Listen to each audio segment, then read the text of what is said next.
at that time of year. It's on, Oh, so far so good. Here we go. We're going to go ahead and get this meeting started. It's February 24th, 2026, 6 p.m. We're at Vacaville City Hall. This is our regularly scheduled City Council meeting. May I have a roll call? Council Agency Authority Member Stockton. Here. Ritchie. Here. Chapman. Here. Primo. Riley. Here. Vice Mayor, Vice Chair Silva. Ready. Mayor, Chair Carter. Here. Just for the order, we had no closed sessions, so we're going to go ahead and move. If you're able, will you please rise for a moment of silence followed by the pledge?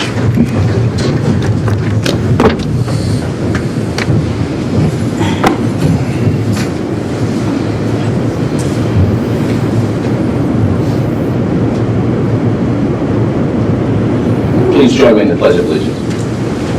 I pledge allegiance to the flag of the United States of America and to the republic for which it stands, one nation, under God, indivisible, with liberty and justice for all.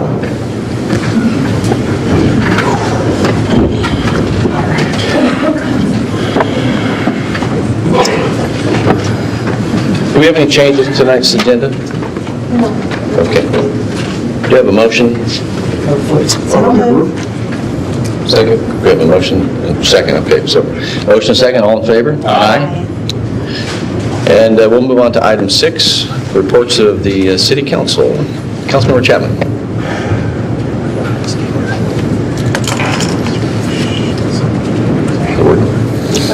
I didn't turn my mic on.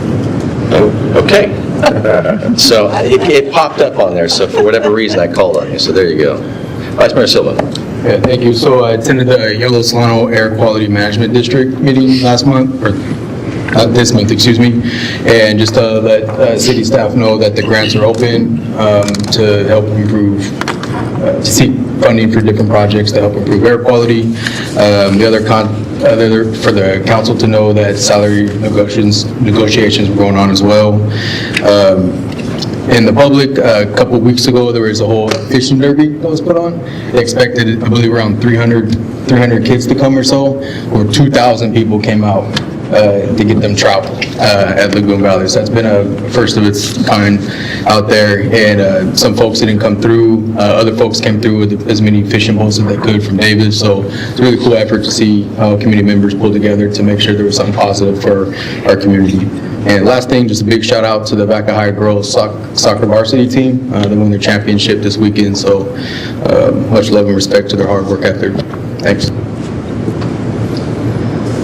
No other reports out for the council?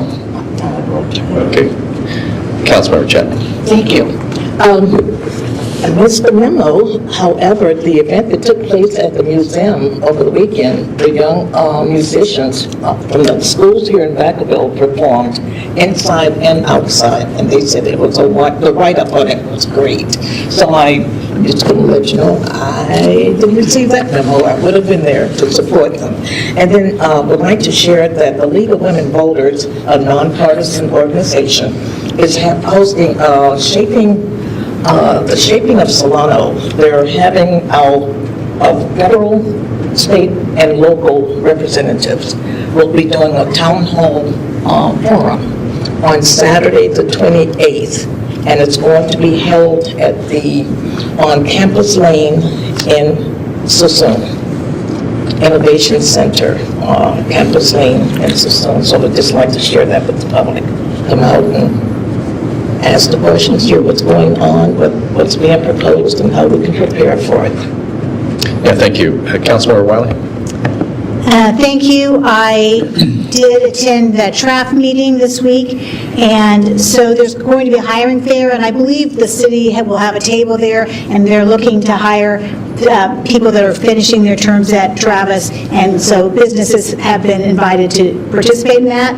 If you have a business that wants to work with the base, they're having another meeting in March for how to go through being a contractor with the base. So if you're interested in that, let me know. And I think that would be very helpful because there's a lot of steps you have to go through if you want to have your business working with the base. And just for your peace of mind. We really appreciate the people that went to the air show 2 years ago, but there was a big issue the first day with people getting and parking and through the gate, and they've assured us that they've taken care of that. So when you see the air show coming up for this April, the 24th, there shouldn't be such lines for parking, and they're looking forward to having a lot of people from the community come out and see the air show. So that was my Travis report. Traffic report. Yeah, thank you. I'll just add, since the last council meeting, we had the STA, Arterial Roads, Highways, and Freeways Committee meeting. And what's important for Vacaville is how they prioritize funding, and it does affect Vacaville, and so even for the council to know this. We sit with 2 Tier 1 projects. Obviously, some of us are aware of it, but if you're not, the I-505 Vacaville Interchange Improvements Project was one of them that was discussed, because that sits as a Tier 1 project with Vacaville, and it's a long time coming. We received funding, but it's just important to know we're trying to advance these projects as quickly as possible. The second Tier 1 is the Jepson Parkway Phase 2C, which that's the Mission Church north to Interstate 80. It takes years to get these things done. What's the advantage in this committee meeting was Vacaville consistently is prepared with projects that are ready to go, shovel ready. And so the feedback is simply this: we love working with Vacaville because as the projects are ready, the funding comes, and there's great working relationships sometimes between the cities. Like sometimes Fairfield has a project but doesn't have the funding, and there's interchanges between cities to say, our project isn't ready, but we have funding sources, and we help each other out. And so it's pretty good feedback on that. The last thing that I'll say, there was a discussion that was part of that committee meeting that I don't think people understand. And there was a slide that was shown that shows the entire Bay Area. And every county except for Solano County has a tax measure that funds roads. And so we get some of our funding through bridge tolls. But when we're looking at, say, Highway 12 and 113 and others where the roads aren't not necessarily in great condition, routinely, Soul Trans and others will come to us and they'll speak outwardly and say, we don't have the money to improve some of these roads. And so I think it's important for the council to know there's been 3 tax measures for roads in Solano County over the last 25 years. And the county is 0 for 3 because it requires a 2/3 vote. There just isn't an interest in this county for people to tax themselves to improve roads. And so we're just, I say all that in that even though that's the case, we do really well in securing the funding for projects that affect Vacaville. So it's just important, those are open to the public. And I just thought it was quite interesting that we're the only ones that don't. And these are the reasons why sometimes we lack improvements on our roads. With that, Councilmember Wiley? Yes, I'll jump in and just say, the city did complete a project in District 6 on Opal and Nut Tree. We now have a working pedestrian crosswalk, and we've worked on that for several years, so I'm just happy. Shout out to Public Works for getting that project completed, and the people of District 6 are so happy that we now have a protected crosswalk. It's been a while. That took a while. Yeah. All right, and seeing no other lights, I'm going to go ahead and move on to reports of the city manager. Any reports tonight? Good evening, Mayor, Vice Mayor, and council members. I do have 3 updates today. The first is for our Harmony Village project.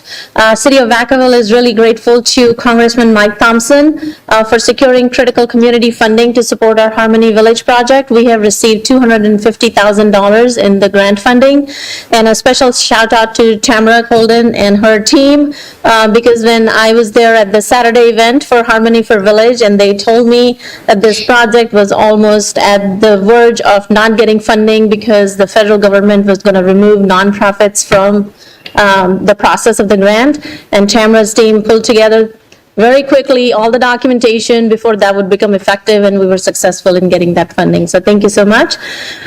The other one is more of a reminder from the last council meeting, Public Service Career Expo. Again, this is kudos to our Human Resources Department. They took the lead, and they're hosting and leading a Public Service and Local Government Career Expo on Tuesday, March 10th from 1 p.m. to 5 p.m.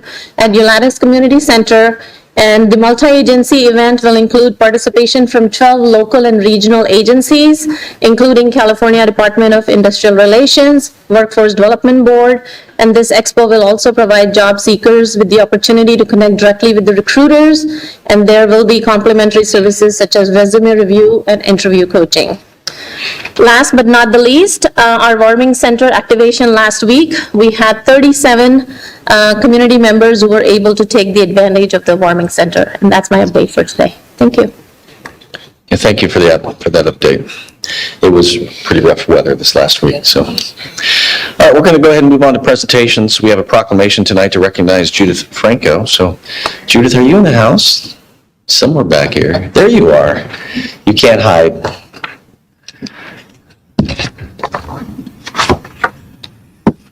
Before I give you the microphone, I'd like to just share a few words in this proclamation. Whereas Judith has been employed by the City of Vacaville Police Department since 2008 and started working for our youth programs around 2011. And whereas Judith demonstrated exceptional commitment through her collaborative leadership and hands-on involvement across numerous initiatives, and she supports staff and youth each year by actively participating in coordinating key programs and events such as PAL Teens, PAL Kids, Soccer PAL Cup, Junior Giants, Summer at City Hall, Shop with a Cop. I know that one quite well. Fantastic program.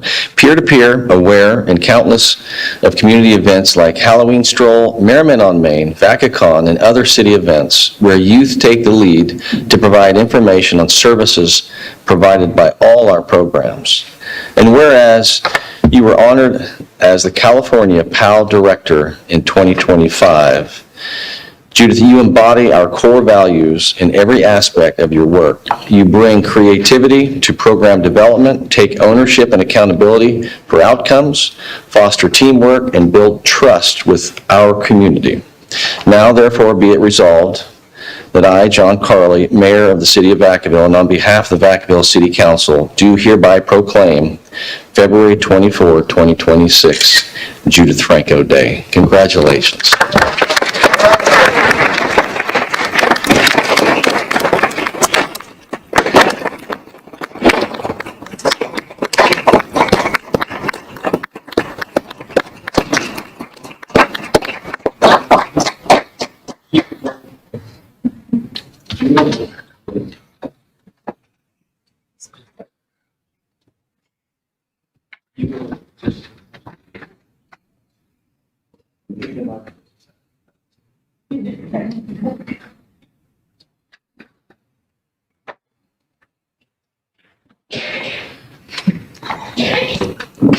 And I realize so many people do know you, both within the city and also throughout the community, but it really is a privilege to have watched you over the years just take one more program after another and make it successful. It doesn't matter, all those are listed. Every one of them have a story, and every one of them also touch the lives of people and making them better. And for that, we really are grateful for your service. And so I just want to turn the mic over to you, but just know how blessed and honored we are to have you as really an ambassador for the city, especially in our at-risk youth programs. And so truly, today is your day. So the microphone is yours. Thank you. I am extremely honored to be here, and I want to thank the Vacaville City Council for this recognition. It's not something that I would have expected ever in my life, but I am really happy to be here. When I started my career path, I didn't know that this is where it would lead me. I know that I wanted to do something where I can give back to the community. I just didn't know to what capacity, but what I did know from the beginning was that I wanted to work with young people. So when I first started with the police department and the City of Vacaville Police Department and started looking at developing youth programming, specifically around youth voice, I was given that opportunity to be a part of that. And when I was given that opportunity, I jumped on it. I knew that that's what I wanted, that was what my passion was, and that I know that I can contribute something to it. And the programs have grown a lot since I started, and I'm just really excited to be a part of that. Now, one of the things that I really do enjoy when it comes to working for the city of Vacaville is just your belief in young people and the belief in intervention, prevention, and youth voice. Not many cities can say that they do the work that they do for young people, and that I am extremely grateful to be a part of. Now, the reason I love youth development is really simple. In my 10 plus years working in the youth development field, I have seen so many young people come through our program and they've grown. This evening, I did not expect our youth to be here. I did not tell many people about this, but they showed up, and I am thankful for them and everyone that's here to support me and the things that have happened, just within youth development. But one of the things that I've seen throughout my years is that all of the youth coming through our programs are gaining something positive from it, whether it's leadership skills, social emotional skill sets, or the fact that now they realize they can make an impact within the city of Vacaville at a young age. They don't have to wait to become adults. We've had so many young people come to our city council meetings to speak on issues that matter to them, and they realize that their voice does count. And that is what I am the most excited about and what keeps me continuing to come to these, or continuing to be part of the youth development team and efforts. And what I would like to say last is, what we do now is going to shape what our community becomes. Us investing in our youth is not going to only impact the future of Vacaville, but it's impacting now what is happening within the city. And I'm just really proud of everything that has been accomplished and just the growth in our programs. They've been working and the support that everyone provides to them. The city council, our city staff, our police department for not giving up on youth development, and our students for just trusting us and continuing to show up every single day. It could be easy for them to not attend. It's one extra thing that they have to do outside of school, but they continue to show up for themselves and for the program. So thank you for this recognition. Thank you to everyone that's here today, and I will cherish this forever, and I appreciate all the support. Yeah, thank you so much.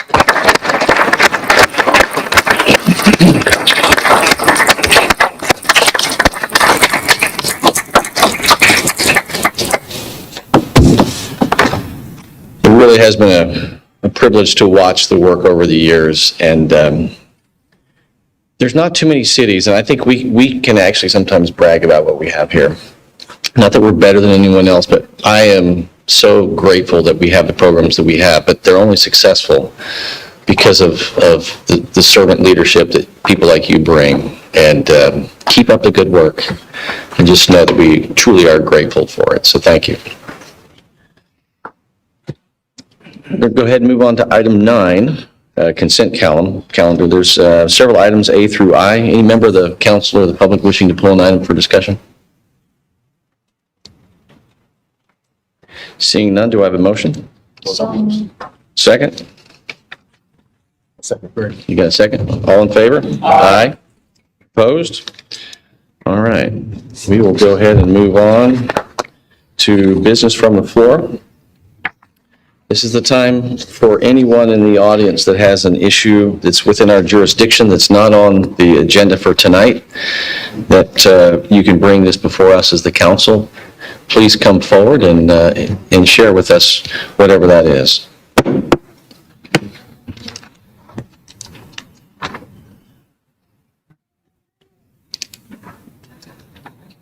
Good evening. Is this on? Okay, real quick before my time starts, shout out to Judith, VACA High Class 04. So I graduated with her, so that's awesome. My name is James Shea. I'm here on my own accord. I don't represent any organizations or anything. I'm just a citizen trying to raise kids in this town. But so when we had the selection for vice mayor, there was 3 of you that voted against it, and some of you made reference to the fact that Dr. Silva is going to run for Solano supervisor, asking how's he going to manage the city and run a campaign. But then the mayor turns around and does the same thing, and Roy is posting on Facebook about his party. I mean, where's the same energy? That's so hypocritic. Like, I don't understand what the difference is. right? He's actually the elected mayor. He's voted on by you guys as vice mayor. So that's one issue that I have. Another issue, it seems to be just plain hatred and racism to me, honestly. But calling the street vendors invaders, I feel like for any council member to say that, it's unacceptable.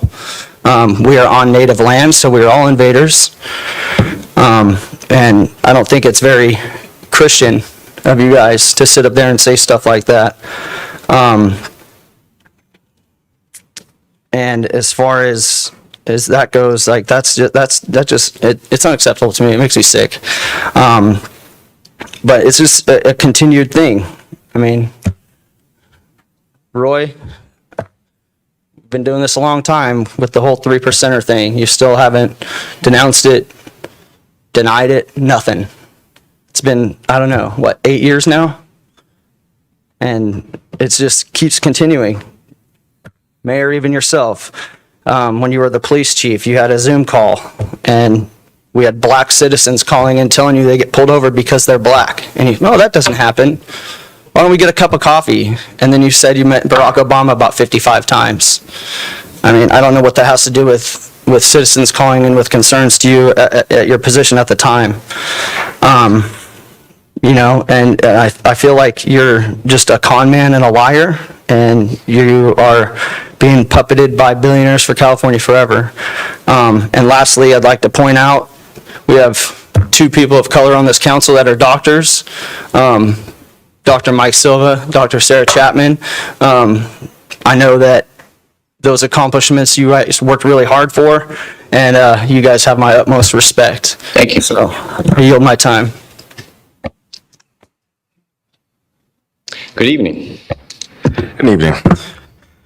Many come up and ask me, after all these years, why do I continue advocating for this? When I'm busy with my career as a systems and infra engineer, 6 adorable kids, a ranch to constantly tend to, and a beautiful and needy wife that I could be spending more time with. Well, I do this for all those who aren't here to speak and tell their story. I do this because of the years I've seen the impact and benefits of positive use of cannabis, and seen firsthand what it's done in the lives of countless people who are going through some difficult times and dealing with some real serious mental and physical conditions. These aren't simply folks you call stoners or whatever image that pops in your head. These are people's grandmas, aunts, dads, service members, veterans, and everyday family and friends that you love and would never want to see battling any of the conditions or sicknesses that cannabis patients are going through. Vacaville residents noticed this, and in 2020 we voted and passed Measure V as the first step showing the council we collectively agree that our city, like many of our neighbors, should have legal, regulated cannabis within the city for a variety of reasons. In fact, it's the same reasons behind why I continue to urge the council to direct staff to move forward on this. Reasons like to support vulnerable groups and communities that are in need of access and resources like this, to combat the cannabis black market and its growth in our communities, to control cannabis and create barriers from youth accessing it, and lastly, to have a high revenue vehicle creating some of the necessary funds our city needs. Many of us see what's going on in our own communities.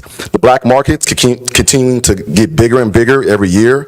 Young kids are getting unregulated and untested cannabis from some neighborhood dealer for the price of lunch money. Unsafe products hurting people and sometimes resulting in death.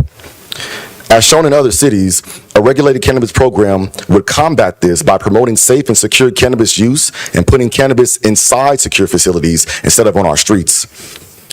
With businesses like Budweiser, the Dry Docks, Valero Refinery, Jelly Belly, and many more doing massive layoffs or just closing down completely, it's obvious that we're going to need more businesses creating jobs in Solano and in Vacaville. Solano County's leadership has begun meeting to to figure out what they can do to respond to this economic downturn and how they can support Solano citizens. But let's be real, counties don't create jobs, cities do. The only way to fix the reality of hundreds of our citizens losing jobs is for our cities to promote and launch businesses who will create more jobs to be filled. It's time to put jobs first, our kids' safety first, and our vulnerable residents first. If Vacaville ever plans to counteract the impact of the things we're seeing, like these massive layoffs, the growth of the black market, and the continuous need of more city funds. Council, please direct staff to move forward on this. God bless. Yeah, thank you. Seeing no one else, I'll go ahead and close the business from the floor, and we'll move on. We'll move on to our public hearing, item 11A. Yes, this item is a resolution considering various EIRs for the Southtown Moody and related actions to amend the general plan map by changing the land use designation of the vacant 9.91 acre site located at the northwest corner of Leisure Road and Redstone Parkway to residential medium, or from residential high density to residential medium density. And we have Senior Planner Albert Eno and Community and Economic Development Director Aaron Morris to present. Good evening, Council. This item before you tonight is called the Harvest Ridge Subdivision. One moment.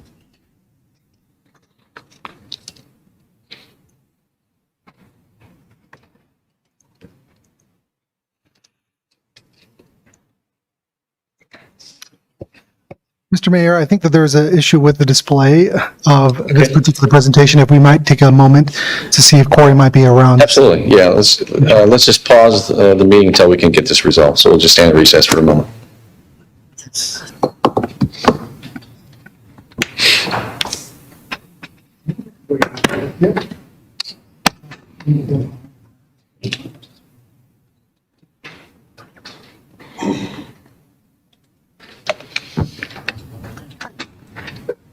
How you manage to have a call? You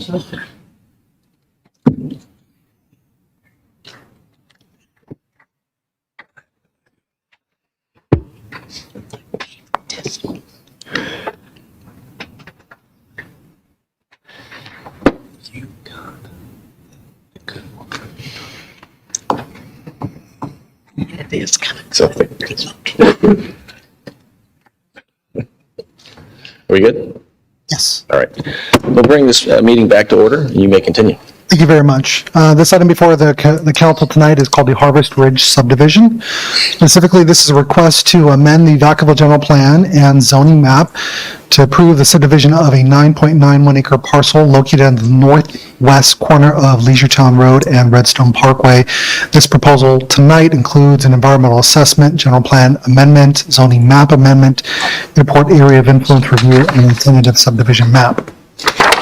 The area in question tonight is located at the southeast corner of the city as identified on the map.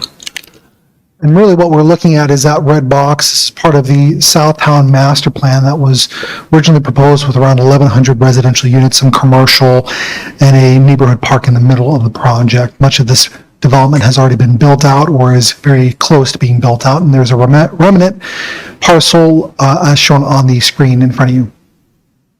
This all started back in 2004 when City Council approved the Southtown Moody project, and development occurred over the years. One particular milestone occurred in 2014 when the Southtown Phase 1A project was approved. That subdivision left a remnant 9.91 acre site within the project that did not get developed. Fast forward to 2023, the City Council approved the Southtown Apartments project. Building permits were pulled and were issued for that project, but no further development occurred on that site. And so the property owner decided to move forward with a different initiative for single-family residential development. And so City Council decided to initiate a general plan amendment back in October of last year. And so this particular initiative has been reviewed by staff and was presented to the Planning Commission last month of this year. This is a aerial image provided by our audio and video team of the project site from the city's drone system. A little bit about the project. This general plan map amendment is looking to change the general plan from residential high density that allows a development to occur at 20.1 to 30 units per acre And what the applicant would propose is a residential medium density of 8.1 to 14 units per acre. This also includes a zoning map amendment to change the residential high density zoning district to residential medium density. And then the last item is a tentative subdivision map to create 134 lots on this 9.91 acre site, yielding 13.52 units per acre. They're primarily looking at single-family detached residential development at market rate, and the project includes various deviations to city standards and development standards.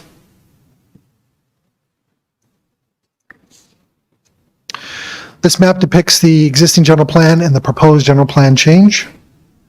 And this map shows the zoning district change that would occur on our city zoning map. Here's an overview aerial image of the project site with one site plan overlaid over the project. Primary access being provided along Scarlet Street and also Burgundy Street with an internal loop within the development. When these projects come to the Community and Economic Development Department, our job is to review for consistency and compliance with a variety of different policy documents and city standards. So we looked at the general plan map amendment and we found that the proposed density of 13.52 units per acre is consistent with that residential medium land use designation. We also took a look at the housing element and found that the site is not listed as a site that's needed for fulfilling our regional housing needs allocation requirement, so there isn't going to be a no net loss issue for the project. We looked at our energy conservation action strategy and found that the project would be fine with that. This amendment to our general plan does meet the required findings to change a land use designation. Both Planning Commission and city staff support this proposed change. On the zoning map amendment, they're proposing to change it to residential medium zoning districts. The city already does have standards for this district, so we don't have any hesitation about this change. Meets the required findings for changing the zoning map. Both the Planning Commission and staff support this amendment. The tentative map also has to be reviewed for compliance with the city's Vacaville Municipal Code as well as the Subdivision Map Act. As I mentioned before, there's 134 lots that are being created for single-family residential development. 7 lots for remnant pieces, common open space such as private driveways, open space parcels, and parking lots. This tentative map shows landscaping improvements along Leisure Town Road with a masonry wall along that portion of the street. The proposed subdivision is consistent with the Subdivision Map Act. We found that there are existing utilities within the street as well as roadways surrounding this project where we didn't have any real concerns about those either. Now, the project I mentioned has deviations from city standards and development standards in order to be able to make that work. And so what we're going to do is we're going to go through this, all the different deviations that the applicant has communicated to staff that are necessary in order to be able to make this project work and any potential issues associated with those. Starting with the front building setback and the site distance standards for public works, the Vacaville Municipal Code requires a minimum 18-foot setback between the garage door and the front property line. And our city standard 305 requires a 20-foot clearance for unobstructed visibility into the public right-of-way. The combination of these two standards are intended to help reduce potential collisions between vehicles backing out of the driveway and other motorists that might be along the street or pedestrians that might be walking along the sidewalk. The applicant has indicated that they need to reduce the setback from 18 feet to 5 feet. It affects 116 lots. Staff's analysis and summary is that this deviation presents a significant safety concern. This concern is expressed with the Vacaville Police Department, the Fire Department, our City Attorney's Office, as well as the Community and Economic Development Department. And here's what that concern looks like. On the right-hand side, you see the city standard 305 that shows that minimum 20-foot triangle that's required for any kind of residential driveway. Now, these driveways, we're talking about private driveways that lead directly to single-family home, garages. You're also looking at private driveways that funnel vehicles and then connect to the city's public right-of-way. In this particular circumstance, we found in the project proposal, as you have a vehicle that's sitting in the garage and entering approaching the city's right-of-way for the sidewalk, that particular person would not be able to see and would not have a clear, unobstructed view within that 20-foot triangle. And what that ends up creating is a potential conflict where the vehicle is backing out. They can't see your pedestrians that are maybe riding a bike or running or jogging along the roadway, or any vehicles that might be speeding down the roadway. Here's a site map depicting depicting all of those lots in greater detail. That shows a lot of lots that are necessary to be able to meet this particular standard. One of the things that staff looks at as part of the review is that when these development standards come into play and there's a particular issue that we've identified, we look at what other situations have occurred within the city. Have we done this before?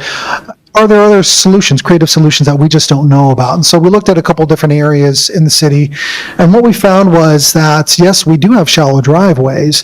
The image on the left-hand side of the screen is Ashton Place that's over located in Southtown in the same area as this project. And then on the right-hand side of the screen is a project called Portofino. What we found was that these driveways, yes, they are shallow, but they are dumping onto what's called an alleyway that does not have pedestrian sidewalks, an alleyway that's not intended to convey circulation along public streets or pedestrian circulation along those areas. Now, you will see as that driveway is approaching the public right-of-way, there is plenty of sight as a vehicle decides to enter into that public right-of-way. They can see very clearly on either side as they're entering the street. And so in this particular distinguishment, we found it a little bit different because the design of homes backing onto a central alleyway that's not intended to convey vehicle traffic, it's not intended to convey a large amount of pedestrian traffic. It was appropriate. It was found in a lot of other developments that occur within the city with other jurisdictions, which we'll cover farther in a presentation. But it wasn't exactly an apples to apples comparison for this project, because what we're finding is that these driveways within the applicant's proposal would be directly dumping onto a city street that would be conveying a lot of pedestrian circulation and a lot of vehicle circulation. And we have a lot of concerns about this. Our concerns is that there's going to be inadequate sight of motorists or pedestrians as those residents are entering the public right-of-way. This issue is compounded when you have on-street parking that could be obstructing the view of those people that are looking to enter into the public right-of-way. What we found, because of its proximity close to Leisuretown Road, is that there is a potential, as traffic increases along Leisuretown Road, that motorists might use these streets to get around the circulation that's occurring along Leisuretown Road. And so because of that, you might have more vehicles traveling along these streets at higher speeds. We're also concerned about residents. They get home late at night, they might potentially park within this shallow driveway area, may not think about it. Really what it creates is, it might be blocking that pedestrian sidewalk within the front of their homes. And so what that does is it pushes pedestrians into the street, and it really creates that potential conflict of those pedestrians as they're trying to maneuver around those vehicles and getting closer to where those vehicles are driving along the road. We're also concerned about increased code violations if vehicles are parking within those shallow driveways, and the city would be getting the phone calls and having to deal with those particular issues. This particular deviation was presented to the Planning Commission at the January 20th. The Planning Commission did express support, which we'll cover their recommendation later on in the presentation. But staff's recommendation still is the same. Multiple city departments do not support this deviation as outlined on your screen. I don't want to paint a bad picture about this project, because when we work with developers, we try to find ways to find solutions on many other different things that are working for the project. We are solution oriented. We understand the need for developing at this project site, which is why I wanted to highlight for the council that this project included a number of other deviations that were necessary in order to be able to make it work. And we looked at those deviations and we found that there were ways to be able to grant it and make it happen. The first deviation I wanted to highlight was that the developer indicated they needed to reduce the minimum spacing between intersections on a public street from 200 feet to 156 feet. Our traffic engineering division really looked at that and we said, we can make this work. We heard from city council that we didn't want to have two driveways on Burgundy Street.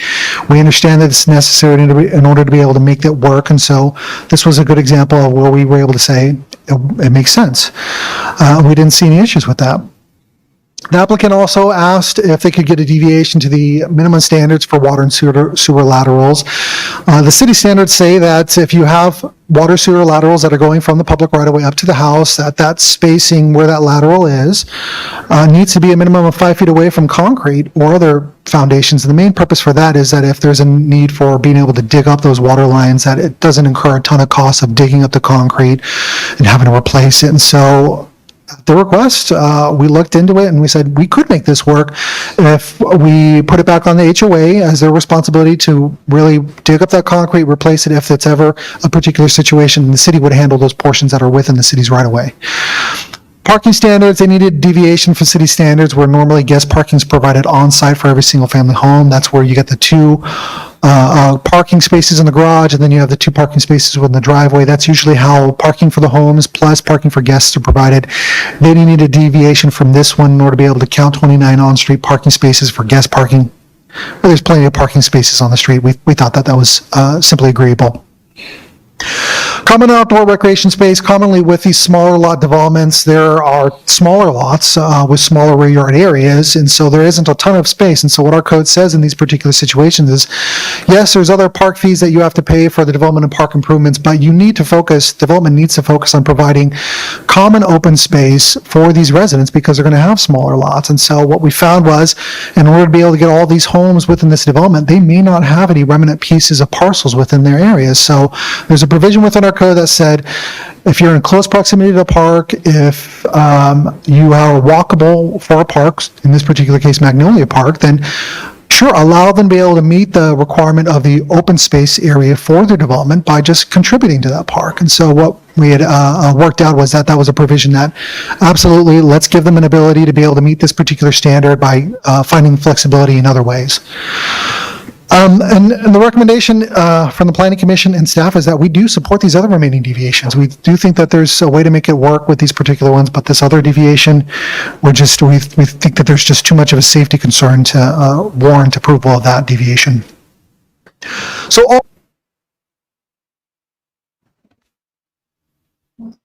all of this was presented to the Planning Commission on January 20th. Comments that we highlighted was public was really concerned about reverting back to apartments and then establishing a precedent for other deviations.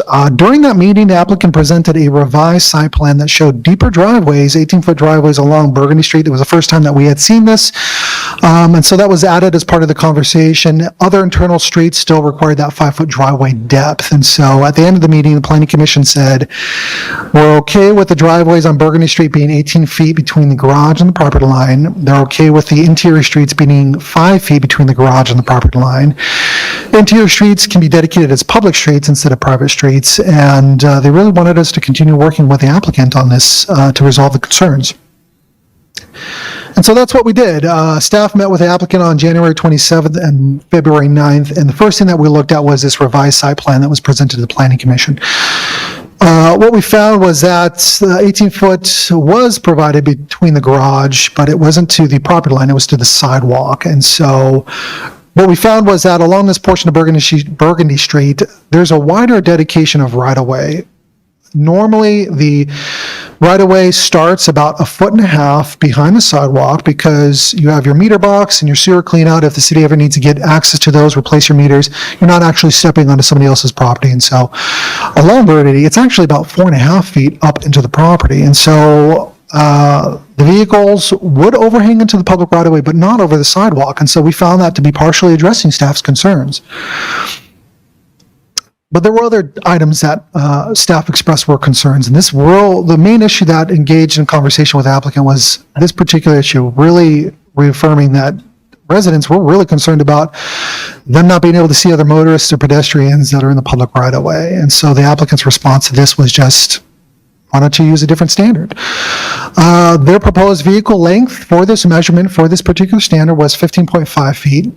The standard that the city uses is 19 foot, and that's from the American Association of State Highway and Transportation Officials. That is a group that represents all transportation modes across all 50 states. It's a nonprofit, nonpartisan association. It's well-founded.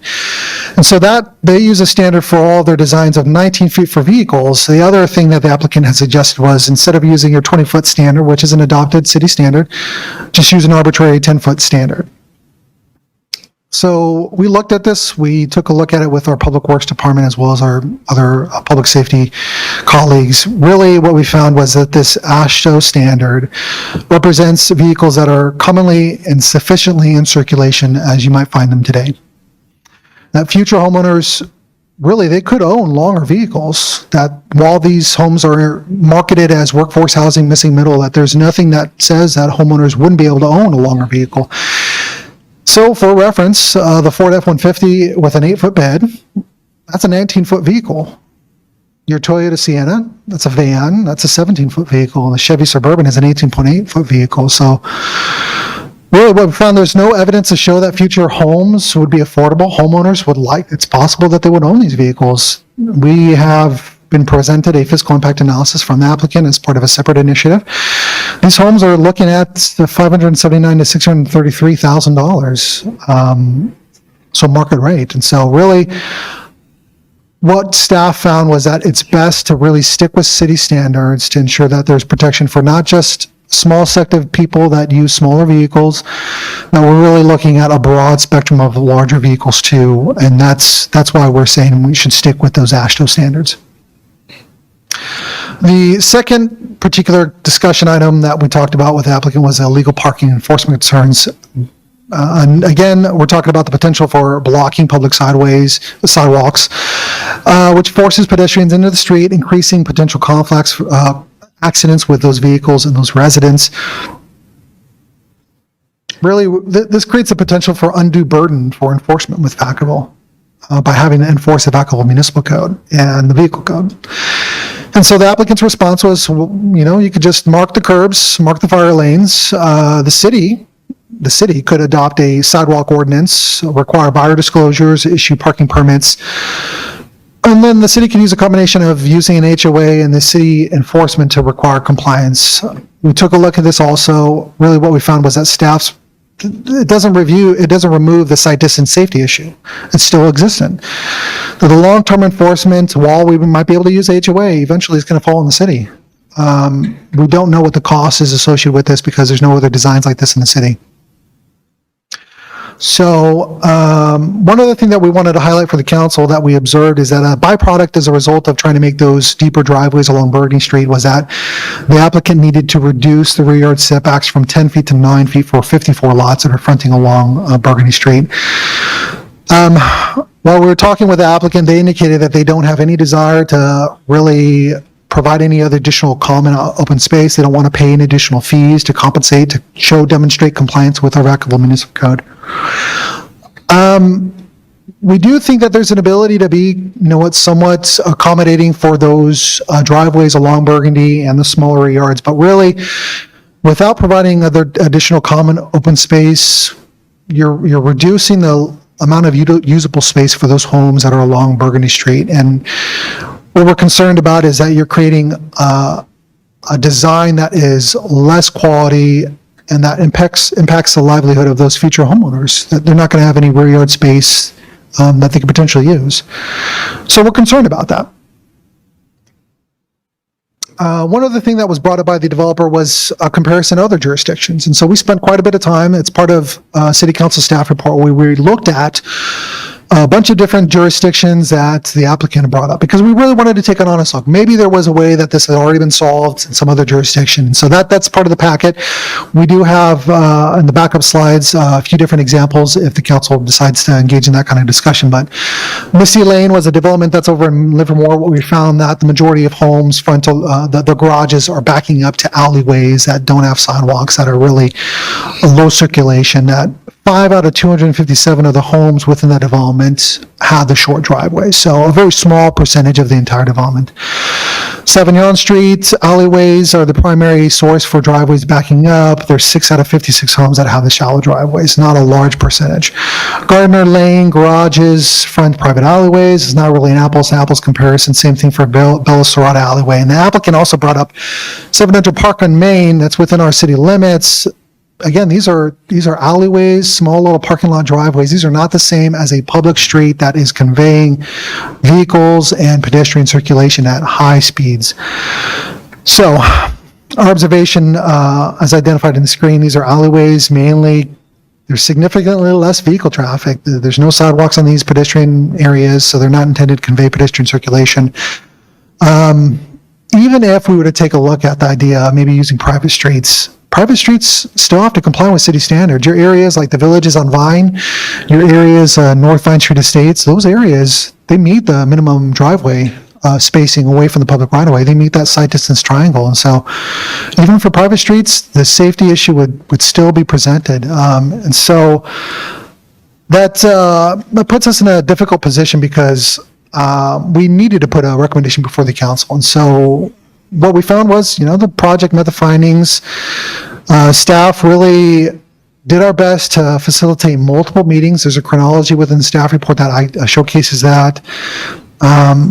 Unfortunately, the best way to really address this is a redesign. The applicant doesn't want to redesign, which is why this item is before the council tonight.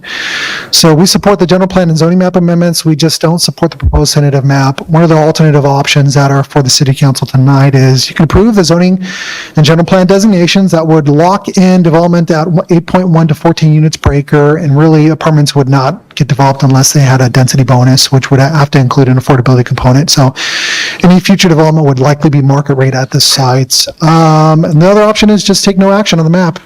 Convey your concerns to the developer and give them an opportunity to make a revision to their tentative map, and maybe they might come up with something a little bit different. We wanted to highlight public outreach. We did public outreach for this project. Those are all the different keystone dates of when we sent out notifications and when we held public hearings for this particular project. We did environmental review. This project site was previously covered with 3 different environmental assessments, including the Southtown EIR, General Plan EIR, 2021 Supplemental EIR. We don't have any hesitations. That environmental analysis has already been done for this type of project. But in conclusion, and I apologize for the long presentation, there's a lot to cover. We do support the general plan and zoning map amendments. We couldn't find a way to find that support for the tentative map. And so our recommendation is take action on the general plan, the zoning map, don't take an action on the subdivision map. And to help close it up, we've got our director, Aaron Morse. Thank you, Mayor Carley, members of council. I'm here not wanting to repeat all of the thorough job that Albert did presenting staff's position, but I do want to let you know that our team has had involvement from Police Chief Chris Poland, Fire Chief Frank Drayton, Public Works Director Brian Oxley at multiple meetings. And if you have any questions at all about the safety issues from each of these departments, we are all available to respond. So that will conclude our presentation. Yeah, thank you for the presentation. And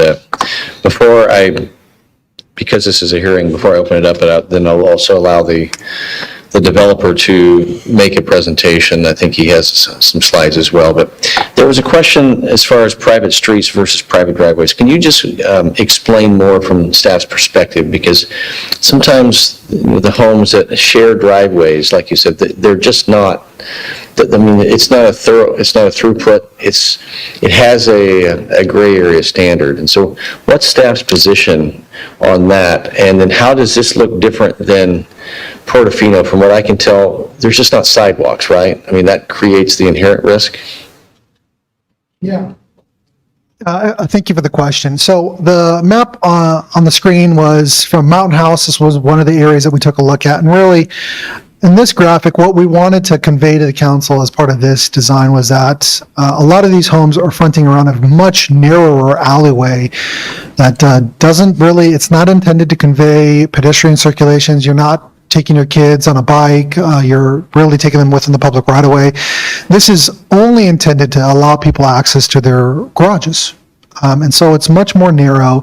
And then you see within the streets adjoining to that to the left, those are the wider areas that are intended to convey your pedestrian circulation. It has your on-street parking. It has your primary source of vehicle. And so you'll see that the circulation for the actual public streets along there, that those are conveying the traffic from multiple different streets. That it provides an opportunity for people to cut through streets and go through different neighborhoods. If you enter that alleyway, it doesn't really take you anywhere other than somebody else's garage. And so that's the design that we have found to be somewhat comparable in other jurisdictions where that's okay design. We don't have any hesitation about that.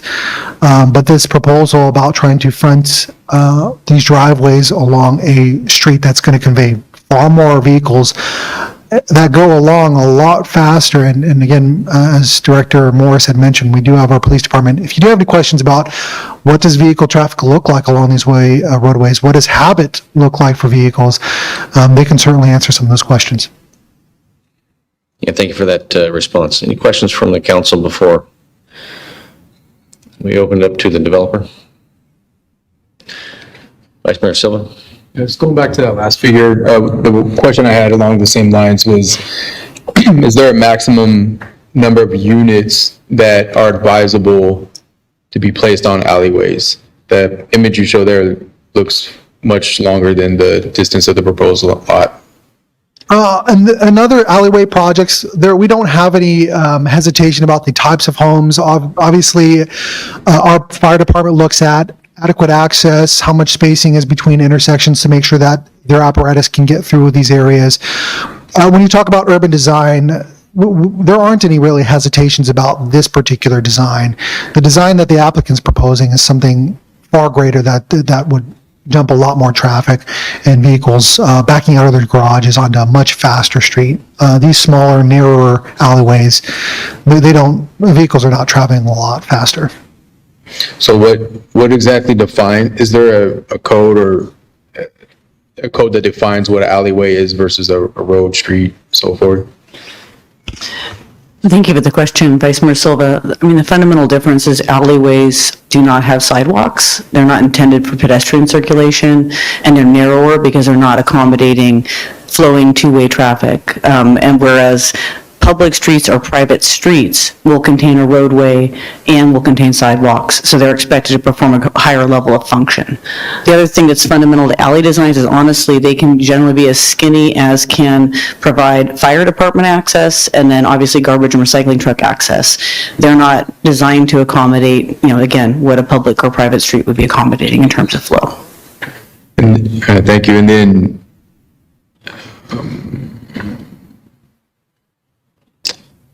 sorry. All right, that's good. Thank you.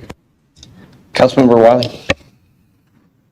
Thanks for the information. Can you put up the map of this subdivision plan again?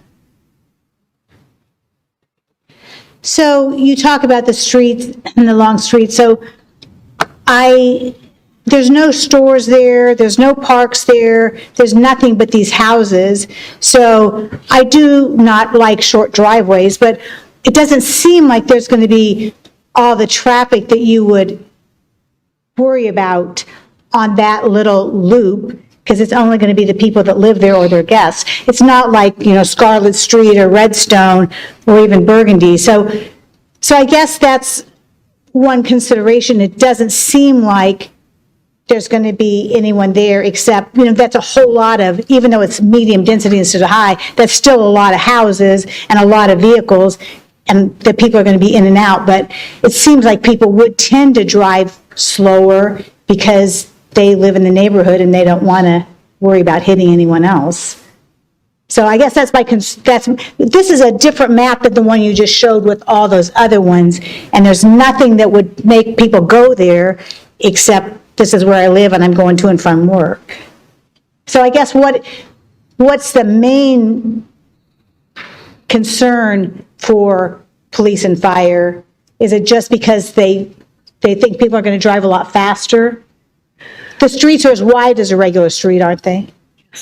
Thank you for the question, Councilmember Wiley. I think it would be best to hear from police and fire. At the Planning Commission meeting, it was Sergeant Stone who did a great job really explaining that perspective. So I believe we have police in the room tonight. Okay.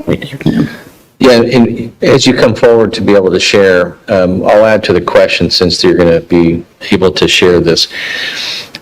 The sidewalks that are listed here, there was another diagram that you had that gave some of the risk points for visibility. Can you pull that one up? I'm not sure which page that was. It wasn't that one, but it had a lot of detail on it. But because I think one of the questions is there you go, from a, trying to educate us, but also to the public. There's sidewalks on all those public streets, but it appears that there are sidewalks on some of those driveways and where they're at, and I think there's green dots.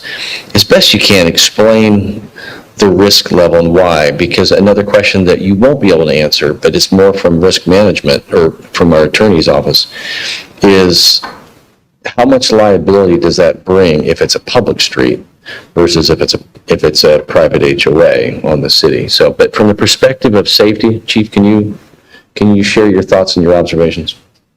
Sure. Okay. Thank you. Mr. Mayor, Vice Mayor, Council, thanks for allowing me to come up here and explain my perspective from the police department. Sergeant Carly Stone does a fantastic job of explaining this. She's on vacation, so I'm next up. Councilmember Wiley, I do agree that this is a zone or an area where people are going to come and go from shopping to and from work. However, that still doesn't stop people from going over the speed limit or driving into their neighborhood too fast. We get those complaints all the time. And so I understand that it's not going to be a main thoroughfare like Burgundy. For me, was something that really needed to be addressed, and it sounds like the developer made some of those adjustments for us, which I'm grateful for. But still, the interior, I understand there's not going to be a significant amount of traffic in there except to the homeowners. But I still believe that the own residents inside do have a tendency to travel too fast. And with these 5-foot setbacks, when you park your car into that 5-foot setback, I did it today, and I was like, wow, this is incredible how far your car sticking out onto the sidewalk. Kids walking, kids riding bikes, and if this is the neighborhood that's going to create that environment, that is not something I want to deal with as a police department. This is just a 5-foot setback, and from my opinion, is going to create a safety hazard that it's not going to create the quality of life that we need for this particular community. So I am a huge fan of the Portofino project. I love Portofino. I want more of that project if we can do that, because that is an ideal solution for the police department, because it backs up to alleyways. And the Portofino, the main streets, the public streets that have sidewalks have about an 18-foot setback, and that works well for us. So great subdivision, great plan, and I would love to see something here like that again. But just to address the safety issue, the 5-foot the setback with cars parked, potentially parking in that driveway the site triangle is going to be a major problem for us. Okay. So I thought there was going to be no parking in the driveway, because if it's 5 feet, you can't really park a vehicle in 5 feet. But I guess you can have that rule, but some people are going to try to push it. Correct. I mean, we would love for everyone to park in their garage, right? But we know we can't enforce that either, right? So we do anticipate people parking in their driveway, because there's going to be potentially a lack of parking on the street. So we are anticipating that, and if people do, and the backing out from that driveway is going to be a problem for us. Thank you. Fire Chief Drayton. Welcome, Mr. Mayor, Vice Mayor, council members. I don't want to reiterate what the chief said, but my main concern with this project is the enforcement piece. We're creating an environment for encroachment issues, complaints, a lot of enforcement issues. The other point that I'm concerned about is these neighborhoods generally bring a lot of young children, and they're going to be riding their little 3-wheeler on the sidewalk, and you got a car blocking the sidewalk. They're going to go in the street, back in the sidewalk, and it just creates a safety problem. And I don't want to see any kids hurt. And these type of projects will create a much higher level of enforcement issue from a encroachment, access, issues like that. Happy to answer any questions. Thank you. Thanks. Any other questions? Just one other thing, Albert mentioned several different kinds of vehicles and their links, but I live in that area too, and there's often, a trailer or a boat or a big thing, so I know that parking is already an issue in that area, and these are a lot of places close together, so I think that street parking will be pretty tight, so. All right, thanks. I just wanted some clarification, because in the perfect world, people would drive slowly because they're just going home, but I know that doesn't always happen. Thanks. And I'm going to go ahead and open up for the public and give our developer the ability to make his comments or even respond to that as well. But while you can bring whatever presentation he has up, that way we can manage our time better. One of the questions is what is the difference in the risk level from a city's policy if this is a private HOA versus a public street? So appreciate the chiefs explaining the challenges, but now what's the liability? And what does that do if this were if this was a public street? So I'd recommend our Assistant City Attorney, Annie Branham, to help answer this question.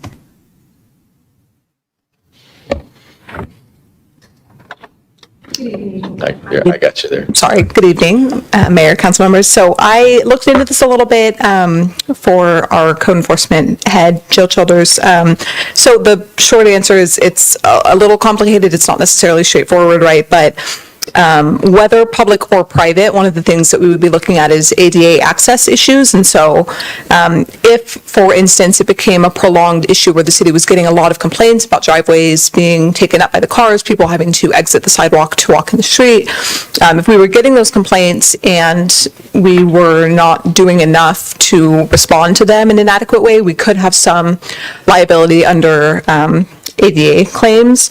In addition, I think if we're looking at private streets in an HOA, I think that would help with enforcement from the perspective of the parking in the driveway. But helping with enforcement is not necessarily the same to say that code enforcement would never be called out, PD would never be called out.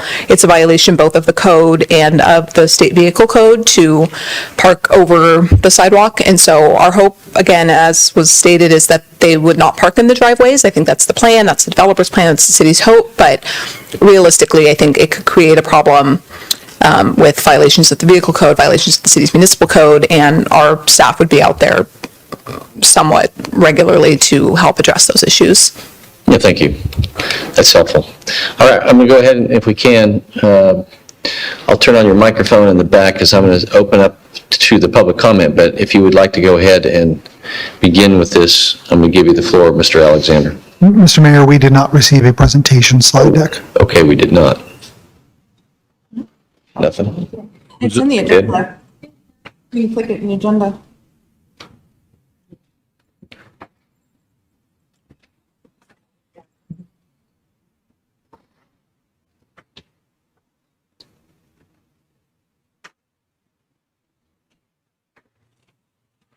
Well, I'm waiting for Albert to find the agenda was put on there.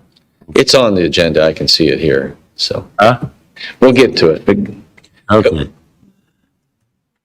Yeah, I'm gonna have the president of the company present the presentation, Mrs. Krista Harness, but I would like to reserve the right after she does to make a quick statement to follow up with it. Sure.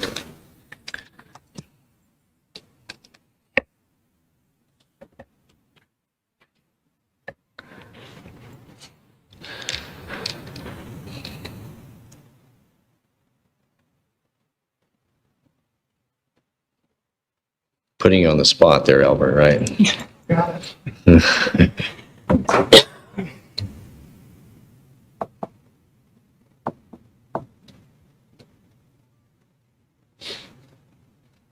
I ask a question? Sure, over. Quick Vice question. Mayor. Director Morse, just to clarify, I guess it would be the east portion of that lot, so the top, actually right there, so the top of that, which is the east side pointing eastward bound, that whole strip of green, that's under our lighting landscape, and that would be still city operated or city supported by L&L? Okay, and that's consistent with the whole layout of the Leisure-Town Road? So if the fence line were to move further eastbound, that would that alter the layout or continuity of the fencing on the back side of those lots on each block? That would be a question for our Public Works Department, and our director is here this evening, and maybe some of his staff. Okay. All right. We'll just advance the slides as you. Absolutely. In the interest of time, let's try to keep it in about 8 to 10 minutes if we could. Okay, I'm going to move fast. Good evening, Mayor and council members. I'm excited to present this tonight. I think we're actually way closer than it appears. And everybody, and I thank Albert for recognizing everything that they have worked with us on, and we're really down to 1 or 2 points. So we're going to walk through this pretty fast, and then hopefully have some time for some discussion. But this is about a partnership between the applicant and the city. This is not adversarial. And so we want to work with you to figure out how to make this work. Next slide. Where we left off, we had a meeting and at the Planning Commission, they voted unanimously, 7-0, to move Harvest Ridge forward. City staff, they directed the city staff and the applicant to meet offline to review any concerns. We've completed that task, and I think we've both brought back information. The city staff did confirm one issue remains. It's really the 5-foot driveways. While they cannot recommend deviating from established city standards, the city council can. I think that opens up an opportunity. The applicant conducted additional research to confirm that the proposed design complies with documented city goals. So what's tonight's call to action? What we're asking for is that you approve Harvest Ridge subdivision. It looks weird, and I apologize for that. Combine general plan, zoning, and tentative map to move the project forward. Let's go next slide. Ideally, we would have 3 options for this particular piece of property. The first is medium-density workforce housing, which is what we're recommending. And the second would be high-density apartments. That's been proposed in the past. The public had very strong feelings about it. The third is low-density executive housing. But the numbers have been run. It is not financially feasible for developers to pursue that. So what are the key attributes and the pros and cons? For the medium-density workforce housing, 12 to 1,600 square foot workforce homes, minimize lot sizes with backyards and 5-foot driveways. This is good because it contributes to the city's goal of increasing missing middle housing. It also, the design reduces costs in support of lower price offerings. And it is supported by the surrounding neighbors. The cons, it does require a deviation from the existing driveway design requirements, which can be approved by City Council. The second option, the high-density apartments, 3-story units, common space only, no backyards, no driveways. It does align with the existing high-density zoning. However, it has been strongly objected to by the existing neighbors. Next slide. So what is Harvest Ridge? What is it that we're trying to do? It is 9.91 acres at the corner of Leisure Town and Redstone Parkway. It is described as workforce missing middle housing. That was in your Instagram feed on 126. Approximately 134 homes, targeting 12 to 1,600 square foot homes, 2, 3, and 4 bedroom. Minimal lot sizes and 5-foot driveways to maximize the living space. So we're actually, every decision and every part of the proposal is keeping the buyer in mind. The target buyers are first-time in workforce households, teachers, nurses, military, and city employees. Next slide. As you just heard, the staff does have concerns. The 5-foot driveways do not comply with the existing city standards. The ASH2 vehicle length of 19 foot should be used for line of sight calculations, and 5-foot driveways create significant safety issues related to line of sight and parking enforcement. Next slide. Our response. There's been a lot of meetings going on in trying to figure out how to bring everyone together. So we're asking to deviate from the existing 18-foot standard. The deviation can be approved here. The ASHTO vehicle length should be replaced, in our opinion, with a realistic measurement for line of sight calculations. I have information on that in another slide. And the applicant calculations exceed minimum city requirements, 20 foot for line of sight. I know Albert mentioned that we had a 10 foot. I haven't seen it. And so I will take another look at that. But as a show of good faith, one of the options they came up with was offering to install windows in the garages so that there would be an increased sight line. And then in the cars on the way here, there was the option of going from public to private streets. So there is a commitment to address the concerns. Parking, the applicant commits to establishing an HOA and a robust parking management plan. That plan, the high-level summary, is at the back of the deck. And the HOA will serve as the first line of defense against parking violations and safety issues. It is not the intent to allow anybody to park in a 5-foot driveway. It doesn't make sense. Next slide. So then the question becomes why? Why are we proposing this deviation? What does it do? The driveway setback decreases from 18 feet to 5 feet. The garage remains the same, 400 square feet to accommodate 2 vehicles, but the rear yard decreases from 495 square foot to 330. Why? First floor living space increases from 215 square feet to 600 square feet. 215 square feet is not really feasible for most families. You're going to need some room to move around on the first floor. The product remains accessible for missing middle housing and to first-time buyers. Next slide. So there's been a lot of talk about the AASHTO standard. AASHTO's manual, if you go out and pull it, their passenger car design vehicle, approximately 19 feet long, is a geometric design standard used exclusively for roadway engineering. AASHTO explains the dimensions of design vehicles represent a composite of all vehicles currently in operation. However, the design vehicle dimensions must represent the values, critical geometric design, and are thus greater than nearly all vehicles belonging to the corresponding vehicle classes.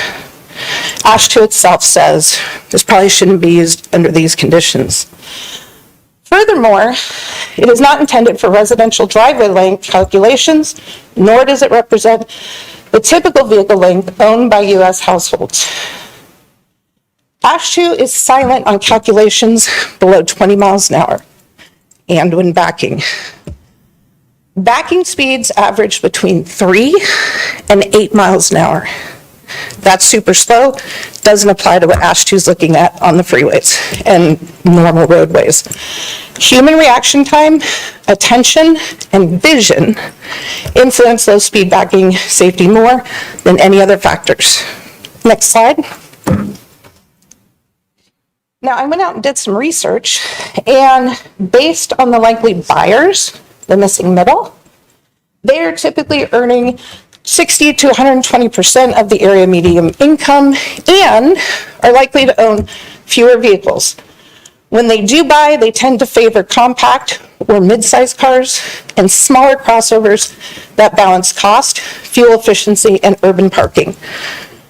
Larger SUVs or minivans appear mainly in higher income, larger family subsets. Below I have the average US car lengths. It ranges from a compact car, 14.5 feet to 16.7 feet. And so that was the reason why we chose, the last iteration was the Toyota 4Runner at 15.8 feet. Next slide. Change is hard, but in 2014, NHTSA issued a final rule amending FMVS number 111 to require rear visibility technology, a rear view camera, on every vehicle coming off the production line. This changes really how we look at sight lines. Currently, the standard is to look at it from a driver sitting there, looking in their mirror, interpreting what's over their shoulder. And it's coming from the point where the driver is in the vehicle. But really, every vehicle now has to have a backing camera. That changes it to the back of the vehicle. Now, if we use a 19-foot vehicle, that's a game changer.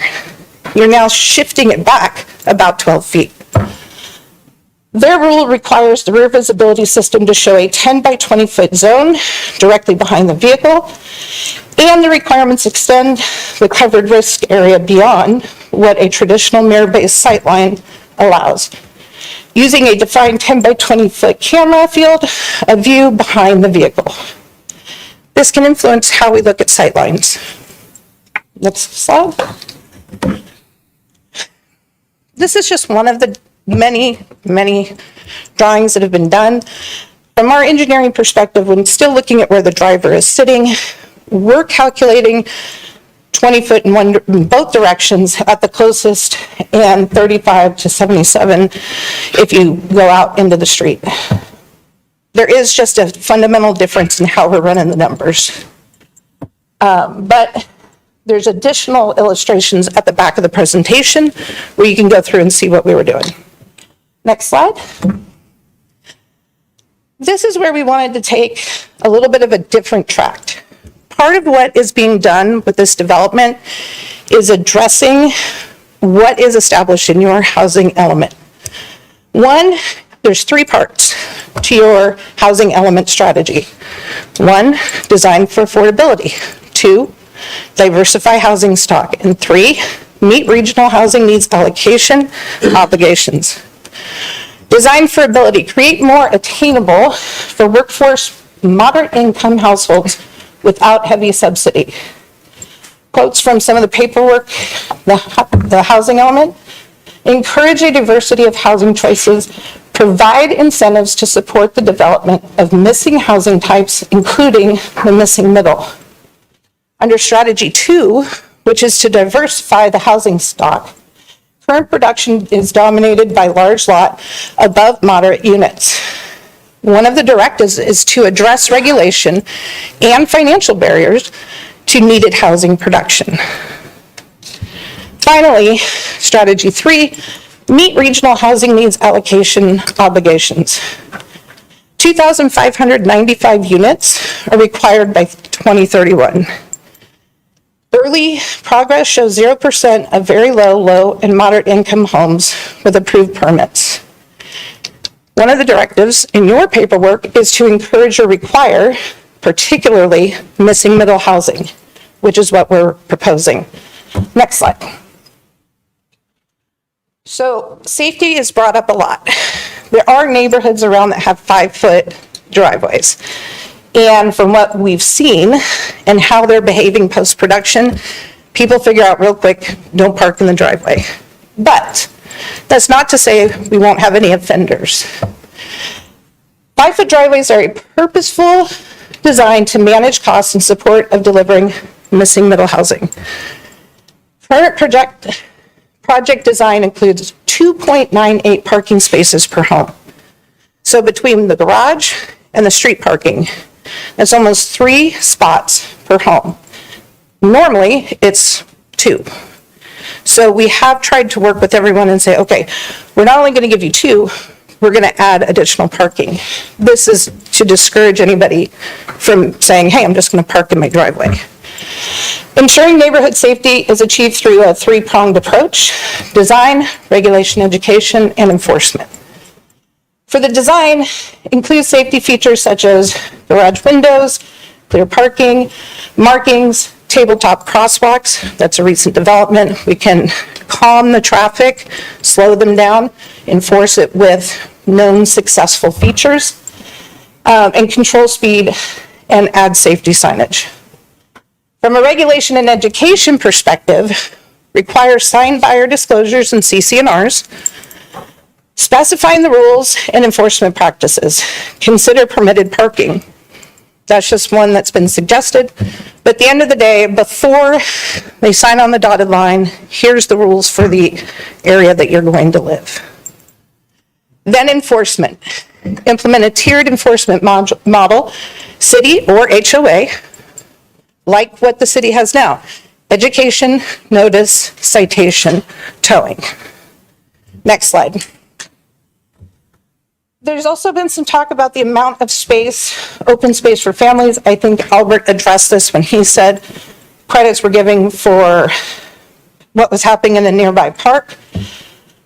In the program HE17, the city commits to adjust outdoor recreation space standards to facilitate missing middle and multifamily units.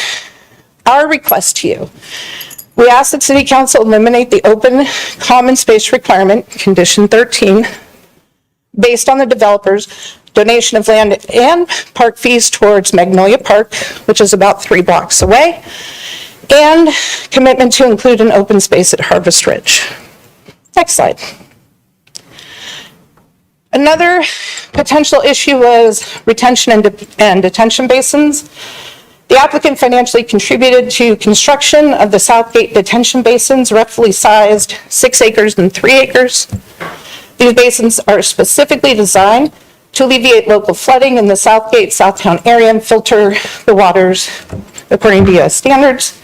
Our request, retract the requirement for mechanical water filtering, rely on established retention detention basin design, and support the applicant's use of SWIP BMPs for on-site standing water. Next slide. So our ask to you, you've already decided some key components. Vacaville needs missing middle housing units. These homes should be more affordable by design. The city will provide incentives and remove constraints to make them feasible. Fees, setbacks, open space, and other standards should adjust to support the missing middle housing. I do have a version of this with references to all of your documents. I'm not sure what happened, but we'll get that over to you. What does Harvest Ridge actually deliver?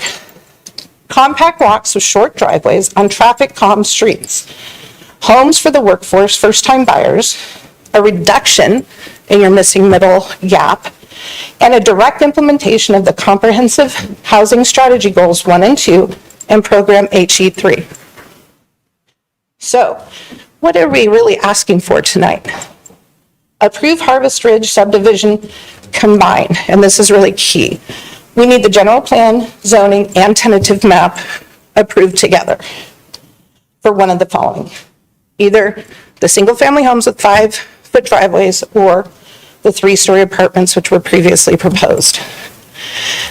What we're proposing though with the 5-foot driveways is the concrete on-the-ground execution of the housing policies adopted in the housing element. Coupled with lower DIF and CFD, this creates the opportunity to generate a more level revenue stream for the city of Vacaville.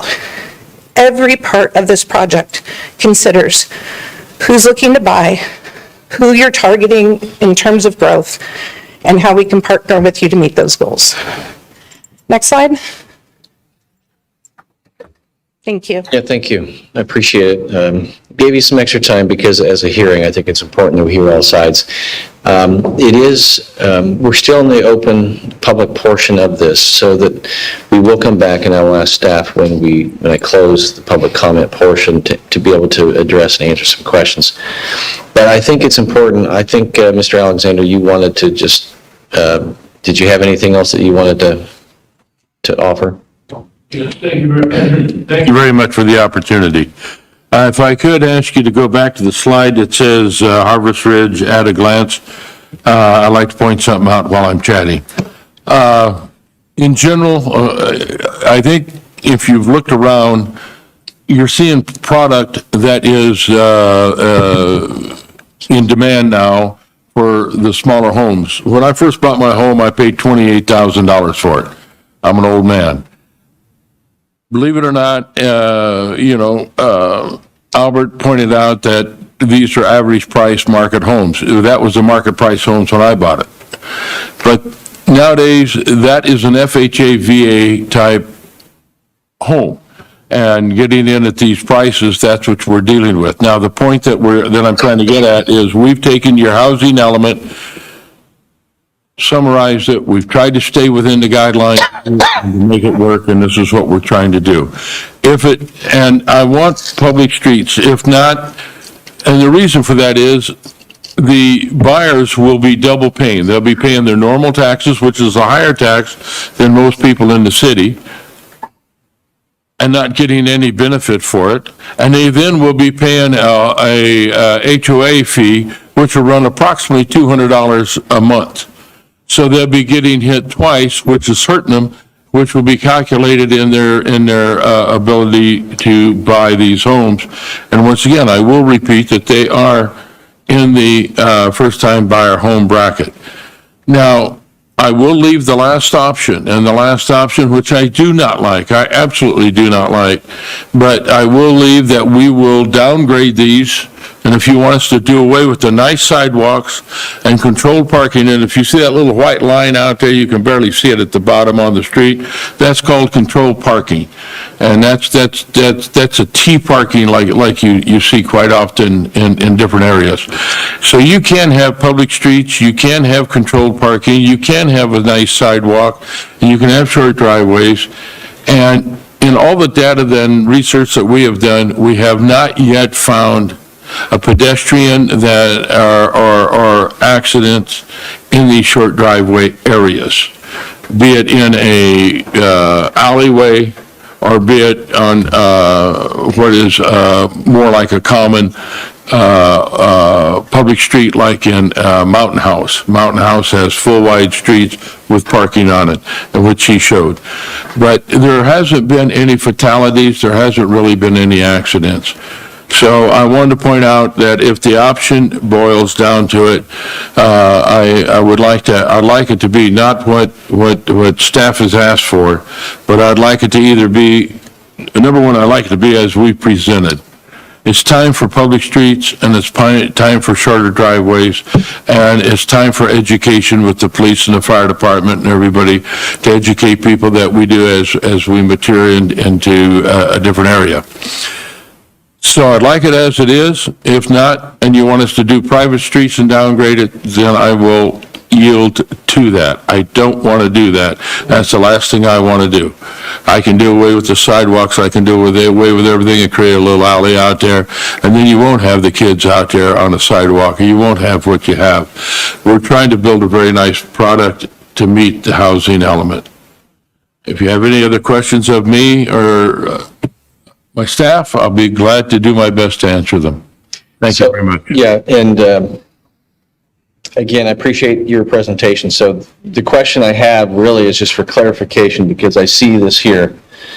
This is in your presentation. Where is that at? Because that looks like it's short driveways, sidewalks on the street. Where is this picture taken at? Because Where is that photograph taken? That photograph is... Because the reason why I say this, because I think from staff's perspective, we hear Portofino, we hear from police and fire, alleys in Portofino, but sometimes things change, and I see what you're describing, and unless that is some AI graphic, I'm trying to understand where this is in existence. I've got a clear picture in the actual photograph here. It's not coming up on the photograph, but it is. And that's what we're targeting for is, and trying to model after, give them a little front yard, do a few things. Yeah, I'd like to give them a big grass front yard, but right. Well, just can't quite do that. I don't mean to, I've given a lot of extra time. What I'm looking at though is we have staff's presentation, staff trying to understand risk. All these things are an issue. They've all come to the Planning Commission. But what I'm seeing there is what is being proposed. My ask is, and I think it would probably help the whole council, is this in a city in California, and this is out there, where a city has adopted policies, and we just have different policies, or we have different standards, or a different perspective of safety, that we can actually look at that instead of talking about it. Because we talk about Portofino, and that's a good project, but if this is in existence somewhere, I would like to know where it is. That looks like a real picture to me. So, do you know where this is taken from, or can you find out? So with that, what I'm going to say is you can get that information. I'm just making that comment because we're being asked to make decisions. And if all of a sudden this is a standard that's out there and we're just not there, I think we need to look at that. And so that's why I'm asking. I believe this is Misty Lane in Livermore, and we're looking it up right now to confirm that. Okay. So, Mayor? Yes. So we had a public comment from Alicia Minion, which you have in front of you. So there's a very similar picture right in there. So I think that's, and I think she's here now. I don't know. Well, I just wanted to hear from him before I open it up to the rest, so. I wanted him to go on the record. So with that, thank you very much, and I'm going to open up to the rest of the public for comment, because I can see that you're. So anyone else wishing to speak? Thank you, Mr. Alexander. Hi, so I attended the Planning Commission with regard to this item, and that picture came up, and during the presentation, the developer indicated that that was located in the city of Livermore, and I happen to have a brother there, so I thought, oh, let's go have lunch with my brother, and then I'll go check out this development. And prior to going, I actually talked to the planning department in Livermore. This development's called, I think, Las Brisas, and all the streets have names of like weather, like Thunder, Misty Lane, etc. So it was really cute. And so they had standards with this. Most of the streets, and it's over 400 units, townhomes, homes, and there was some apartments as well. So it's a very large development. And there are short driveways. Some look like that, some there's nothing at all. It's actual street. So I sent you a picture of that. And I apologize, I sent it very late. And so, yeah, some have nothing at all. Like just, it's just like a tiny little ramp. It looks like a foot, and then you're in your driveway. And so I drove all through the entire development. I talked to someone that lived there. This development's around, looks like it's around 10 years old. And I talked to the resident that lived there, and I said, hey, do you see like cars parking in the short driveways? Because I didn't see anything. I didn't see any cars parked in the driveways.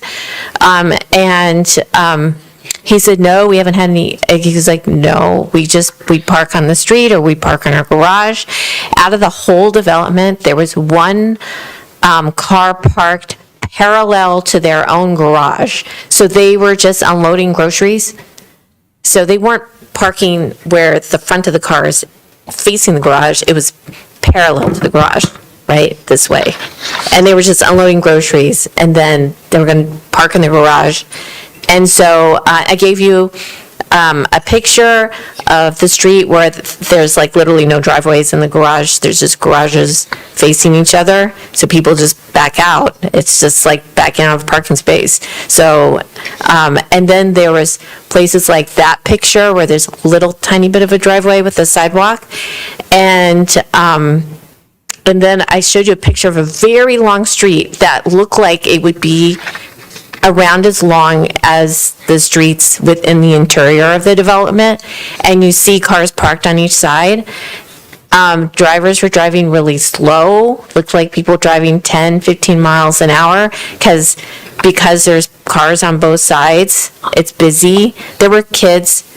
There was like a little patch, like a tiny little park in the development, and I think that street was where the park was. So I wanted to give you I wanted to feel like a busy day at the park, people home, it was on a weekend, and I didn't get the impression that there was a problem. The planning department was not aware of any particular problem. The resident that lived there, I'm like, is there a lot of police activity? No. There didn't seem a problem. These homes, they're well over $1 million. So I think as long as Burgundy has the normal driveways on Burgundy Street, because that's where it's busy. Yeah. You know what I mean? Like, even like Crimson, people aren't So like thank you, speeding. and I appreciate you clarifying that, because we do have it, and that's Yeah. pictures that you took.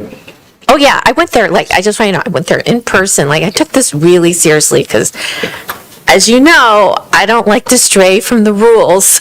You think you've learned that about me. Okay, but it's like the planning department said, like, we allowed this allow the developer to increase the density. And so I think there's mitigation measures, like to calm the traffic and just keep it slow speed. But it felt okay to me, and it looked nice. So Thank you. yeah, Thank you. you're welcome. Anyone else wishing to address the council?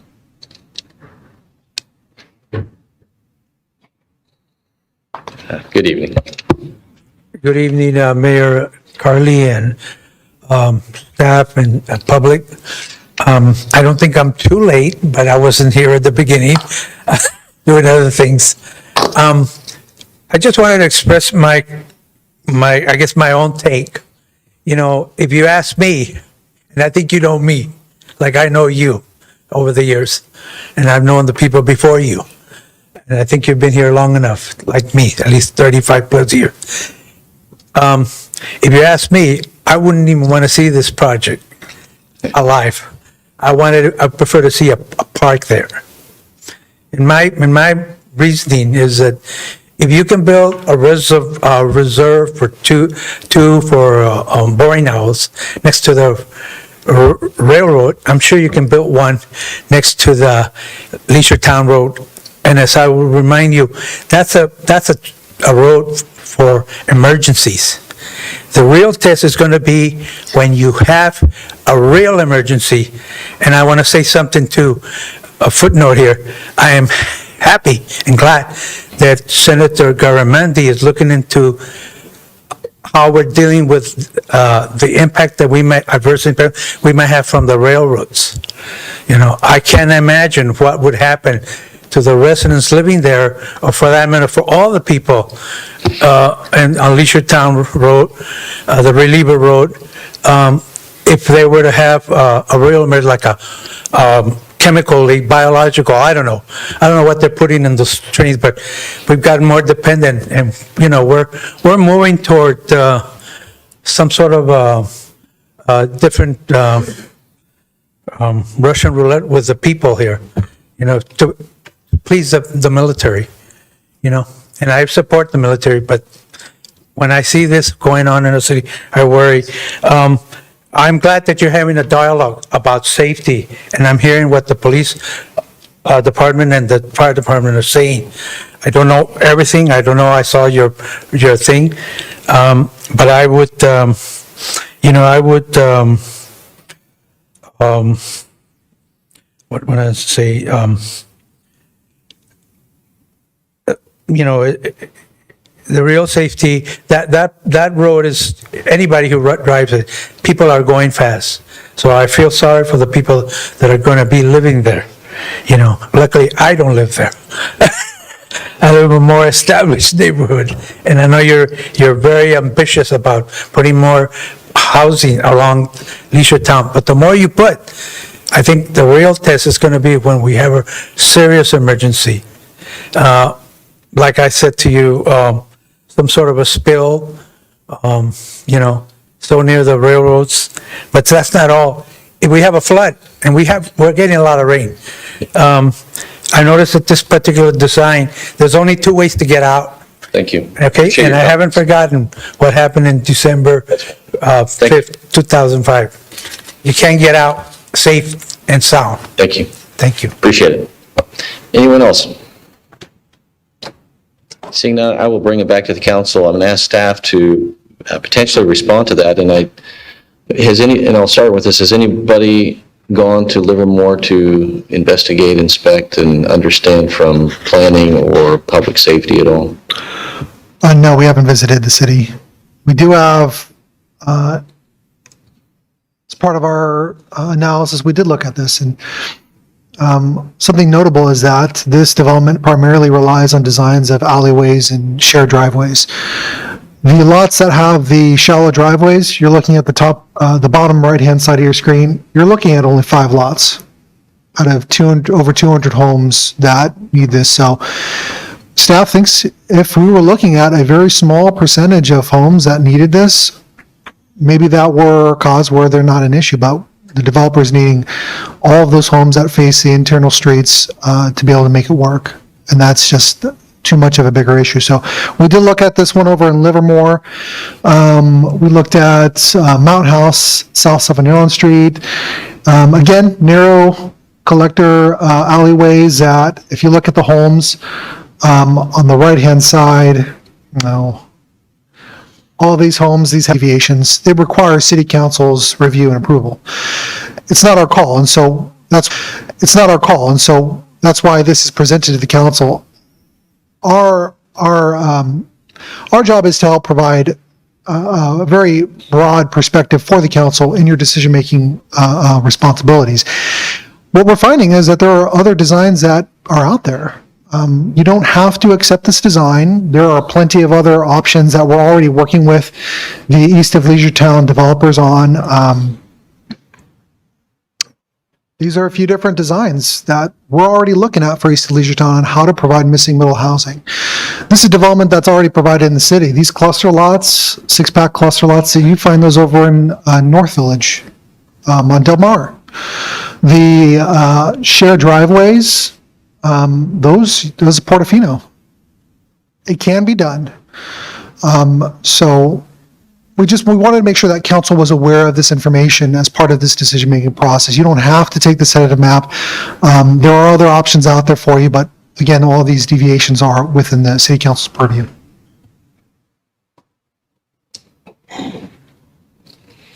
Any other comments other than that? I see you touching the mic, so I just wanted to make sure. I was considering, I just want to make the point that changing the streets from public to private does not eliminate the safety issues from the police department, the fire department, public works, and the city attorney's office. And that is why staff is recommending that you approve the general plan amendment and zoning to reduce the allowed density on this site. Do not approve the tentative map because that allows the applicant to look at some different housing types and to work with staff on a design that does not have the safety issues that we've described at some length this evening. Okay, great, thank you. Councilmember Wyland? So on this map that you have up that shows the different options, so only 2 of them have the density of the one that we're looking at now, because wasn't that like 13.98 or something, almost 14? Because those other ones are 10 to 11, 10 to 13, 10 to 13. So would just eliminating a few houses from the current plan also alleviate an issue, or not really? They'd have to eliminate quite a few to have wider driveways. All right. And then I am concerned about approving something tonight, a plan that has 5-foot driveways, considering that we have such a big discussion about missing middle east of Leisure Town. So if we say, okay, well, we accept it on this project, and then it looks like that might be something that everyone else wants in the future. So we could like write an ordinance or something that says for this thing only, but I don't want to set a precedent by approving a short driveway on a street that can't really accommodate people backing up very much. So I do have concerns about that as well. So I just wanted to see if would reducing the number be a doable thing. And then the other question I had was the mitigation. On her presentation, she asked about mitigation regarding the detention basin, and that didn't come up in your presentation. So I don't know if that's something else that we would have to look at tonight, or something we need to hear more from Public Works on that. So I think Public Works could answer that. There's a condition of approval that requires them to demonstrate that the existing basin along Van and Leisure Town Road has been designed to accommodate the project because new standards have been adopted. So Public Works can speak a little bit more to that. but they wanted to remove the water filtration thing or something. So isn't that right too? So I wondered about that. Yeah, I would say it'd be best for Public Works to speak about the standards, since they're the ones that are responsible for the discharge of rainwater that's collected in the public right-of-way into the detention basin. With regards to your other question about the density, yes, likely they would have to reduce the number of units, but that's why there's a range for that medium of 8.1 to 14, is because depending on your project site, there needs to be flexibility on the number of units in order to be able to meet other city standards.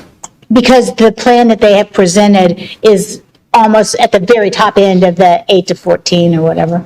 Correct. And to your point about the precedent, the applicant has indicated to us that depending on how this goes, they intend to pursue this particular deviation in the East of Leisure Town development.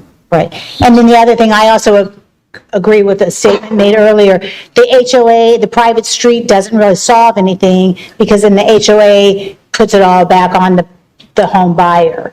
So even though that wasn't offered before, I don't think that solves the problem.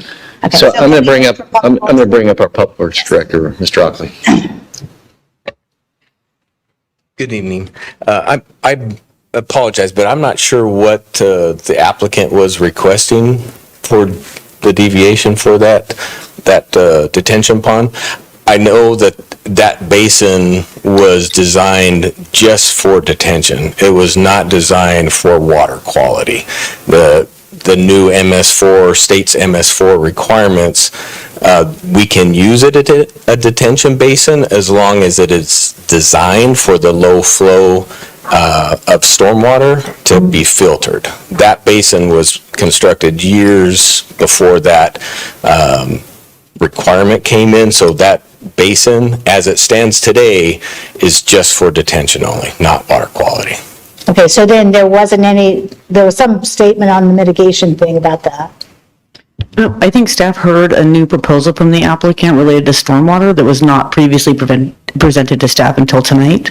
Okay. So we could further evaluate that as part of continued work on the tentative map if it does not get approved this evening, but I don't think we're in a position to provide a thorough response.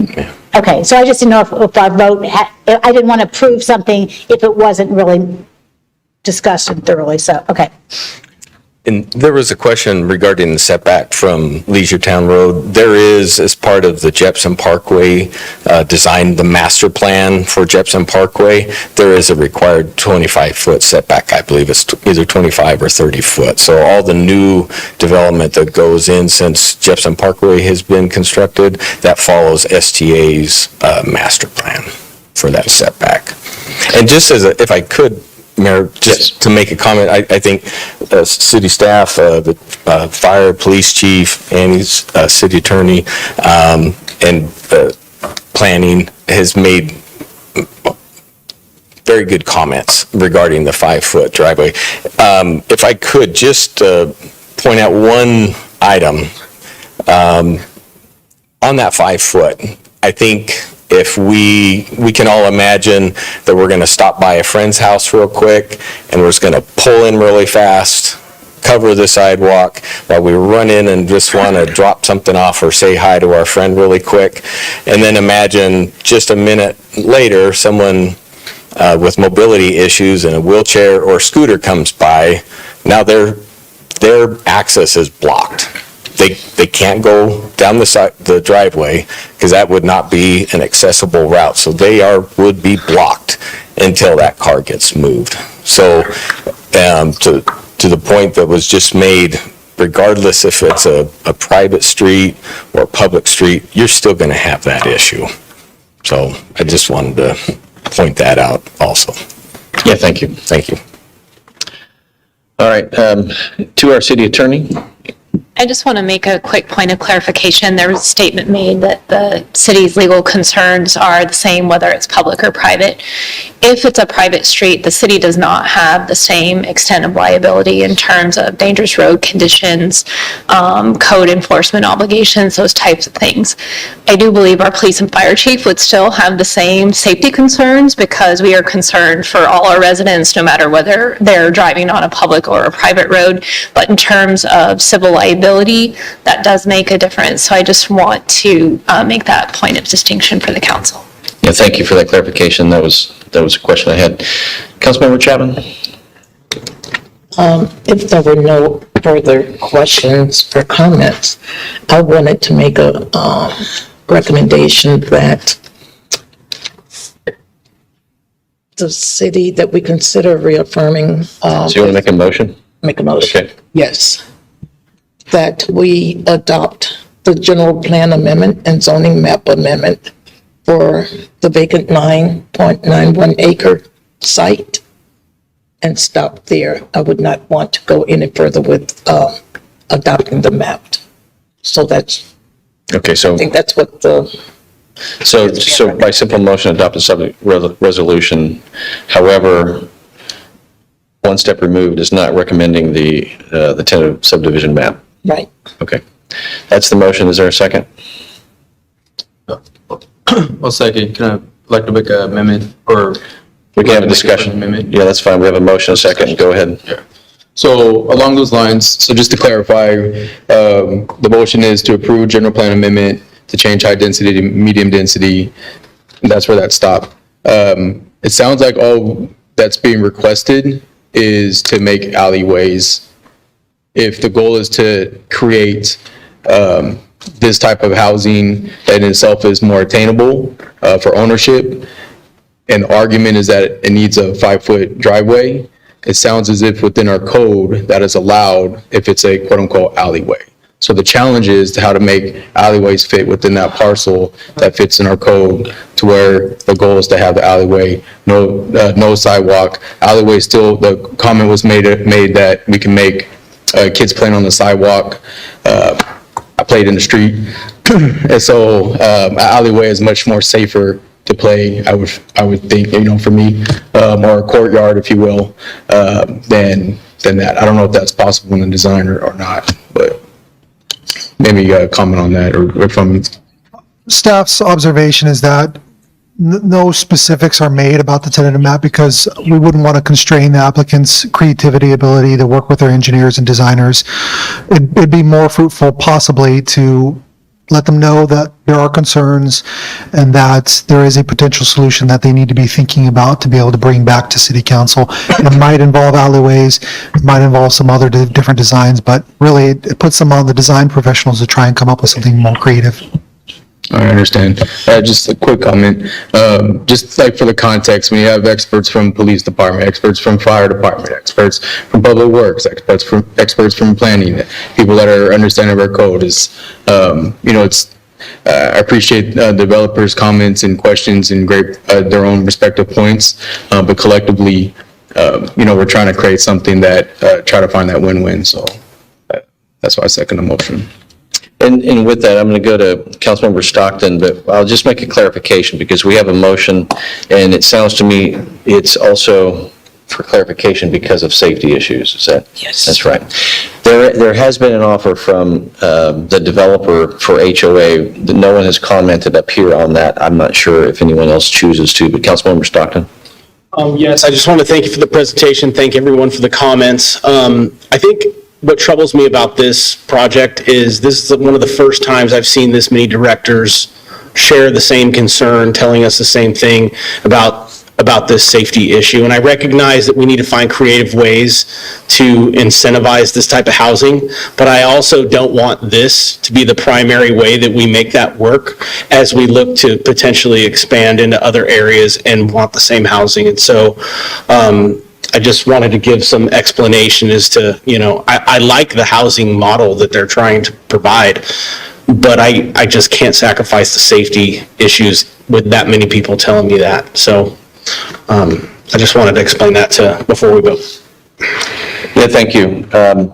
We have a motion, a second. I'll just add my comments. I do appreciate the developer trying to work, and it sounds to me like there's been a lot of work trying to get to something because this council has tried to find ways to get to that housing, what is missing middle? We've been talking about this for a while, and we just might get to it tonight, right? We have a presentation. So I like the movement that's occurring. I do believe what we've heard from our city attorney, though, is it makes a clear differentiation. It doesn't take away the safety, but an HOA, I don't know that it has to be $200. I pay $75. So it does require, if it requires an HOA, it takes on the liability, it takes on the front line of it. However, it doesn't absolve the safety. And maybe there is an opportunity for staff to continue to work with the developer to finalize something. It doesn't have to say no. A no vote tonight doesn't mean no, not ever. But it's an opportunity maybe to reinforce some of the things that have been vetted tonight to get to yes. I appreciate hearing what you're saying, and we've talked about being development friendly, and it sounds like there's been a lot of latitude to say, I think we can do this, I think we can do that, and I appreciate seeing that from staff. But I too agree, the motion has been motioned and seconded. I would simply say the direction, I don't have to add to the motion, but I do believe the HOA would be the way to go if the developer can work with staff to find a way to increase the safety and rely on our experts and staff to get there. Let's get to yes, let's find a way to do it. We know the neighborhood is not looking for the high density apartments. I think we're close. So with that, may I have a roll call? Councilmember Stockton? Yes. Councilmember Ritchie? No. Councilmember Chapman? Yes. Councilmember Wiley? Yes. Vice Mayor Silva? Yes. Mayor Carley? Yes. So I'm looking forward to Mr. Alexander, and please continue to work with staff. Let's figure out how we get to yes. I think let's find a way. And I appreciate staff's diligence on this because I do believe that we need to finalize this location in the city. Okay? All right. Let's take about a 10-minute recess, and we'll come back in 10 minutes.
All right, we're going to go ahead and reconvene the meeting. It's 8:14. We're on to item 11B, to our city clerk. This next item is the renewal. Hold on a second. The resolution receiving the Downtown Vacaville Business Improvement District 2025 Annual Report, approving the 2026 District Management Plan, and authorizing the levy and collection of assessments within the Downtown Vacaville Business Improvement District for 2026, and a resolution authorizing the city manager to execute the Downtown Vacaville District Management Agreement. And our Community and Economic Development Director, Aaron Morris, is here to present. Thank you.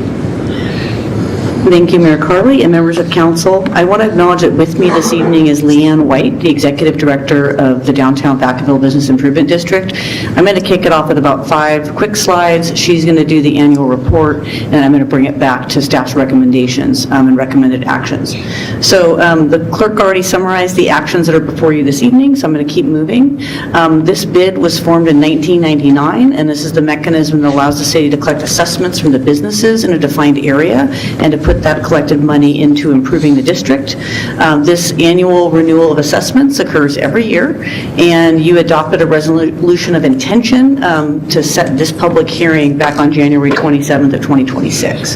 This map's a little bit funky looking, but this is a map of the boundary of the Downtown Vacaville Business Improvement District, so everything within the red outer line, these business owners do pay an assessment that goes into the pot to improve downtown. So the resolution that's before you would authorize collection of assessments for this calendar year. It recommends no changes to the rates or amounts, so it's basically the same as last year. One of the key things about bids as a mechanism to fund improvements is that the amount that can be done really relates to the amount collected. So in the case of the Downtown Vacaville bid, this bid generates approximately $56,000, $56,296. It did that last year. We expected to do that in the year ahead. And so because of the limited funding, the part of that's before you this evening related to the assessments is kind of a limited scope of services to support downtown. And then when I get to my part, I'll explain the supplemental funding that the council may be authorizing this evening. But at this point, I would like to turn it over to Leanne White, who will do the bids annual report, and I'm going to try to skillfully switch over to a different presentation now. Good evening. Hello. I got the loudest seat in the gallery, so every time I move, it squeaks. And I feel like the whole world can hear me. Good evening, Mayor, Vice Mayor, and Council. Thank you for taking time for us this evening. Your deep commitment to downtown Vacaville is a testament to who you are and your commitment to the city. So on behalf of the entire downtown, I would like to thank you. This presentation covers the DVBID's 25 performance and our bold vision for 26. Today's presentation is organized into 9 key topics, each building on the last to tell a complete story. We'll cover where we've been, what we've built, and where we are going. In 2025 created an opportunity to take a deep step back and consider transformational approach to the DVBID. Not incremental change, but a fundamental rewriting of how we operate. 3 headline achievements define our year: the Downtown Shakedown, a community celebration that exceeded all expectations; the year-round farmers market, a major operational leap that is already paying dividends; and rising sales tax momentum, a story that reflects real economic vitality in our district.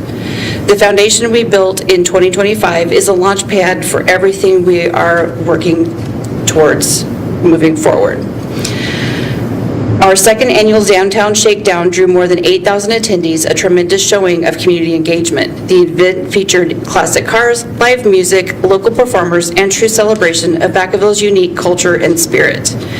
Planning for the 3rd annual car show is already underway, with new elements being added to grow attendance and attract regional visitors.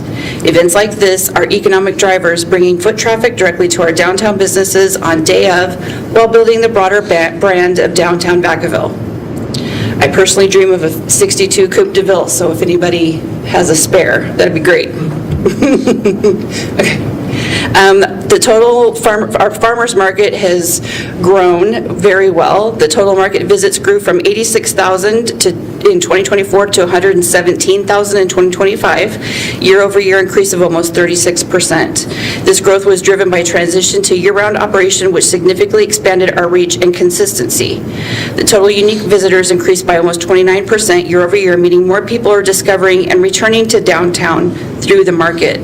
The farmers market is not just a community amenity, it's a proven traffic generator for surrounding businesses and a pillar of downtown economic health.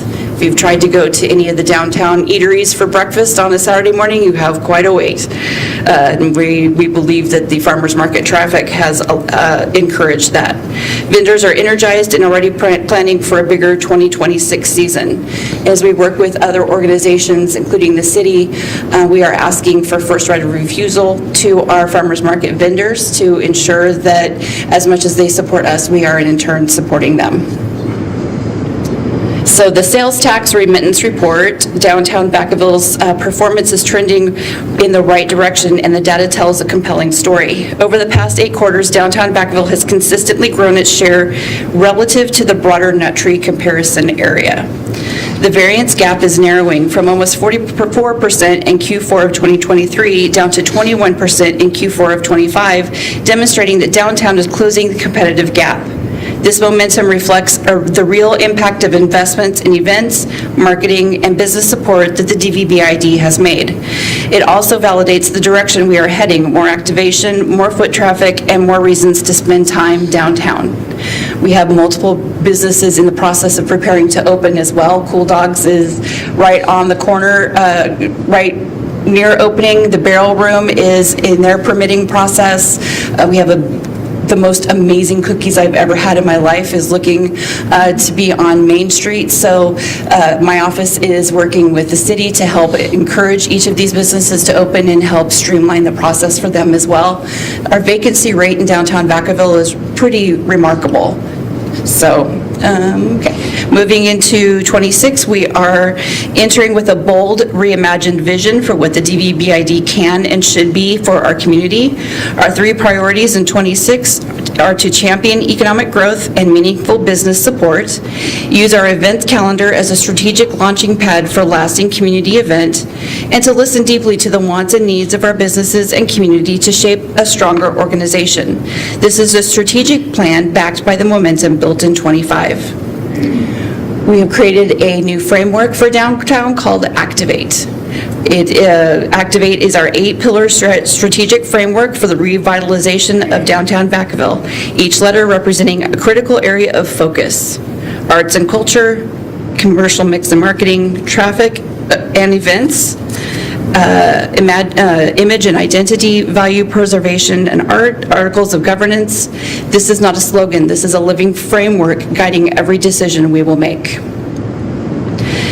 In 2026, DVBID is launching an exciting rebrand under the tagline Discover Downtown Vacaville. This new identity honors our 1851 heritage while projecting forward momentum and ambition.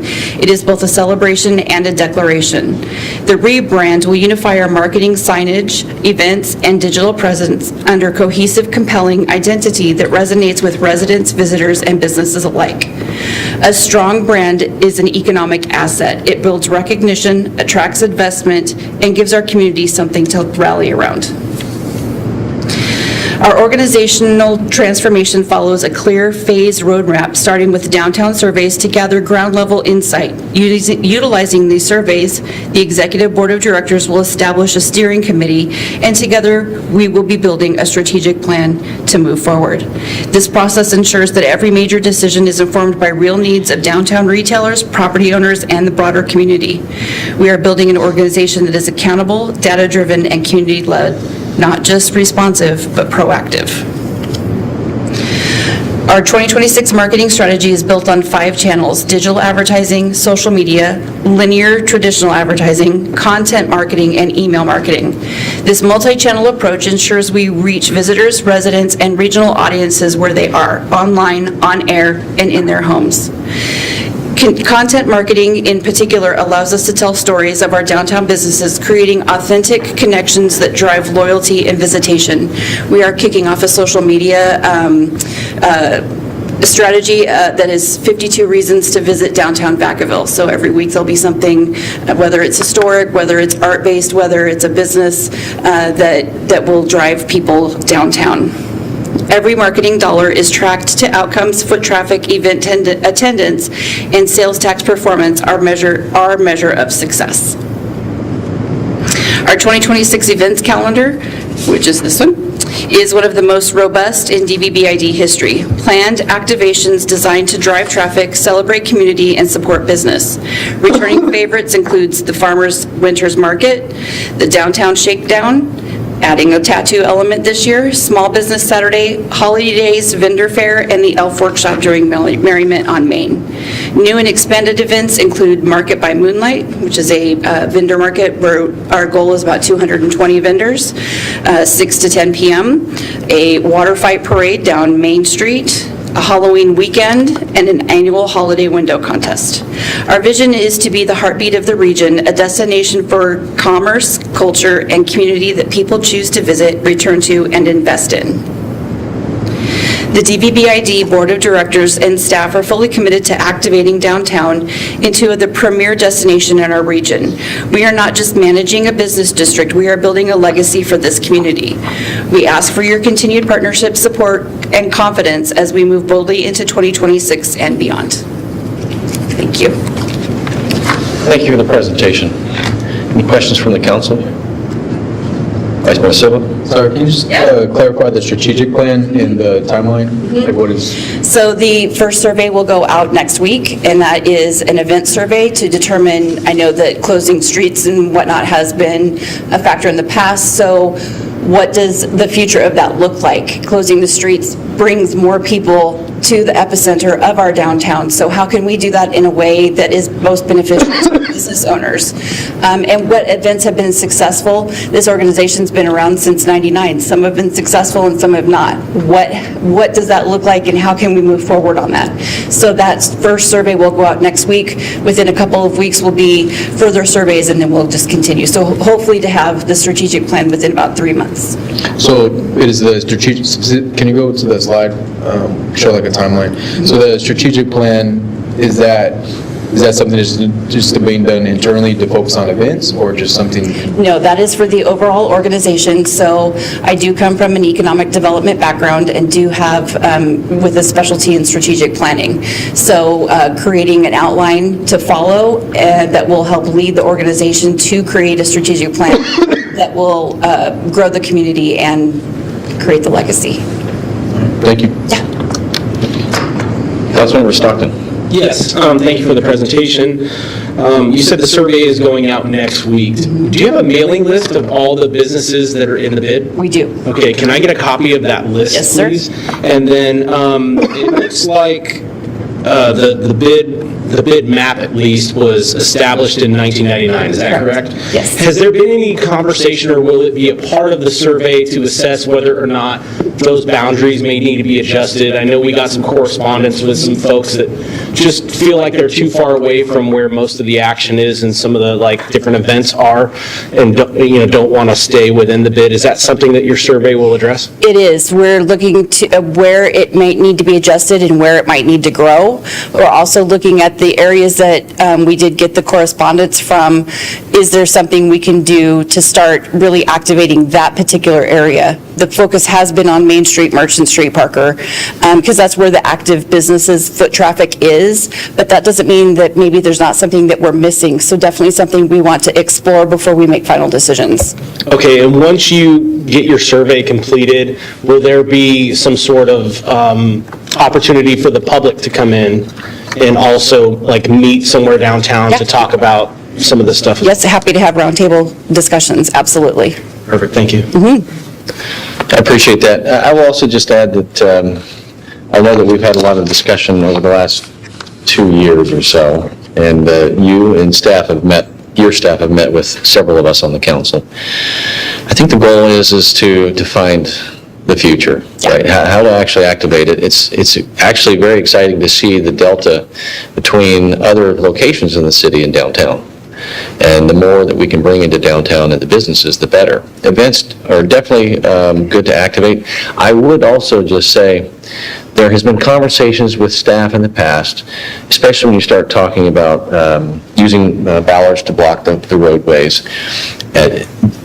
There's a win here because there has been a past discussion about adding more bollards so that you don't have to block everything off. And so part of that assessment, when you do that strategic discussion internally and everyone who's interested in trying to make things work, I just encourage you to look for the win, bring people together with collaboration.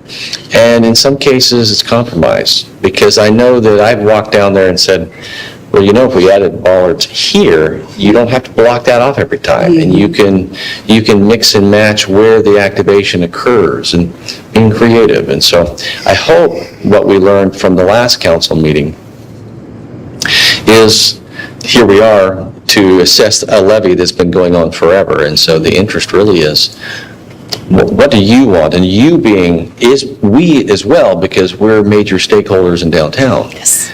But the businesses and the property owners, I think we've all learned a lesson on how to actually get what we want. Yeah. And what we want is that feeling. We want the combination of people living down there. And it's going to take events, and it's going to take collaboration with the businesses and also activating the right kinds of businesses. Yes. And so there's reason to be optimistic, even though it's been kind of challenging. And so I appreciate it.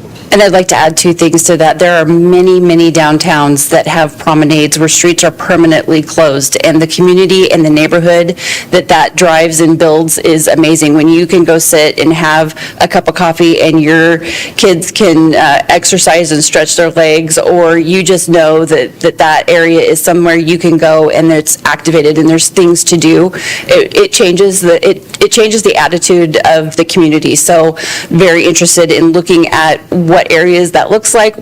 Can we grow it from there, or is it feasible for Vacaville? The event, and if I may, the events calendar and the budget draft for 2026 is really built one event on top of the other. So the farmers market spurs the vendors to do the midnight market, which spurs the holidays. So we're building one on top of the other. Not each of these events is not a singular event that we have to recreate each time. They build on each other.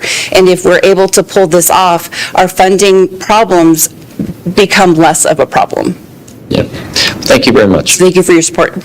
Yes, and to our city manager, Savita Shadra. Yeah, I would like to add a few comments. We really appreciate, working with Leanne on coming up with some of these events and having discussions around it. So I do want to point out a couple things. There are some events in there where we have the discussion that would involve discussions with our special events committee and police and fire department, because it will impact them. When it comes to putting the bollard or the, blocking of the streets, we'll have to again work with our special events committee and public works department to identify. We have 6 traffic control plans currently, so we'll work with the bid and identify which works, which doesn't work. So it's not a process that will happen in silo, it will have to be in collaboration. And going back to the question Councilmember Stockton around the bid boundary, this has been set as levy since, for a really long time, and there are some highway code requirements. The city will have to be heavily involved before that boundary could be changed, and it would be a very similar process to P-bid, where a 218 process will have to happen. So I just wanted to clarify some of those points. Thank you. Yeah, great, thank you. And we realize that we may have to bear some expense for traffic control or for additional security. We realize that your resources are stretched and that you work very hard to assist us, but we also realize we may incur costs with that. Yeah, great, thank you. I'm going to open up to the public for any comment as well. I have 5 more slides. I'm sorry. Oh, sorry. I'll be quick. Sorry. All right, that's okay. Go for it. Thank you. Just to put a finer point on this, the events are what the assessments would be used for. And so that's what's in the draft management agreement. You'll note it's not all the events, because the events that have been put into the contract are events that have happened before, that the city has confidence in, and involve vetted street closures. Some of the events that were described this evening, like the city manager said, require further vetting. The other thing is there hasn't been outreach to the downtown businesses about the desired there to have more street closures and more events. And so staff is looking forward to partnering with the bid to really vet that with the public and make sure there is support for that. The other part that's before the council is the supplemental city funding. This year, the bid is requesting $150,000 of supplemental funding, and this is in addition to the events. This provides the bid the ability to do a set of fee-for-service activities. These are described in more detail in the staff report, but they fall into the category of marketing and promotions, supportive economic development activities, capital improvements, that would be the merchant directory signs to be installed downtown in the coming year, and then also participation in integration with Main Street America. So the draft management agreement that the council would be potentially adopting this evening, the whole goal is working together, the city and the bid working together. It addresses both the assessment-funded services and the city-funded services. It would be for 1 year, so we'd have a new agreement coming back at the same time next year. And it gives the bid a set of specific responsibilities that we would check in with council about. This includes implementing all the services, submitting an interim report in July of this year, submitting a CPA-prepared financial statement by July of this year, and submitting a timely final annual report for this year ahead of the next agreement. And then the other part of the bid responsibilities that are in the contract that's before the council is maintaining ongoing communication with the members in the city, holding an annual public meeting for the business owners, maintaining tax exempt status, having an advisory board and utilizing it as has been happening, and again, the Main Street membership. So thank you for letting me finish my slides. Staff is recommending, now that you've heard the annual report from the bid, that you adopt 2 resolutions as shown on the screen. And thank you very much, Mr. Mayor. Yeah, thank you. Now we got to the end of that. Any questions before I open it up on that? Councilmember Stockton? Just real quick. Is there any way that the bid can have their meetings televised here at council chambers where the public could come and speak just like they do during our meetings? Is that something that could be explored? It's not something that we've ever looked at before, but we could look into it. Right now, the meetings are held at the Cloth Carousel in a really large meeting space, but of course, it doesn't have the same capabilities as city facilities. I'm just curious if it might increase engagement if folks could come here and or see it on TV or YouTube or something like that, since they're one of our partners. I don't know if that's possible, but if it is, I think it'd be worth exploring. Well, it's not a meeting that's subject to the Brown Act, so they're not required to have the public participation, but, you know, it could be a discussion with city staff on, you know, whether or not utilization of city resources would encourage additional engagement if that's something they want to pursue. And I just want to add on to that, we'll have to work with our staff, how much time it would involve our team to make the setup and all of that. So is that something our staff is ready to take on? So we'll have a discussion and we'll report back. Thank you. Yeah, thank you. Vice Mayor Silva? Yeah, just 2 things. So, you know, every so often we get the complaints from certain business owners that the bid's not serving their needs. Is there a process that's implemented to make sure that there's some type of follow-up from the bid to engage those individuals one-on-one? See in which ways how they can help contribute to the bid and vice versa? Yeah, please come forward. So our meetings are open to the general public once a month, so people are more than welcome to come in and chat. We send email message out to everybody that the meetings are happening, so that opportunity is given. And I'm sorry, say your question again. Well, just when people say, hey, we're not being represented. Oh, yes, the complaints. Yes. So if I hear of complaints, then I address them personally, and I try to mitigate them before they even happen. I really want to make sure that as we're building out the strategic plan, we're building out the events, that we are talking to our people and we know what the pain points are. One of the reasons of moving into a midnight market from 6 to 10 is that shutting the streets down is less during business hours and more during retail hours. So trying to adjust to accommodate everybody. We can't make everybody happy all the time, but we surely can work to try to help mitigate. All right. I mean, yeah. So I just like when folks say, hey, I don't see the benefit of this and that, just my recommendation is to make sure that we engage those individuals to see in what ways the bid can help or how they can help the bid help each other. Absolutely. The other point is kind of related to the whole PBID effort or the funding mechanism. And I think it's aligned with this is that, to me, to me, there has to be everybody at the same table. So if in this case, City of Vacaville, Visit Vacaville, Chamber, DVBID, all of which receive tax funds to help contribute in one way or another towards their success, to coming together to see which ways we can collaborate on making sure that things are running efficiently and effectively. And maybe through that, there's opportunities to see where collectively we can start addressing issues that have kind of been lingering around for too long. So currently, the Big Four are meeting every other month here at City Hall. Savita and Aaron join us, and we collaborate, and we're working on a master calendar. So there's multiple items being accomplished during those Big Four meetings. But is that, thank you, so is the focus to better collaborate on pathways to finding more different ways to support the funding that the bid needs? I think would you say? I would say it's a combination of different things. So we started off by looking at all the events, so to verify that there's no duplication of efforts happening among the organizations. PBID started that way. Unfortunately, it didn't end up that way. So we will continue to work on that as well. And again, Aaron and I met with Leanne earlier last week, and we discussed some of the options around the events for this presentation tonight. So we'll continue to work with our special events committee. If there's a desire, after every other month when we meet, we can do a quick report to council on what the things we're working on. The first item that we agreed on was to come up with a combined calendar, which Visit Vacaville is taking the initiative on, so the community has one place to go and take a look at all of the calendars. Thank you. All right, thank you very much. I'll open this up to the public for any additional comment.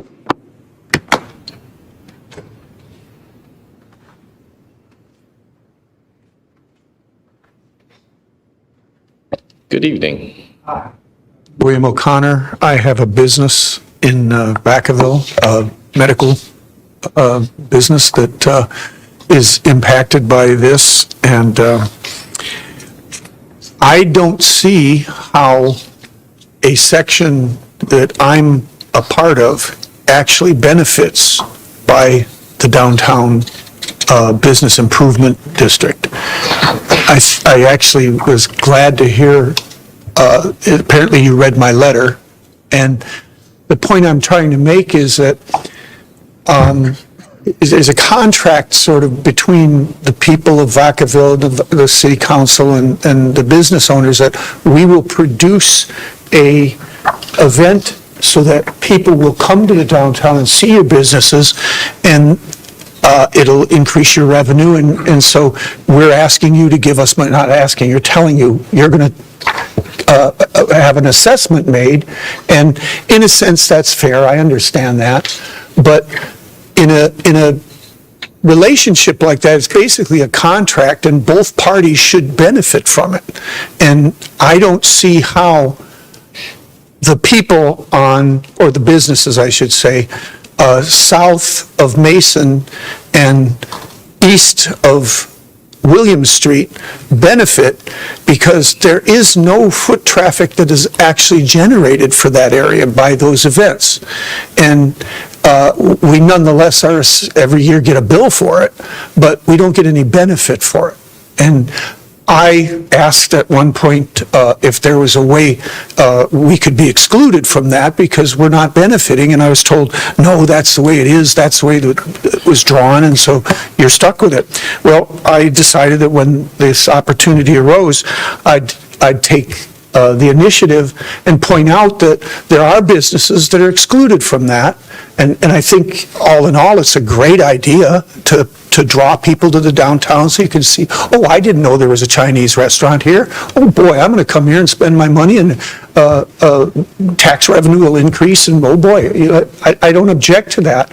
But because of the intersection that exists in that, like 7 roads go together there, nobody comes during those events to any of those businesses over there. And I talked to the people who have their businesses there, and they recognize that too, but yet they're still assessed for it. So what I'm here to do is ask that you consider that and redraw the business district to include the true business district that this was designed to benefit. And my point is, I think, made best by quoting Section 2 of Resolution 2026-06, that stipulates that the intent is the promotion of public events that benefit businesses in the district and which take place on or in public places within the district. Well, all of these events that we see don't take place on our business area. Nothing happens there, so nobody goes there. So we don't get any benefit, and the trade isn't there. There is no entity of value that is conferred to us, but yet we're still assessed. Yeah, thank you for that comment, though. Appreciate it. The time's up. I've gone way over, but I've been listening to it, and we have your letter, and that's part of the record. All right. And it certainly was a question that was brought up because of your letter. So appreciate it. All right.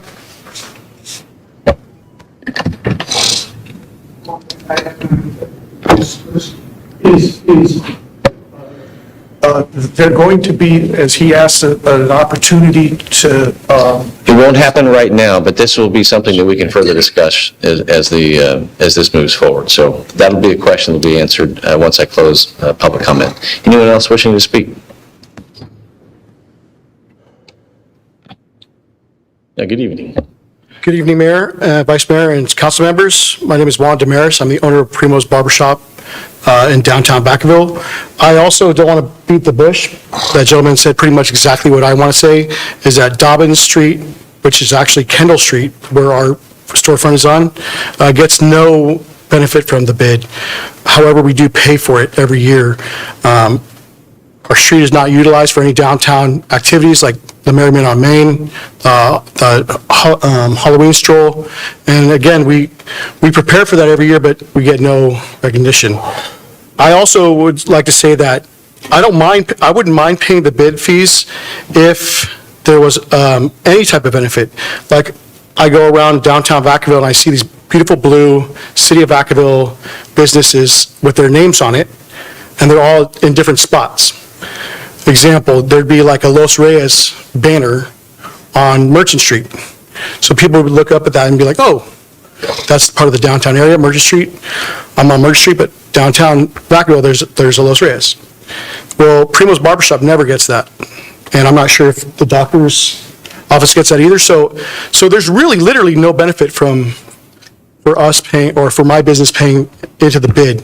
And again, I feel like it could be mitigated if you don't want to utilize Kendall and Dobbins Street as a downtown area to explore, cool. If you still want us to pay, then at least throw our name out somewhere. That I think would be a fair return for not being part of that bid area, but still paying the price. Second thing, really quickly, I took off my Marine Corps League cover and shirt because this has nothing to do with the Marine Corps League, but I am here on behalf of the Marine Corps League. I'm the Commandant of the Marine Corps League, just voted in January, and I'll be holding that position for 2 years. So I just want to make sure there's a separation, that I'm not here on stage talking about the Marine Corps League. I'm talking about my business, which is Primo's Barbershop. Thank you. Thank you. Seeing no one else, I'll go ahead and close public comment on this item, this hearing, and bring it back to the council. And this is a long-standing levy. I think we said at the last council meeting that this is something that predates all of us at this. And so if there are further conversations about what that may mean, I think the key really is, it's a fair question about how do we activate areas that, it's a very wide bid, and there's a lot of businesses that aren't really entertainment, retail, and the sheer focus. So sometimes I can imagine being on the outskirts of some of these, it just doesn't seem to fit. So any final comments based upon the comments and the questions from the public? Thank you, Mr. Mayor. I read the letter from Mr. O'Connor, and also I've actually met the gentleman from Primo's a couple of years ago on a business walk. We will be doing a minimum of 2 business owner meetings in the short time ahead. One of the main things coming out of this process, this renewal process, is really vetting the idea of more special events downtown that would be block closing Main Street, et cetera. But also with the PBID effort, I'm working on a strategy to basically get out there, get people to come talk to us, and really hear their perspectives on a variety of issues. And that will probably frame some of the next steps for the downtown Vacaville bid and for downtown Vacaville as a whole. So I can't say I have all the answers now, but I'm prepared to get out there and have multiple meetings with the bid side by side to really gather opinions and ideas to figure out how maybe some of their programming could be tweaked to benefit additional businesses. Maybe it's a matter of looking at the boundary, but as the city attorney said earlier, changing the boundary is no easy thing. So that's something that it's not that it's impossible, it's just not that it's definitely not easy. To our city attorney, Andrew Bowman. Yeah, just the California Streets and Highways Code governs this. There's a very statutorily driven process that requires certain public notices to the businesses that are impacted by it. If we change, expand, reduce, it's all subject to that process, and there's lots of legal requirements that we have to meet so that everyone is properly noticed before we levy any kind of assessment. And I think it's fair to the comment that you made, and clearly, sir, the reality is there's been conversation that in the future, does this bid even continue to exist, and this council potentially taking action in the future if it is or is not suitable long-term. So whether or not it ends up shrinking to a different size, it would follow a same process. The key is are we going to have an effective bid that meets the needs of the businesses? It's 2 weeks ago, this was discussed at length. No matter what happens, if there is a deviation or change, and there is a need to end this, that would become another action item to the council that at some point could take a different direction. So this just continues the levy, but it doesn't mean that the conversation's not over, because I think we've all said that we need to figure this out. And it's not somebody up here or in the public trying to act like that we're not in this together, or we're trying to tell the public what to do. We really do want some collaboration and compromise, and let's get what we want downtown. We all have a vision of what we want downtown. Let's figure it out. And if it's harming a business that's on the outskirts, how do we reach those areas? Sir, I'm not sure how we're going to get people to come into a doctor, from a doctor's perspective, but if you feel like you're part of something, then it helps everyone else around, and we all like what that feels like downtown. The same way, if you're paying into something and you're not getting something out of it, sometimes I'd ask the same question: what's in it for me? So appreciate it. So with that, I see Councilmember Ritchie. Are you about to give me a motion? Sure. After a quick comment. Okay. I wasn't sure, so I just... my voice today, so it's one of those days, but you actually said exactly what I was going to say. For Mr. Demarius and Mr. Cooper, I share the same sentiment. I have a business downtown on purpose, upstairs, where it should be, because it's not taking up prime real estate. I contribute to the bid every single year, knowing I have no benefit from the bid every single year, but it's to exactly what the mayor just said. It's my understanding of the greater the good. And I pay it knowing that I'm trying to do my part to invest and be part of something that's going to create something for the city. I mean, no one comes, buys ice cream, that buys a house. I wish they did, but they don't. Like, people don't walk and get surgeries on their board. I mean, it's one of those things, but I understand. But I think the last 20, 30 years in Vacaville downtown isn't going to be the next 10 years. We are changing the landscape of downtown. We are bookending downtown with an amazing opportunity by 700 Park, the possible lot we have in the corner adjacent that would create cross traffic in the open lot of Parker. So what was for the last 30 years, hopefully won't be the next 10. And I think we are going to get more foot traffic and synergy that they will walk by your shop, which I know it's not a high traffic I feel the bid works. I think as we're trying to grow downtown to more live work, it's going to be different. But I don't think it would ever benefit you and I, because no one gets a house or a surgery because they're bored. So I think we have to pay it as a part of the greater good, but some businesses around will benefit more than others. I think we have that acknowledgement, and we have the choice either to move our businesses or deal with it. I'm looking for a motion, so. Okay, so we have a motion to approve. We have a second. I'll second. We have a second over here already, so. All in favor? Aye. Opposed? Thank you very much. Let's get some real discussions going, and these are great comments. We got to expand it if we're going to be responsive to the community, so appreciate it. All right, we'll move on to item 12A, Madam City Clerk. This is a resolution to adopt the 2026 legislative platform, and Program Manager Rika Gidry is here to present.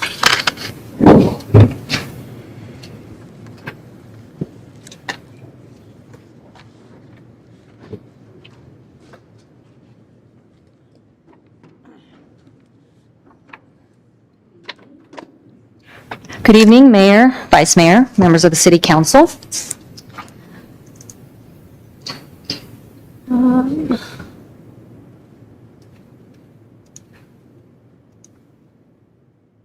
Help. Still loading. Oh, still loading, okay. I was going to say, I didn't think you were done yet. All right. Okay. All right. So what's this legislative platform? All right, well, it sets forth the City Council's priorities, principles, and policy positions. It also guides advocacy efforts, keeping stakeholders informed about key issues and legislation affecting the city. It also guides departments, advocates, and the public on essential municipal policy matters. And further, it advocates and requests letters of support for city projects and grant applications at federal, state, and county levels that's important to the city and region. Lastly, the legislative platform is updated and adopted on an annual basis. The purpose of the legislative platform is that it provides a framework for regional, state, and federal priorities. It integrates the council's goals and objectives, priorities of the league, and input from the council and staff. The platform itself also researches current law and pending legislation, as well as discussions with local legislative staff and advocates. The legislative subcommittee consists of 3 council members and staff. Currently, I have the pleasure of working with council members Stockton, Ritchie, and Vice Mayor Dr. Silva. Now, during the legislative session, the city will review and take a position on items at the state and federal levels.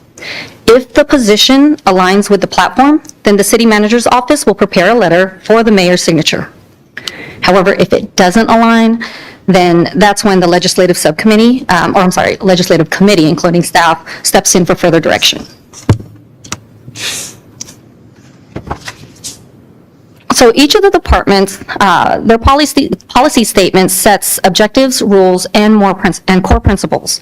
These are to guide decisions, ensure legal compliance, and support consistent management and goal achievement. The legislative advocacy standard of practice is developed internally. It provides a structure that outlines staff's role and responsibilities related to the platform. So as with the platform itself, you'll see here the California State Legislative Calendar runs annually. As you'll see here, the January through September, there are specific phases of peak legislative work, but the remaining months from October through December is for post-session reflection and preparation for the next cycle. Staff recommends that the City Council adopt the 2026 legislative platform. And before we get to questions and comments, I'd like to point out that staff has been working with the city's lobbyists. They've assisted with this effort pro bono. In addition, they also provided draft letters such as those to the Federal Communication Commission related to the broadband project.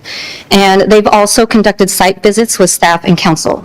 So with that, I'd like to call on Jason Gonsalves with Gonsalves & Son, who can briefly go over their services. Thank you. Good evening, Jason. Thank you, Mr. Mayor and members of the City Council. My name is Jason Gonsalves. It's a pleasure to be before you this evening. Our firm actually was founded in 1975 by my grandfather. I started in 1998, thought I would try it for a few years, and nearly 30 years later, we're still going. My daughter, on a personal note, is here in Vacaville taking the state bar today and tomorrow. So the fourth generation maybe is waiting in the wings, although she's threatening to practice law. So it's a privilege to be before you. Our relationship with the city started in 2018.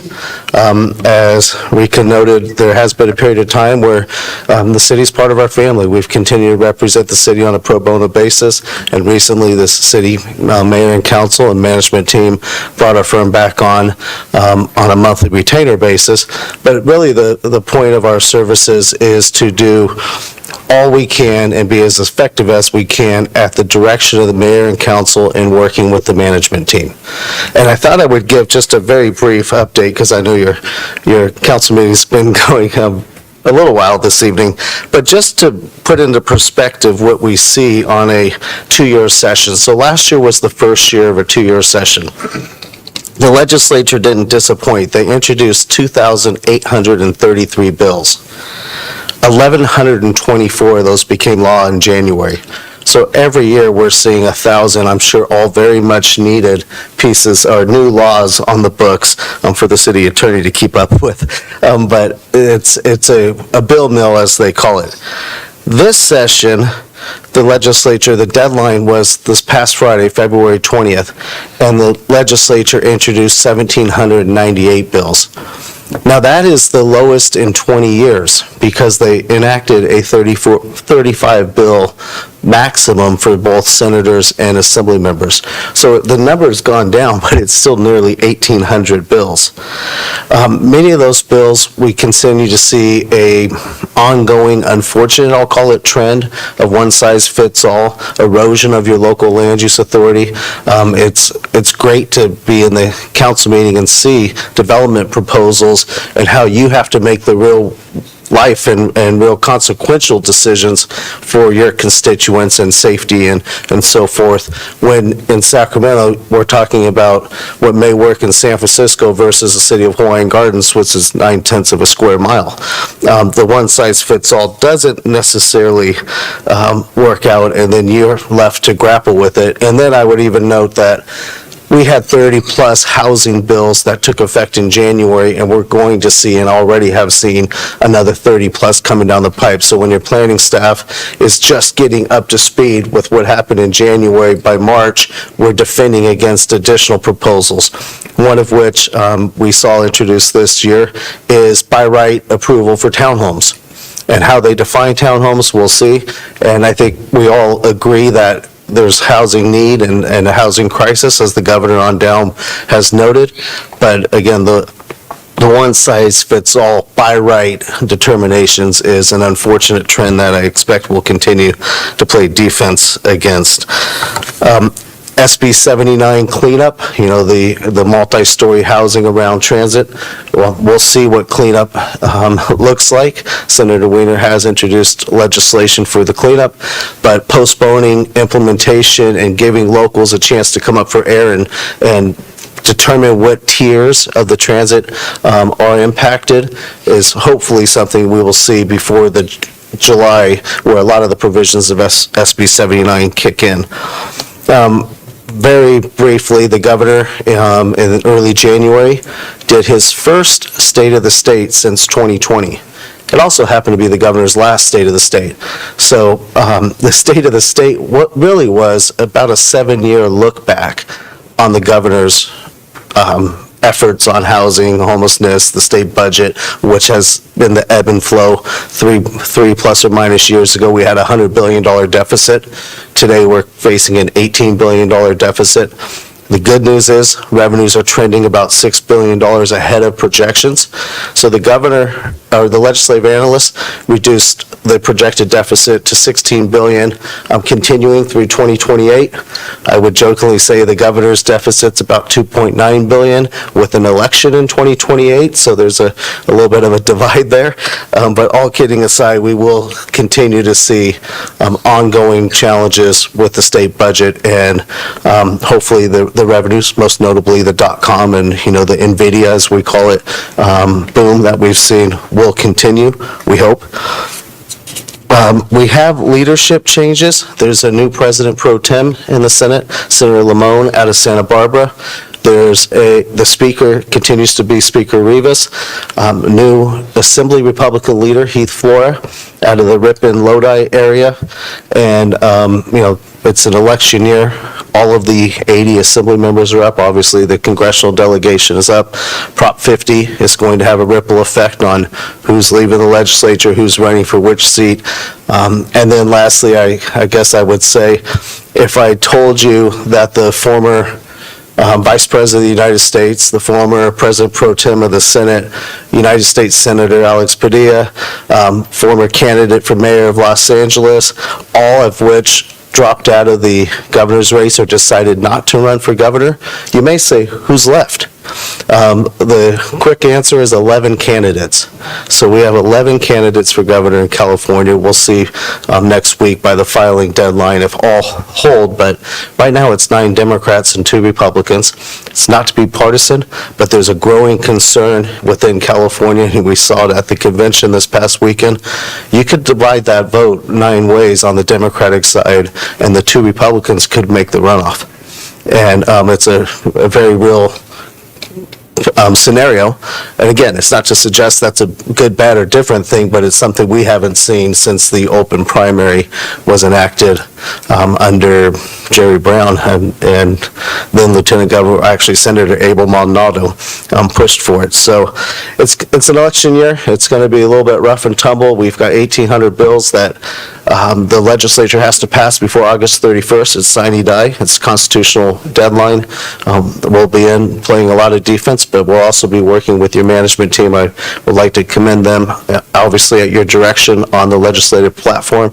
It'll allow you to take action as quickly as you can as the legislature moves through those 1,798 very much needed bills. So thank you for the time, the opportunity, and I'm happy to answer any questions.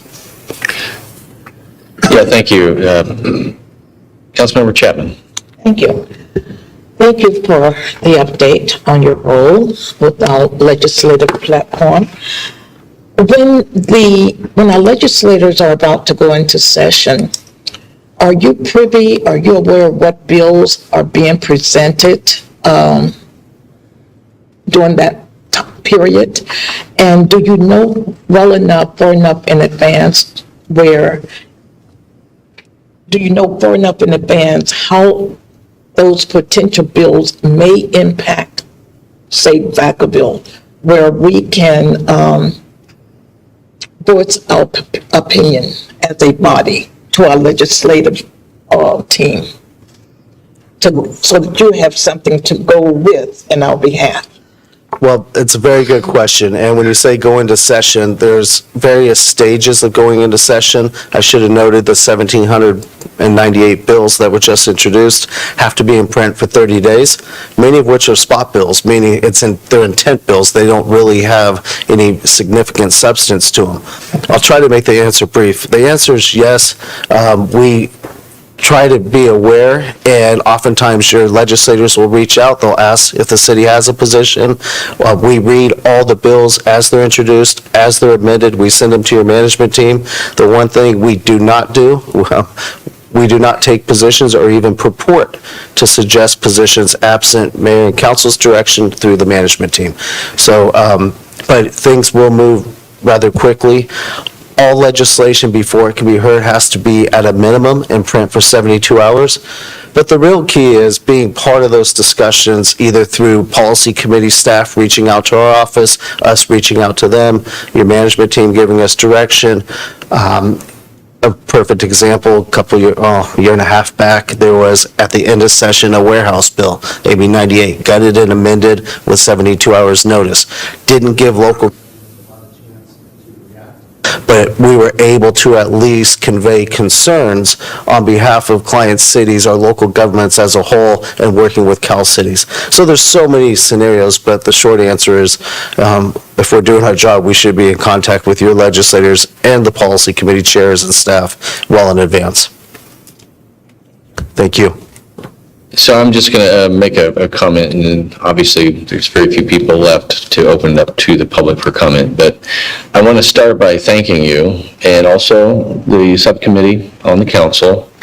I think that this was a very important step, but first and foremost, the real thanks goes to our city manager.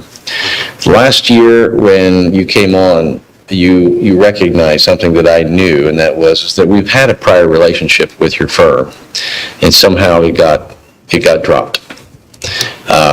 For no fault of anything that was done, it just simply was not utilized. And I think our city manager and we recognize that this is necessary because the council needs to have a policy that we all agree on and we adopt it. Not one person, not me as the mayor. There was never any intent to bypass anyone.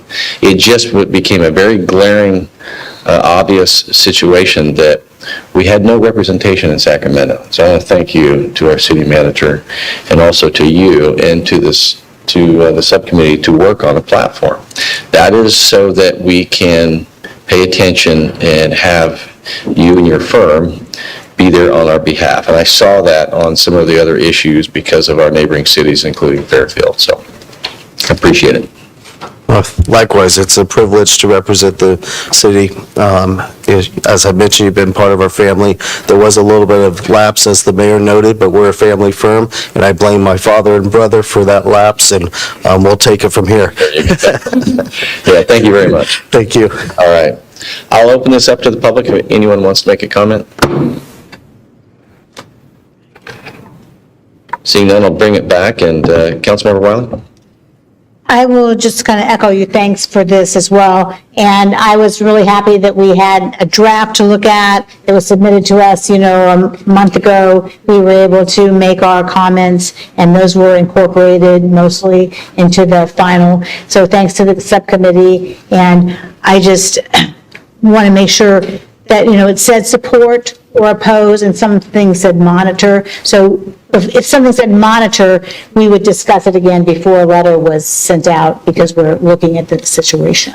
It's a good point, and because part of this is sometimes it's like watching the game and you don't know what the play is going to be on the field, and it could be a specific bill about housing, and there seems to be certain regulars in Sacramento that keep putting forward bills that don't make sense it could be an urbanized issue and it's in a suburban area. And so part of it requires interpretation.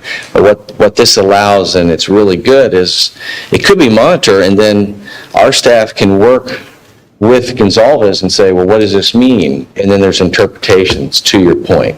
So now we have staff in Sacramento working with our staff based upon our legislative platform. So absolutely. And I'll just say one other thing before I turn my thing off. It is great that we've had, like, Assembly Member Lori Wilson's had a day here. Mike Thompson's representatives have been here. He won't represent us anymore with the redistricting. But I really appreciate the fact that the city has opened up our facility and we've had legislators here so the public can have an opportunity to talk to them about concerns too. And just the fact that the sheer number of new bills we have in January, we really need to have support to keep on top of all those. Yeah, thank you. Councilmember Stockton. Keep my comments brief. I think you put together a very comprehensive list of what this council has vocalized in past meetings about really wanting to stay on top of. I know we discussed loss of local control. Thank you for bringing that up. That was one of the big ones that, I know that you put in there. And so I wanted to thank everybody involved. I think it's a really good thing moving forward. And I would encourage, as time moves forward, for us to reevaluate this from time to time to make sure that we're staying on top of, new and exciting things, especially when there's going to be 1,798 in just this year. So thank you. Motion to approve. So Vice Mayor Silva. Second. We have a motion and a second. All in favor? Aye. Opposed? Thank you very much, and I know that this aligns with our upcoming budget, but thank you for all your level of service leading into this. Appreciate it. Looking forward to it. We'll move on to the next item. I think that's 12B. Yes, this is an update of pension and other post-employment benefits, actuarial valuation results, and the 2026 health premium rates. And Director of Finance, Ken Matsumiya, and Director of HR, Jessica Bose, are here to present.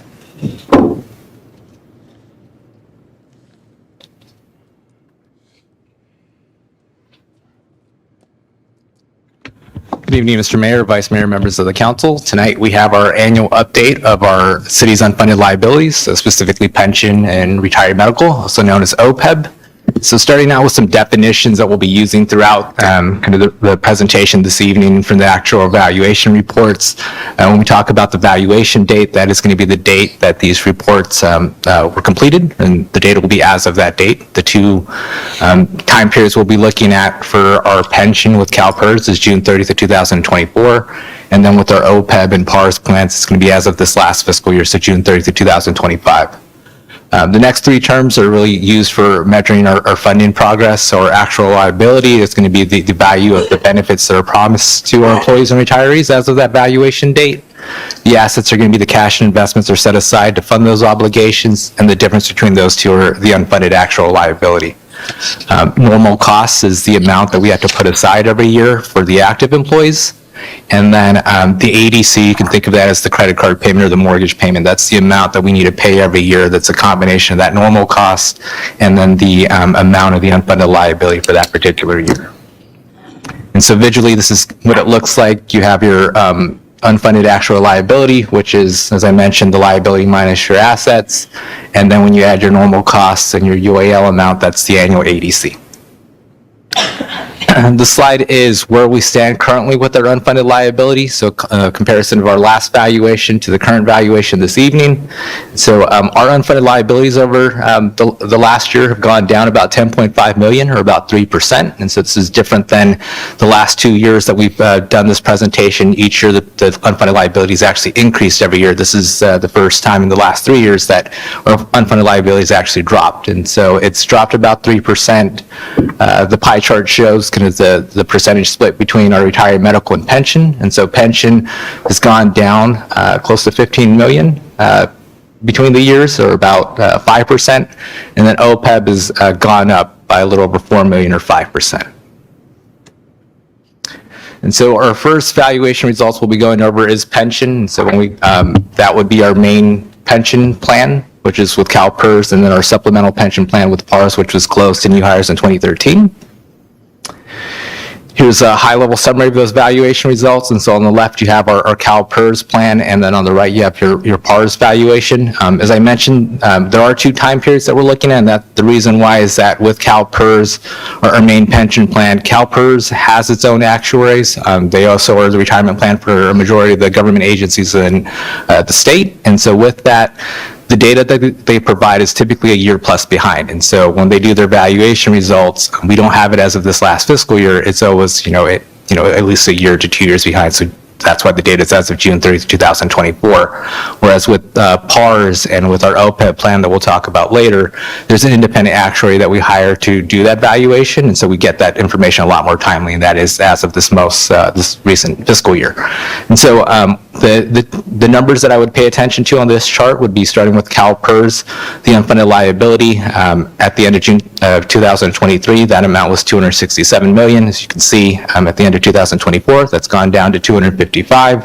Our funded ratio, or funded status, has improved as well, going from 65% to 68%. And then our ADC, so the annual payment that we have to make, is up about 3.5%, going from 33.8 million to 35 million. I'll explain the reasons for that in the next slide. With PARS, the unfunded liabilities decreased, and so this is the second consecutive year that's occurred. Our funded ratio has improved from 42% to 47%, and then the amount that we're paying each year has also decreased as well. And so whereas with PERS, you're seeing that number go up, with PARS, this is the second consecutive year we're actually seeing that ADC amount come down. And so with the valuation reports. So what the actuary is doing with each valuation is they're making assumptions on how long people are going to live, over the course of their career, how is their salary going to move, and when they would retire, and things of that nature. So it's a projection of the future. And so in each one of these valuation reports, there's a section that compares what they assumed the last valuation compared to what actually took place during the year, and that's called the actual gain or loss. And so when we have actual results that are better than what they assumed, that's called an actuarial gain. It actually reduces the unfunded liability. When you have something called an actuarial loss, where the results are actually worse than they assumed, then that's going to actually add to your unfunded liability. So that's how that relationship works. Starting with CalPERS to the left, the very top kind of chevron. So for 2024, CalPERS annually assumes that their investments are going to return 6.8%. In 2024, CalPERS returned 9.3%, and so because that return was much higher than what they assume every year, that's why you have that $13.5 million to the good, or an actuarial gain there.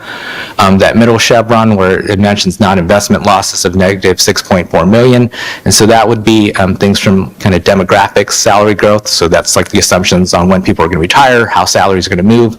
We did see a loss there of about 6.4 million, and so when you combine those together, we're still to the good of about $7 million for that fiscal year. With PARS, this is as of 2025, and so it's a similar story here with the investment returns. And so with PARS, they assume the 6.5% return. We had a 13% return during the year, so that's why you see the gain there. With the non-investment loss, that is related to early retirement, so retirement's happening quicker than what they assumed, and so that results in a loss to the plan. And so overall, there is an actual gain there of a little under $1 million. As I had mentioned, because CalPERS is kind of two fiscal years behind, one of the things that we already know, kind of because fiscal year 25 is closed, is we know how much CalPERS has made in their investment returns. We don't know how our salaries gone or the retirement data, but we know that they returned 11.6% this year as opposed to the 6.8% assumed. And so when we present this next year, there should be an investment gain because of that. As I mentioned, the valuation results that we get, that it's for the June of 2025 fiscal year, that's not going to be available to us until July of 26, and then we wouldn't have to start contributing to that until fiscal year 27-28.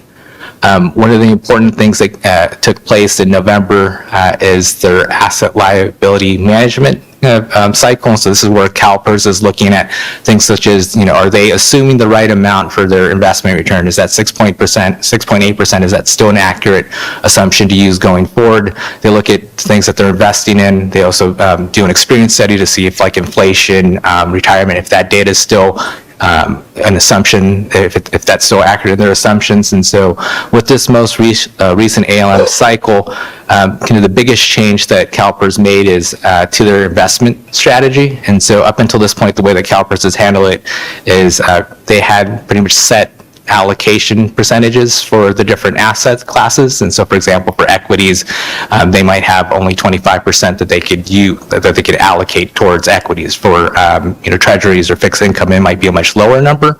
And so they moved away from that model to more of a holistic model, to where essentially they're not really looking at the individual asset classes and how much they should invest in each, but more so, what is in total, like, what's the total strategy that they should be investing in order to achieve, a 6.8% investment target. And so it's more of this holistic approach that they've gone with.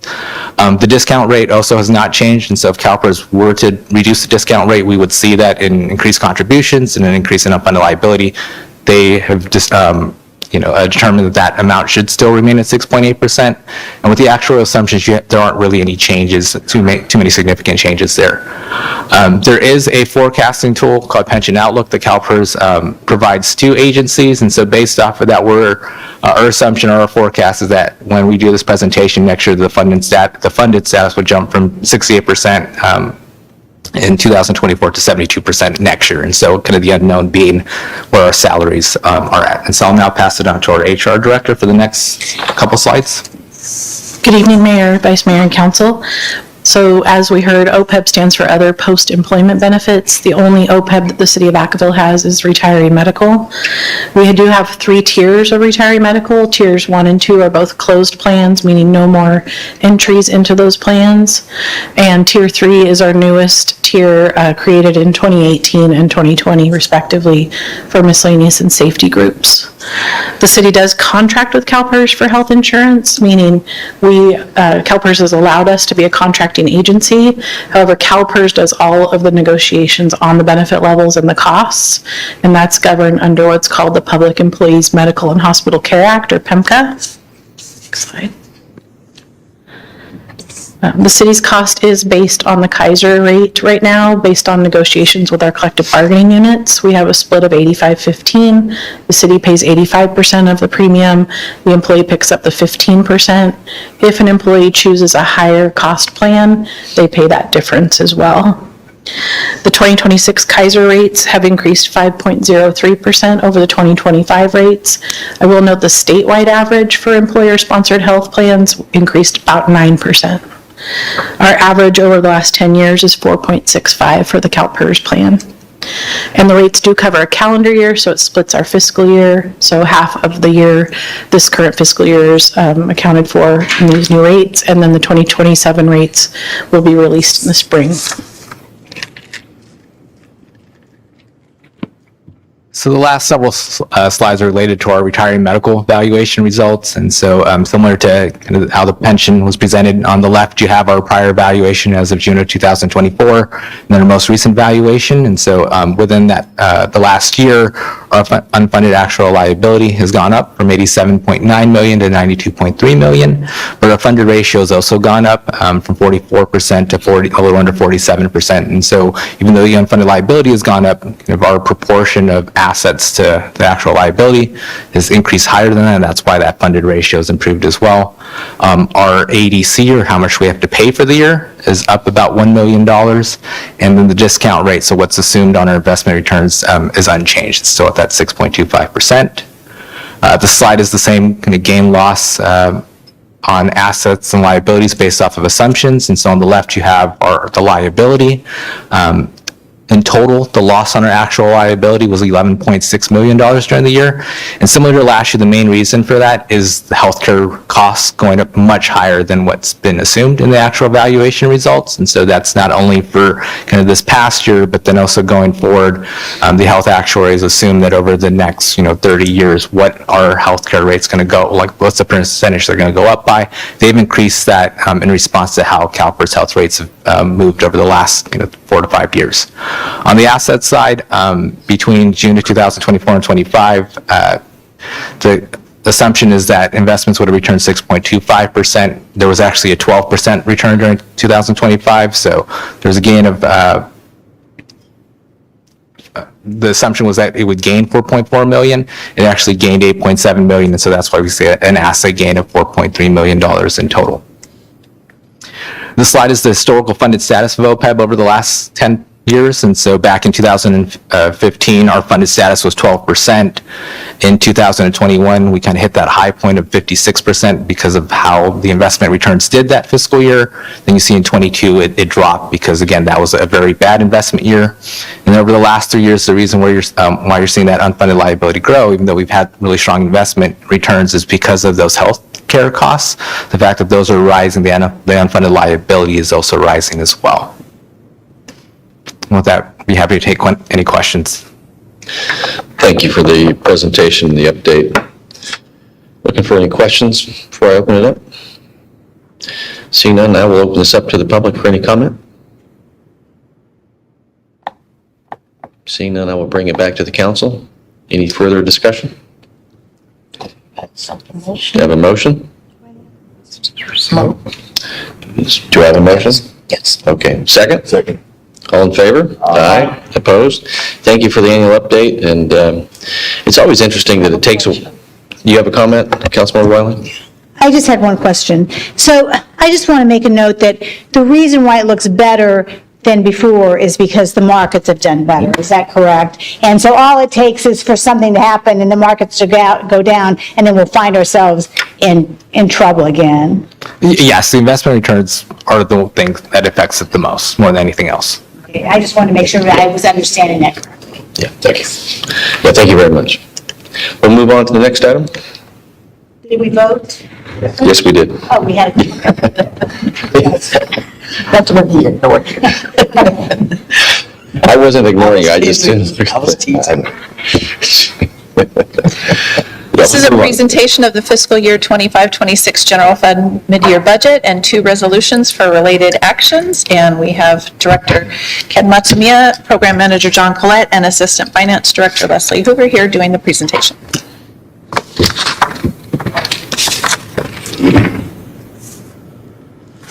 Good evening, Mr. Mayor, Vice Mayor, and members of the council. Tonight, we will be presenting an update on how the general fund is tracking through mid-year. Starting with our general fund revenues, this slide shows the revenue estimates during the budget adoption in June, the second meeting in June, if council recalls, and our updated projections for the fiscal year based off what we're seeing through mid-year, as well as an updated sales tax estimate from our consultant, HDL. This is a high-level view of the various categories within the city's revenues. So we'll go over any significant changes to those categories when we get to the mid-year revenue trends. This is more of a summary slide to reflect the new projections. Starting at the top with property taxes, the budget amount was $42.3 million back in June. The revised projection is $47.6 million. A 12.6% increase. This is fairly significant. Again, we'll go over this in the mid-year revenue trends. It's about $5.3 million higher. Sales tax was $27.5 million in the original budget adoption compared to $27.1 million. That's the new HDL estimate. This is a decrease of 1.4% or roughly $400,000. Measure M sales tax, that projection has increased by $700,000 or 3.5% from $21.3 million to $22.1 million. The other taxes category revenue estimate went from $26 million to just under $25.9 million, about a 0.5% decrease or $100,000. In the department charges and fees category, the original budget amount was $12.5 million versus the new projected amount of $13.5 million. This is a 7.78% increase or million. And then the last category is the other revenues category. We'll spend a minute on this category just because it's not in the mid-year revenue trends, but the original budget was $15.2 million versus the revised projection of $13.3 million. This is significant, a decrease of 12.3% or $1.8 million. The revised projection is related to the CFD revenue for fire services in the Lagoon Valley project area, CFD 13. The full amount of that revenue is $1.8 million. Just to reiterate to council, the way that contractual agreement is written, we don't receive that CFD revenue until the 200th permit is pulled for Lagoon Valley. We're not projecting to meet that 200 permit threshold for fiscal year 26, so we pulled it out of the forecast. So while Station 76 is fully operational as of January 2025, the revenue from the CFD to offset those expenses will have to be covered by the general fund. Overall, our revised projection for the general fund revenues is to finish by about $4.6 million to the good or higher, or a 3.2% increase over those that budget adopted number back in June.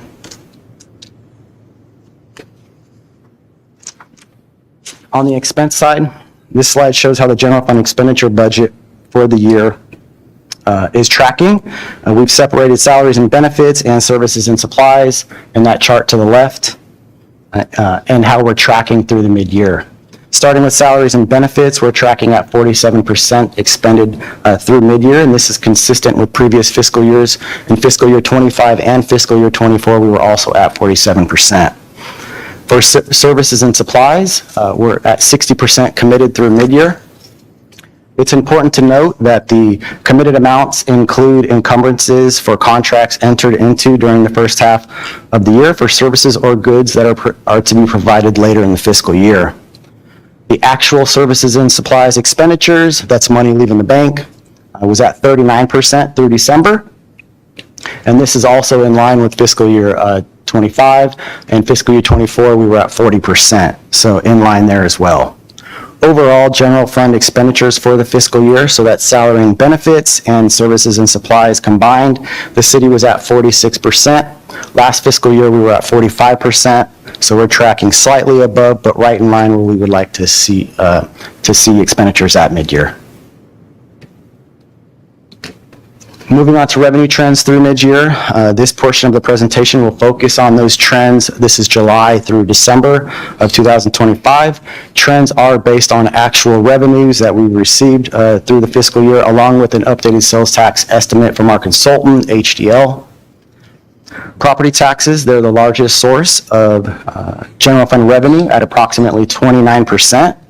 Through second quarter, the city's received $20.2 million in property taxes compared to $18.5 million last fiscal year. This is a $1.7 million increase, or roughly 9.2% increase over last fiscal year. The annual growth rate since 2021 is about 6.9%. The significant change here is that recently the county implemented a new property tax software, which caused some challenges in the timeliness of new property values being reflected in the annual tax roll, and this is what HDL relies on for their forecasting models. The new properties are eventually assessed through a supplemental bill, so the city is receiving those revenues. We're not missing out on revenue, but the delays in the valuation of these properties have resulted in a conservative property tax forecast. The county has informed the cities that the software issue should be fully resolved before next year's property tax rules, which will help in the variances of future forecasts. The property tax category includes not only a regular property tax, but VLF, or vehicle licensing fees, and the residual balance in pass-through payments, or RDA, which is to pay down the obligations of the former redevelopment agency. Sales tax is the second largest revenue category for the city at approximately 19%, and Measure M consists of 15% for a combined total of 34%. Through mid-year, combined sales tax was at $28.6 million, as we can see from that green line on the chart to the right, compared to $25.4 million in fiscal year 25 or $25.9 million in fiscal year 24. It's an increase of about $3.2 million or 12.5% over fiscal year 25. Just below the green line, we've separated sales tax and Measure M so we can look at them separately as we've done in previous budget updates. Sales tax is represented by that blue column and Measure M by the yellow or golden column. Starting with sales tax, that blue column, actuals that came in were $15.3 million versus $14 million last fiscal year, a $1.3 million increase.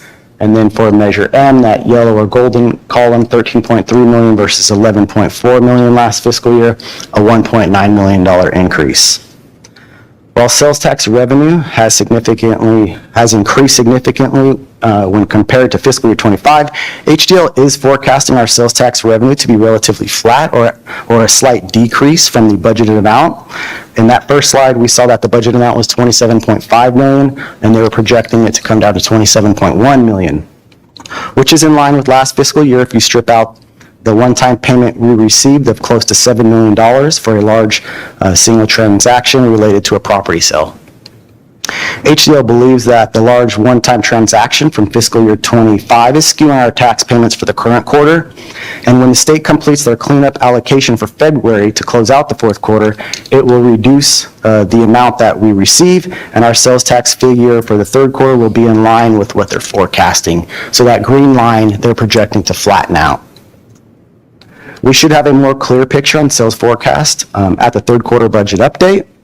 We won't know for sure until we receive our February sales tax cleanup payment, which we should receive within the next week or two, whether we're seeing an actual increase in sales tax revenue or if it's going to flatten out as HDL is projecting. Some key categories that HDL is projecting for fiscal year 26 is general consumer goods to be down by about 0.2%. Autos and transportation down by 4.3% or 4.3% decrease. This is fairly significant. We usually don't see decreases of this amount, but we did have an auto dealership close recently.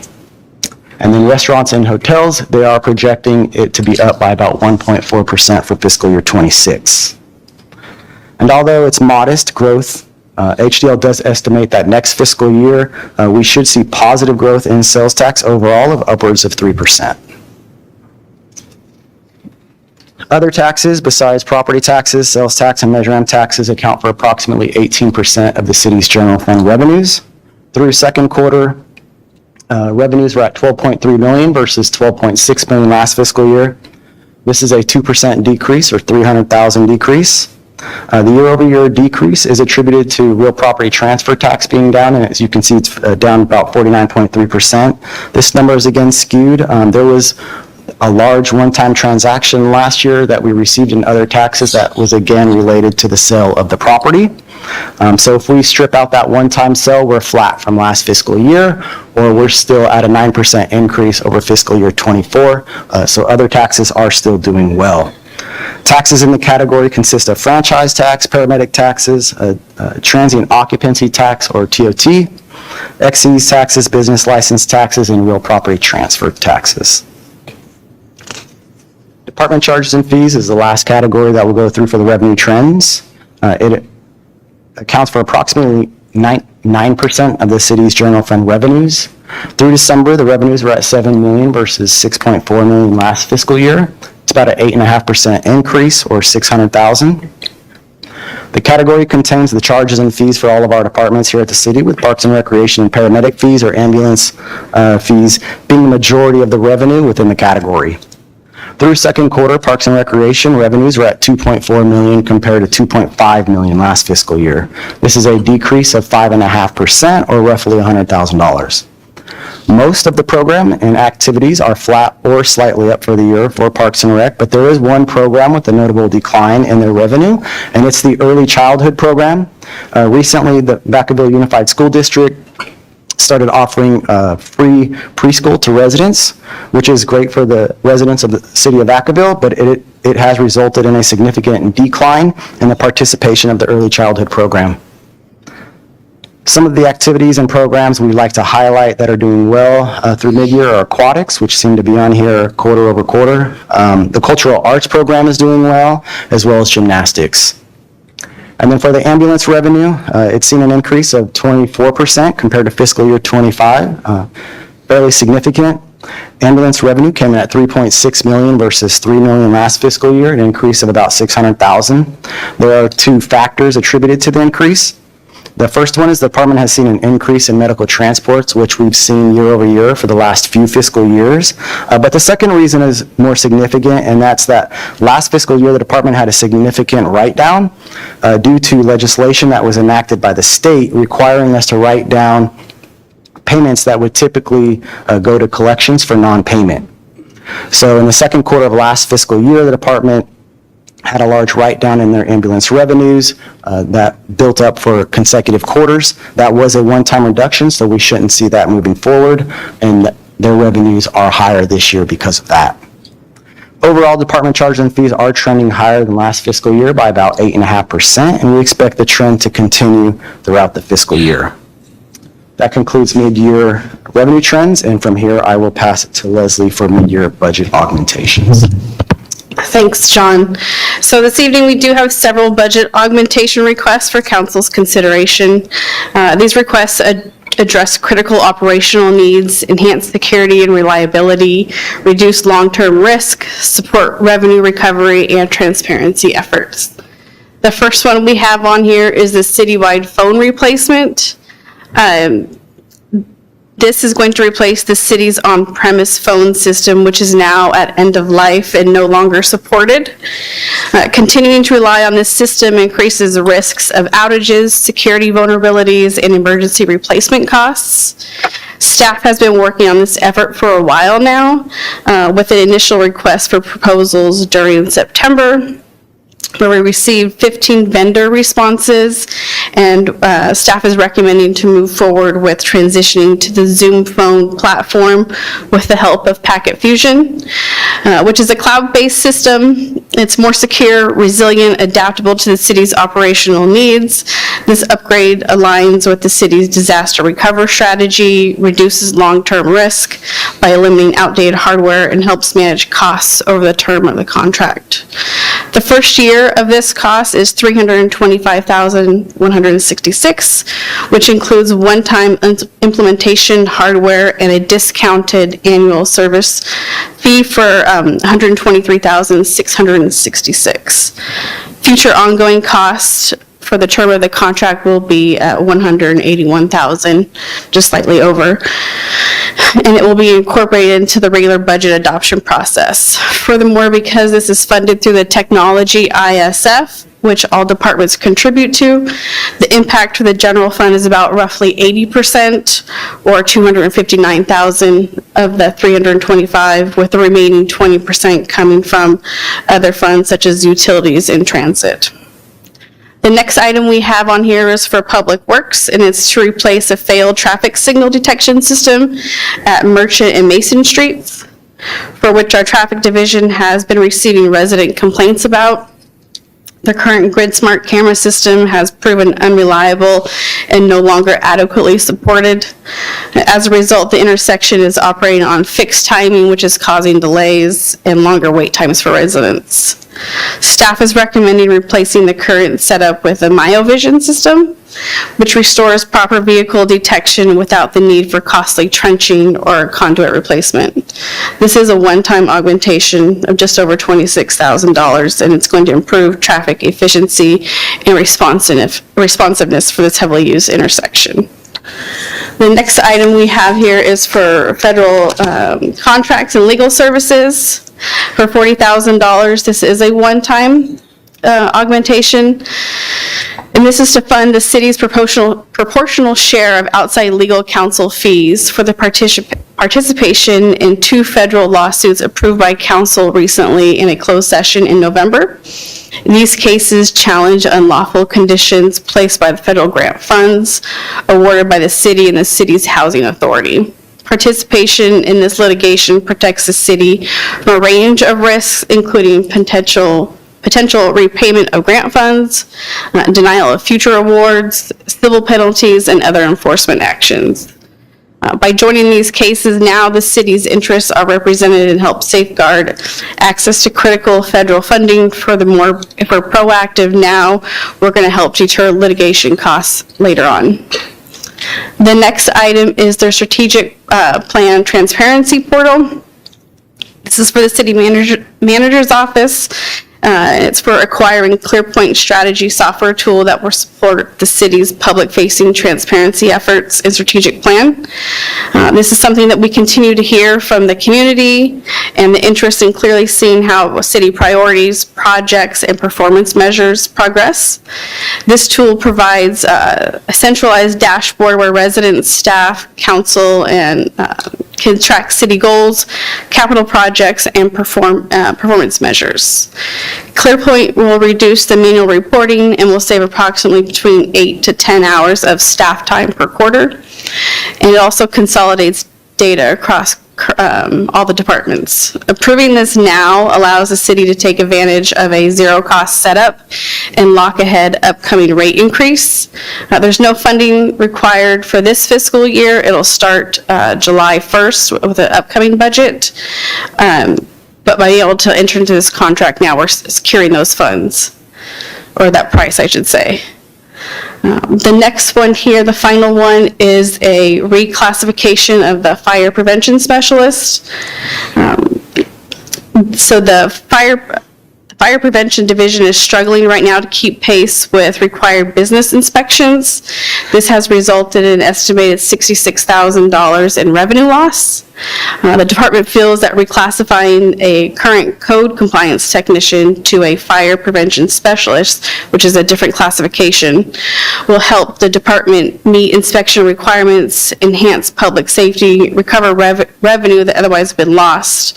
The cost for the remainder of the year is $3,900, and that's assuming we are able to do this in March. But the annual ongoing cost of $16,600 would be included in future budgets. Next. Together, these mid-year budget requests address essential operational needs, enhance transparency and public safety, and help with the city's long-term fiscal stability. The total impact for this fiscal year is $395,292. Of that, the general fund is $328,698, and then other funds picking up the remaining just shy $67,000. And I'll pass it over to Ken. So the following slide is our notes on our updated 5-year forecast. And so on the revenue side with sales tax, we are assuming that there's a decrease of about 3.2%. And so although John had mentioned that through December, sales tax is actually doing better than we assumed, from talking to HDL, our consultant, that's really a product of the way the state allocates sales tax. And so because we got that large one-time payment in fiscal year 2025, state has advanced us more money this fiscal year based off of that. And then when they actually do their quarterly correction, that number is actually going to come down. And so HDL is forecasting that our sales tax revenues are going to follow more in line with what they're seeing throughout the state, which is that in fiscal year 25 and 26, you're seeing growth more in that 1 to 2%. And so our forecast assumes that for the upcoming fiscal year, we're at 1.3% growth, and then kind of more of that normal 3% annual growth in future years. With property tax, we have increased that over the course of the 5-year forecast based off of the money that we received through December. And so you see that 11.3% growth from last year, and then 4.5% growth for the outside years. With Lagoon Valley, this is the second kind of mid-year update we've done where we've had to remove Lagoon Valley as that CFD revenue tied to Lagoon Valley for fire services. Because that's tied to 200 permits being pulled, we don't have any certainty on when that 200 permit is going to be pulled. And so for the forecast, we've removed that revenue for this year and going forward until we have more certainty on when that actually is going to occur. Overall, for the general fund, revenue growth in fiscal year 25-26 is projected to finish 3.6% lower than last year, and that has to do with the one-time payment that we got in 25. If you were actually to remove that one-time payment, our general fund would be growing of about like 1.1% over last year. And so we are seeing some growth. We're just not seeing this type of growth that we were seeing, during COVID or even prior to COVID. And then kind of over the life of the forecast, you see that 3.7% growth in outside years. On the expenditure side, the expenses include the MOUs, the budget augmentations that we had in Q1 as well as this evening. They also incorporate the previous item related to the unfunded liabilities, so those new numbers, as well as for our general liability and our workers' comp. We have new valuation reports on those. Those numbers are higher than what we were anticipating to pay, and so those have also been built into our forecast as well. And so on the expense side, you are going to see an increase because of that. That's kind of the result of our general liability and workers' comp amounts going up as well. Next slide. So for the 5-year forecast, this is our revenues and expenses. The columns represent our expenses, and then the gold line going across is our total general fund revenues, including Measure M. That gray line going across would be if there was no Measure M, really highlighting the importance of Measure M in order to pay for our expenses. If it wasn't for that, our deficit spending or gap would be much more significant as shown on the chart. With our expenses, we are assuming cost savings measures throughout the life of the forecast, so not just for fiscal year 27 or fiscal year 26. We are assuming that cost savings measures are in place over the life of the forecast. And even with that, the average gap between our general fund revenues and expenses on average is about $9 million. One of the things that has changed to the better compared to our Q1 update is that when we looked at this current fiscal year 26, we were projecting that gap to be $12 million. It's about $4 million to the good because revenues are coming in better than we anticipated, and that's why that gap, at least in the current year, dropped to $8 million. Next slide. So this is our reserve projection with the cost savings measures, and so this is with the 2.5% cost savings from each department. This is assuming that there is no new general fund money or Measure M money that's being put towards the capital improvement program. And so even with that in place, you see how our reserves move over time. And so at the end of this current fiscal year, at Q1, we were assuming that our reserve would be at 24%. That is up to 27% because revenues we have upped that revenue projection. By the end of fiscal year 27, we're assuming that that's going to be at 18%, so kind of towards the bottom of a reserve policy level. When we did this update back in Q1, I think that number was 16%, but you see how that trails over time with that $9 million gap. That really, after 2 years, we're already below our reserve policy. Next slide. We also put a reserve projection together if there was no cost savings measures. And so if we were just to remove all the cost savings measures and fund things the way we were doing, for operational, like just removing all the cost savings measures, the delayed positions, you see that our reserve level, we get to negative and below our reserve policy much quicker. It's really by the end of next fiscal year that we would be below our reserve policy, and then it only gets worse from there, as you see from this forecasted projection. Next slide. So one of the cost savings measures, in addition to our general fund update, we also have an update on community development, which is a separate fund, and then also utilities after this. But with community development, one of the cost savings measures that we have in place for this year, and that's also assumed over the 5-year forecast, is that the contribution from the general fund to community development, that's been paused, that's been put on hold. Historically, that amount's been around $500,000. We reduced it to $250,000, and with community development, unlike the general fund, even if we were to have a revenue measure on the ballot, and if that were to be passed, it doesn't impact community development because it's primarily revenue based. Their revenues are based on how development's doing, and as you can see on the chart to the right, what the yellow or the gold columns represent are operating revenues, and we've been in this situation over the last 5 to 6 years where it seems like we'll have 1 year of good development, then the next year it's bad. 1 year of good development, the next year it's bad. And so the green line going across the chart is our fund balance, and so in years where revenues development has been good, revenue's been better, you see that reserve level kind of build up, but then it quickly gets drained whenever we have, it seems like every other year, development seems to slow down. And where we're at with this current fiscal year is that it's not been a good year with our development and what we're seeing on the revenue side. And so when we looked at how things were trending through December of this year compared to last year, we're actually down about 24% in our revenues. And so as you can see on this chart, if that were to play out and, the revenues continue to kind of trend the way that they are through mid-year, community development would essentially be down at the bottom of there would not be a reserve by the end of the fiscal year, really highlighting the importance of, we had talked about a fee study, kind of updating that to kind of be more in line with the cost of actually providing that service. That is an item that's going to be coming to council in April. And really, as I mentioned, with community development, unlike the general fund, it is all kind of fee based. And so if the fee schedule isn't updated, as you can see, this is sort of the trend or kind of the result of that. And then for the next couple of slides, I'll pass it on to our utilities director to talk about their funds.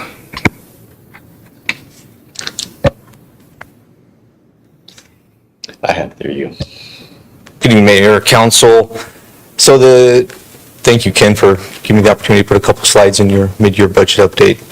For the utilities department, we manage 2 enterprise funds, the water and sewer fund, and we treat these like businesses. They are separate. The fees that we collect through our rates is how we fund these. They are not part of the general fund. Starting with the water fund, this forecast reflects the rate study the council adopted last year. We are seeing the revenues increased as planned. The rates are performing the way they were designed to, and it's helping stabilize the water operations fund. Where you see the pressures on the expenditure side, council did adopt a deferred maintenance option, which shifts some of the capital spending out in time. Because of the decisions, reserves are drawn down to 0, as you can see there on the forecast. This is not an operational deficit. This is a policy choice about timing of funding CIP projects, but it does mean we have less cushion moving forward in our reserve. Looking ahead, the biggest items on the horizon that we see are the Chrome 6 projects, and that's why you see this increase in expenditures over the near term, and that's why we did those initial increases to fund those initial projects to meet compliance. We're also working on the Vacaville Waterworks project. This project is necessary to support future development and long-term water supply in Vacaville.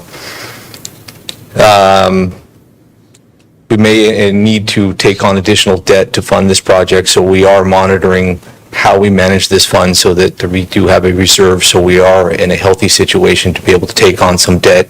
We are also actively pursuing grants for this project. Next slide, please. On the sewer fund side, again, you see the revenues increasing as anticipated from the adopted rate study. This fund is a lot more stable than the other one. The pressure here is on debt allocation. We have a significant amount of annual debt payments we pay for there was an expansion project and then we had a tertiary project. As of right now, the operations fund is covering 100% of the debt payments. Sewer diff impact fees. Currently, revenue timing hasn't allowed those to cover any of those costs associated with that.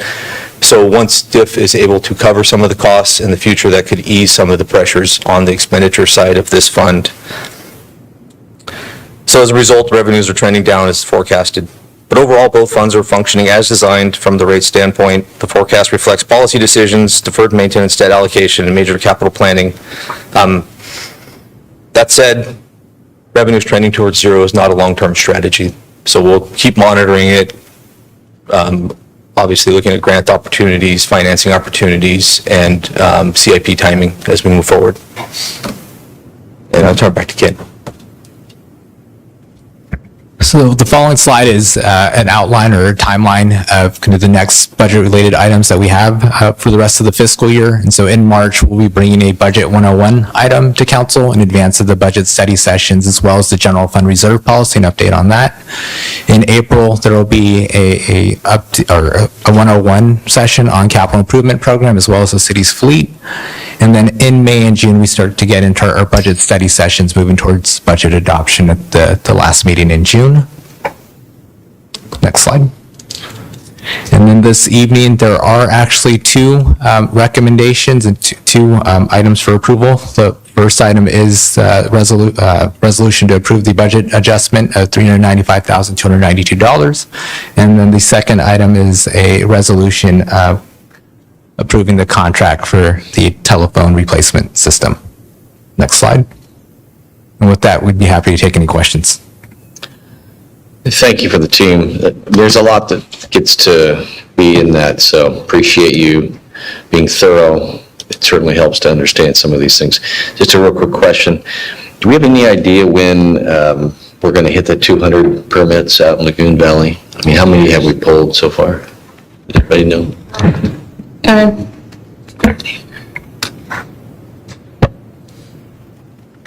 Thank you for the question.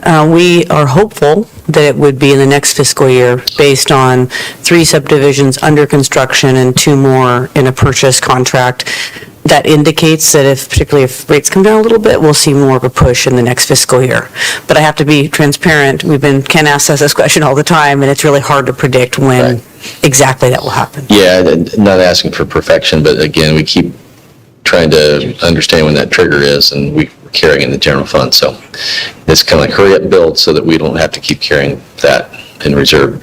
And then I'm not sure if you can answer this, but the 24% reduction from mid-year this year, last year, it's lower. Is there a reason why it's so low, reduction? It was on one of the slides. I didn't catch the slide number, but it might have been around 10 or 11. But those are the community development one. And so for that one, I'm not sure if the Director of Community Development, Economic Development has more specific reasons, but my understanding is that I think in fiscal year 25, we had more industrial activity. Yeah, could you just speak to the reason why, other than, it says revenues can be increased in an updated fee schedule, but is there an indication as to why there was such a significant drop?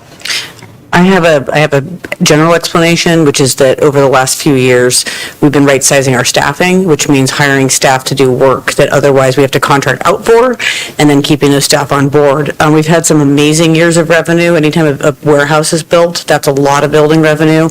And we've had years where we've been able to fill up the reserves for the department.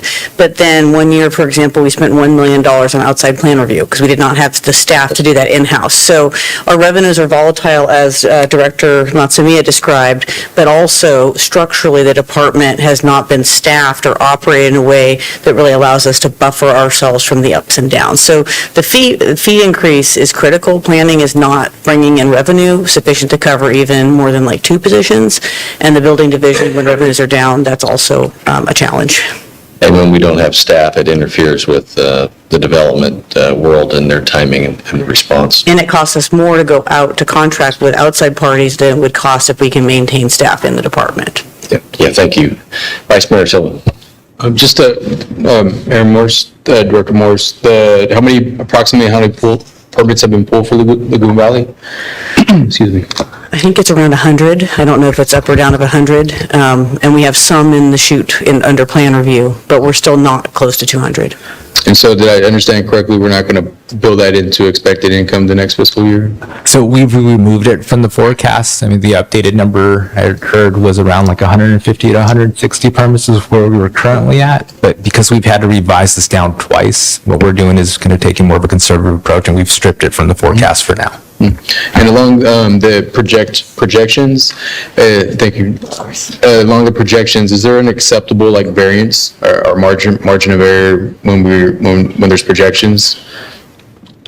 As far as overall, I would say yes. When we're going, I mean, obviously it's going to be a lot more difficult to project out how things are going to be 5 years from now. But then I would say from year to year, we would definitely want to be kind of closer to that 2 to 3% or under 5% like in total. But I think ideally if we can be 2 to 3%, I think that would be good for us. I mean, that's kind of where we want to be. We don't want to be above 5% variance between kind of what we assumed and what's actually played out. And thanks for breaking down the sales tax or major categories. Just trying to clarify a little bit more. Our sales tax went down, based on projections, it would decrease 1.4%, but Measure M, which is also a sales tax, the projection has increased almost 3.6%. Why is there such a variability in that? Is it just based on where the sales tax is coming from, based on the category? I think it might have been maybe on the very first or second slide for this, right? So Measure M and sales tax, there's a little bit of a difference there. And so as an example, if someone buys a vehicle in Roseville, we're not going to get the sales tax for that because it gets purchased in Roseville. But then what would happen is that since they're registering their car in Vacaville, we would get Measure M for that. And so there's some kind of nuance or difference with how sales tax and Measure M gets allocated. Another difference with this is that with Measure M, I believe this also includes like interest income as well. Okay. And so with our Measure M fund, with that, there'd be more cash there. There's going to be higher interest earned in our investment portfolio as well. Thank you. And last question, maybe it's more so for city manager or whomever, the updating our phone systems. I'm just trying to clarify, I'll pose a question like this. Is it still necessary to have a landline in certain cases if individuals also have a mobile phone? No, not necessarily, and I would like to bring our IT division manager, Keith, who can explain it better. But the way we're looking at is, for our 911 system, we do need to have physical phones. But for example, for my desk, when I'm barely at my desk, we would move to a hybrid model, but it would be a laptop-based phone which would forward to our cell phones, so that will help us reduce some of the costs. But he can explain better on all the efforts we have done so far to reduce the ongoing cost while selecting the new system. All right, thank you, Mayor, Vice Mayor, and council members. Appreciate the question. So the current phone system, again, is pretty much at the end of life. It actually got put in when our city manager was the IT division manager back in the day. So where we're going with this now is more of a collaborative platform that will help all the different departments still connect, utilize, we can utilize the cell phone now, having an application on there for the city phones as well as, and we're going to look at reducing cost overall by having the hard phones on people's desks. So, but we still need to have a phone system that will connect through the 911 system as well as doing call trees for the various departments and whatnot. So it's a little bit more complex than just putting the phone system on your actual cell phone. So hopefully that answers your question. So, in other words, you guys have looked at areas to where we can cut costs? Absolutely. When there's equipment that's not necessary? Yeah, so where we're looking at currently is, as we deploy the phone system, if this contract does get approved, we're going to look at cutting where the actual physical phone, because we'll have to buy a physical phone and put it in that person's desk. We've done some upfront work already to reduce that number down to where there'll be software on the computer that's already been purchased, like a laptop or a desktop, and then they can use it there, or they can opt to put it on their cell phone. Is that software more expensive than the actual phone? Coming in? Is the software more expensive than the actual? No, there's a licensing fee, and then you have to buy the actual hardware itself. So when we take the hardware out of the phone, desk phone, out of the equation, that's a savings right there up front. So, and the hardware, you'd have to replace every so often. The software is going to be a licensing fee. Also, I wanted to let you know that as we go through the project, we're going to be doing some cleanup on some phone lines and doing some auditing on the back end as we get to the new system, seeing where we can actually close down some phone lines that are no longer being used and whatnot. So we're going to be doing an auditing there and looking at some cost savings on the back end of this project as well. So we're going to be going through with a fine-tooth comb to try to pare down this cost as much as possible. Thank you. Thank you. Yeah, thank you. I see no other questions on that, so appreciate it, and I'll go ahead and open this up to the public for any comment. Seeing mostly staff and no movement, I'll go ahead and close this and bring it back to the council. There's 2 action items on this. Motion to approve. So can you pull up the action items just so we're clear? But we do have a motion to approve. So on the PowerPoint slide, unfortunately, the second item didn't make it, but it is for a budget augmentation. And then the second item that's not listed is authorizing the city manager or designee to enter into an agreement for the phone system replacement. That's right. So your motion is to receive the update and by simple motion adopt a subject resolution which is approving that, but it's also for the budget augmentation. Is that correct? Yes. That's your motion? Yep. And we have a second? Second. All in favor? Aye. Opposed? Thank you very much. Appreciate the detail that goes into it. And we'll move on to the next item, item D. Item D is consideration of a resolution adopting a price increase to the Creek Walk Concert Series admission fee. And Management Analyst Scott Wagner is here to make a presentation with Recreation Manager Melody Lynn. Good evening, Mayor, Vice Mayor, council members. Just a quick moment as we pull up the presentation.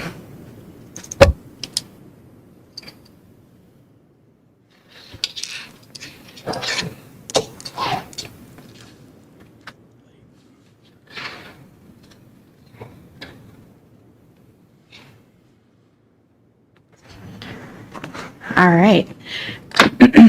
So as you all know, the City of Vacaville Parks and Recreation Department has a special events team where we implement multiple events throughout the year. Tonight we're talking about a few, mostly Creek Walk, but we did want to mention just some of those events that Creek Walk supports. And those are some of our free community events, things like Bunnies and Bonnets, the 4th of July, multicultural event, Dia de los Muertos, Neighborhood Santa, all of which, again, are free to the community. You may note some events that are some of your favorites, like Merriman on Main, the new Kids Fishing Day, Vacacon, other holiday events that you don't see listed. Those are because they are part of a different budget and they are not grouped and kind of supported by Creek Walk. They're in a different program area. So what is Creek Walk? 7 concerts every Friday from late June to early August with an attendance of about 700 to 2,000 folks depending on the band and the weather. We do estimate that about 10,000 attend the 4th of July concert and fireworks show of the year. That is another free event that we offer. And at this time, I'll hand it over to Scott Wagner. Thanks, Mel. Good evening, Mayor, Vice Mayor, council members. What I'll do now is sort of walk you through the background of Creek Walk and our proposed change. So Creek Walk remained free until 2011, and then starting in 2012, we implemented a $2 charge. Children under 12 remained free. Then in 2017, we raised the fee to $3, and the price hasn't changed since then. all of the events managed by the special events team, we classify them as community well-being. So the way we think about that is we don't expect the fees that we charge to cover and pay for the full event. The city will subsidize these events. Originally, we began implementing the admission fee because Creek Walk became more popular, and that makes it more expensive to put on and host. One thing to call out is in all the events the special events team manages, Creek Walk is really the only one with a fee. Everything else is free. And so it's sort of the one opportunity for us to raise revenue to support the whole portfolio of events that the team manages. One thing to note, and the way we talk about this, is 4th of July concert and fireworks show. Some people think of as separate. For this exercise, we're combining it with Creek Walk, because when we manage it, it really is just like another Creek Walk concert, except it's on steroids and has a huge fireworks show. So if we go to the next slide. So this is really just a summary of all our revenue and expenses for the event for the last 3 years. One thing you'll notice is that the cost recovery, which is sort of in the lower section, is just a reflection of how much revenue we make versus the expenses.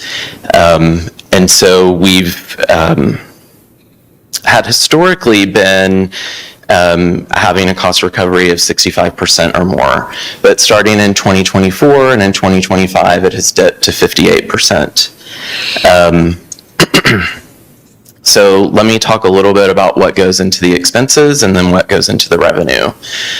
So the staff report had a little bit more detail on the expenses, but just for being legible, we sort of we remove that detail. But just as a summary, for the expenses, 10% of the expenses covers the Parks and Recreation staffing.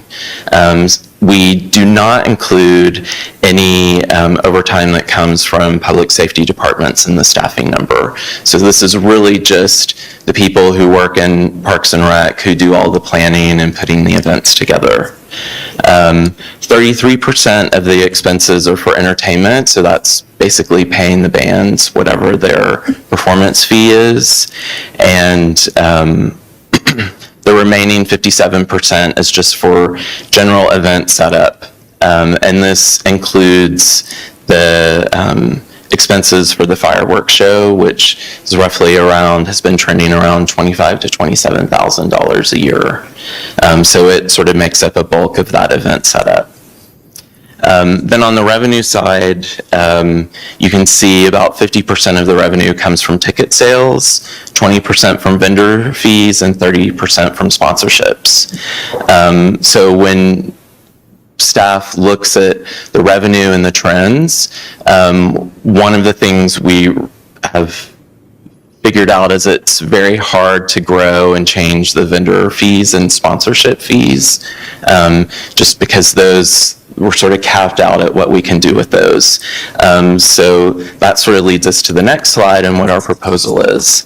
The proposal is to raise the fee from $3 to $5. We would still keep admission free for kids 12 and under, and of course, the 4th of July concert and fireworks show would remain free.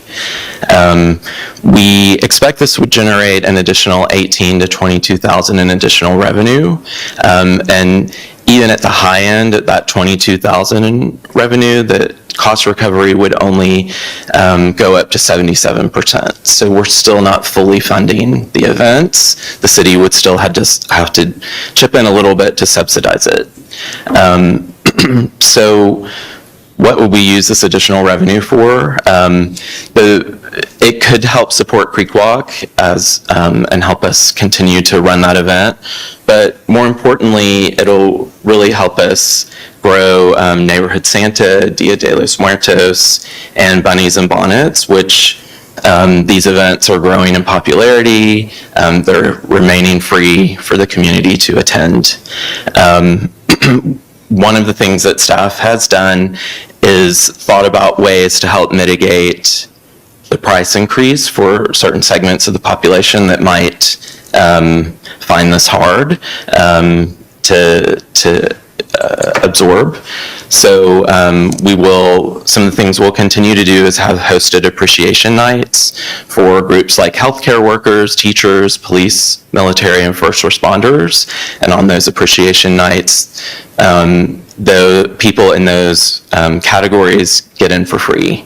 The second thing that we'll do is we'll begin offering raffles for free season passes at the McBride Senior Center. So this will be a way for our senior population who maybe are struggling, fixed income, to be able to get to attend for free.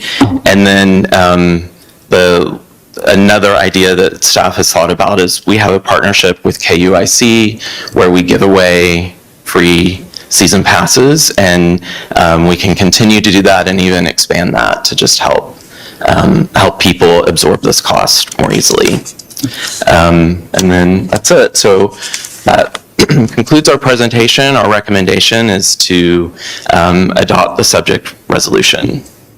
So Thank you for the presentation. Looking for questions. Councilmember Chapman. Thank you. Thank you for the presentation. You made a statement, the vendor fees. You stated that you're unable to increase them. Can you share the reason why? We could increase them, but we don't see that growing at the level that a ticket admission fee increase would create. We also want to keep it affordable for local vendors to be able to participate in the event and therefore support those local businesses. So we are already hearing from them that these fees are high and challenging, so we didn't consider that an option. Okay.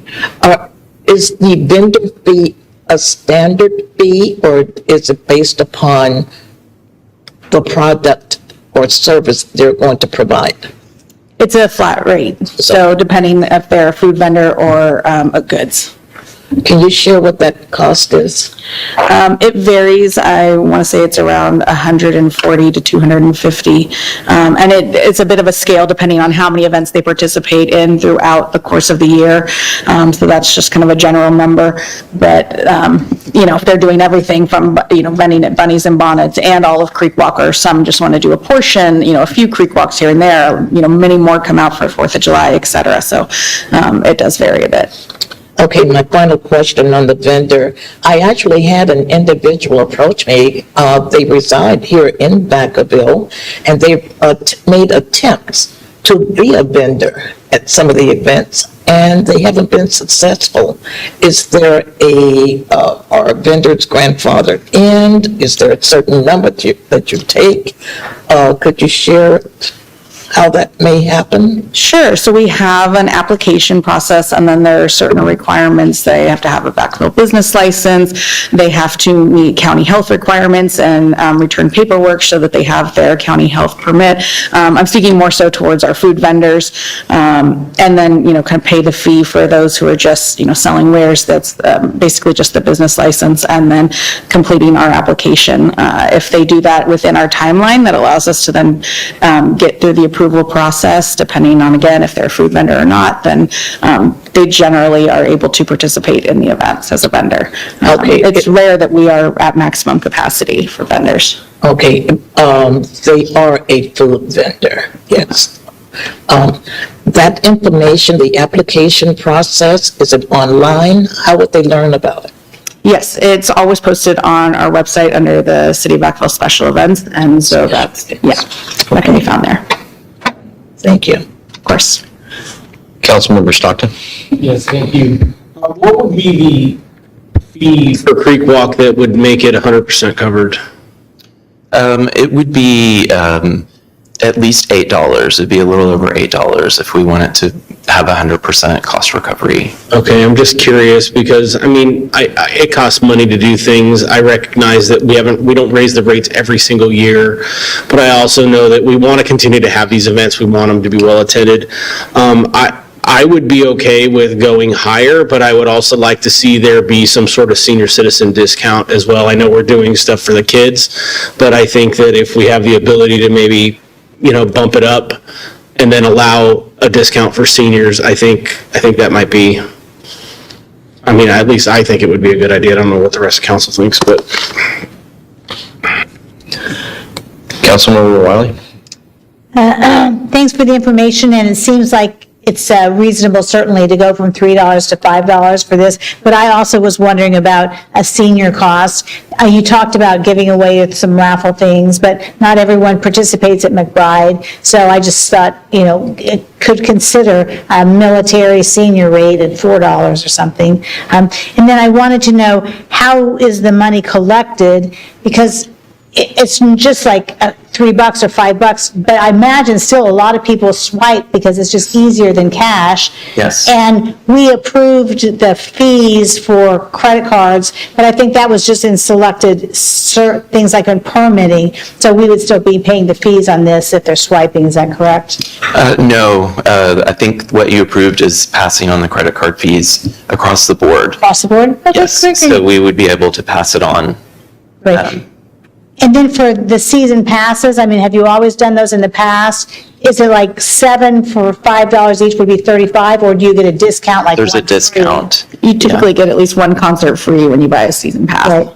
I would really advocate really pushing those, because then it would be less hassle to get in and things like that. And then, have you always done the special nights before, like when you said teachers, or, so Yes. that's something you've always done in the past? We've done them for about 3 years or so. Yeah. Okay. And then, so we pay for private security for each of those events, is that correct? We do, yes. So to help with bag checks and to help supplement security for the alcohol that's served there, to kind of make sure that folks are keeping that within the event perimeter. Okay, and I imagine that price has probably gone up, so I certainly think that it's reasonable, so thanks for the information. Thank you. Yeah, thank you. It does seem reasonable, given over time. Did you have a particular target? I mean, going from $3 to $5 seems reasonable, but was there any metric that you were looking for? Because looking at the table, there was a certain cost recovery. I think it's reasonable that we're trying to provide an amenity to our backyard, people to come and enjoy, right? You want that essence of that recreational activity, so I get it.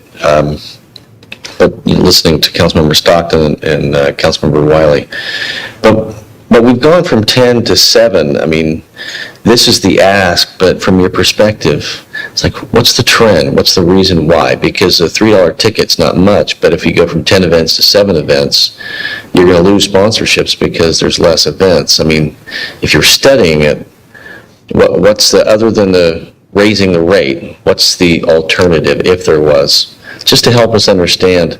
I know it's not a lot, but it just helps in context in making that decision.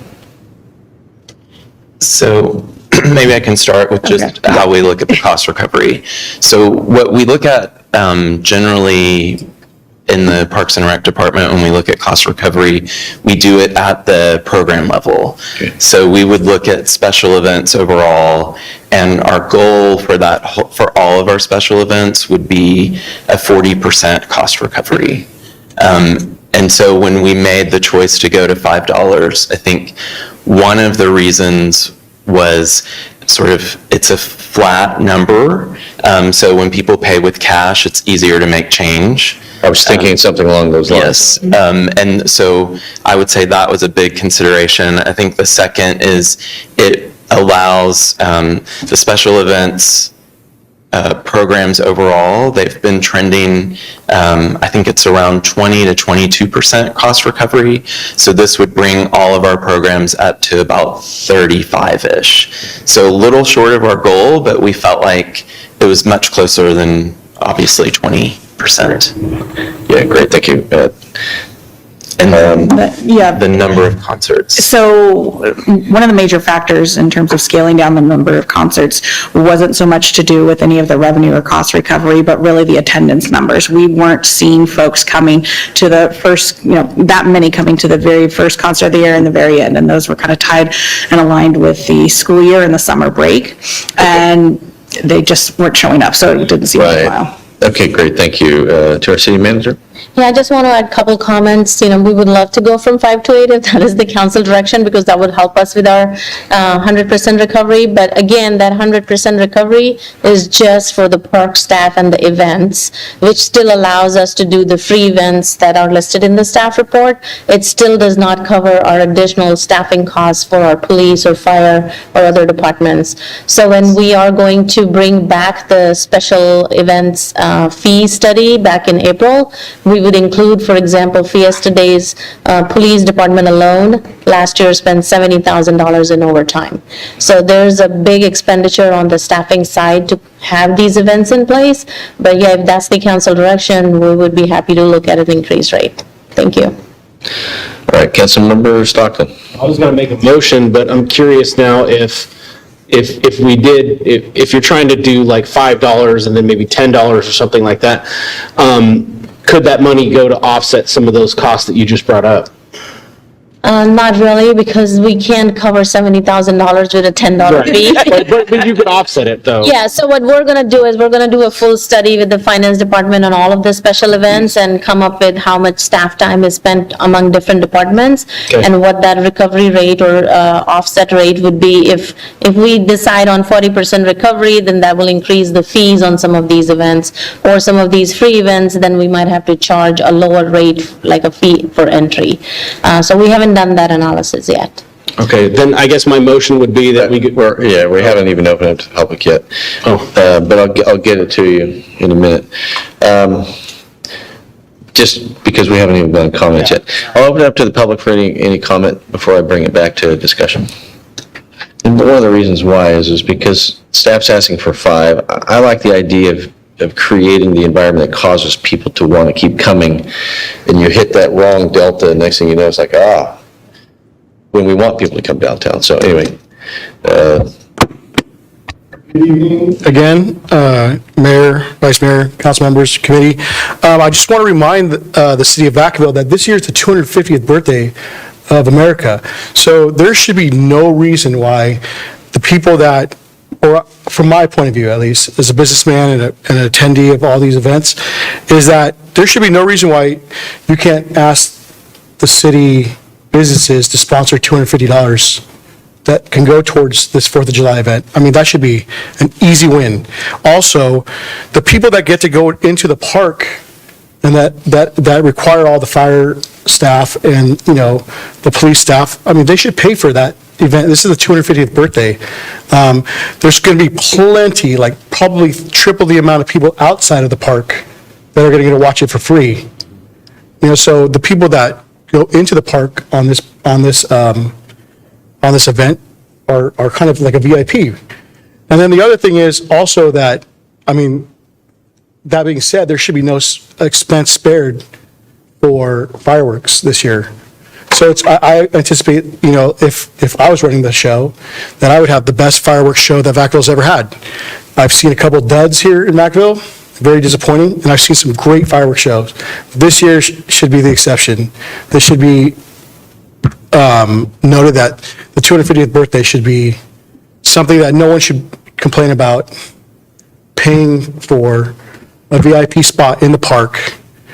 Businesses should line up and throw $250 sponsorships at you guys. I don't know if that means you throw our business name somewhere in the park or something, but this is an easy win, I think.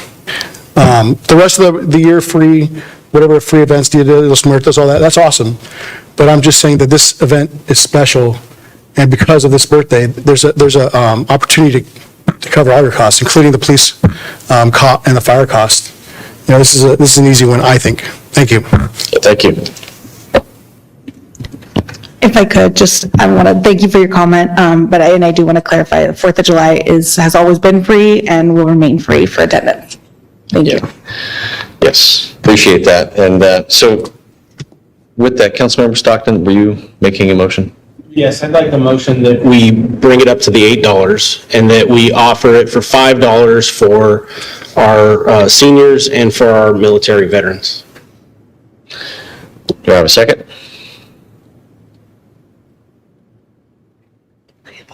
Okay, the question, Councilmember Chapman? Yes.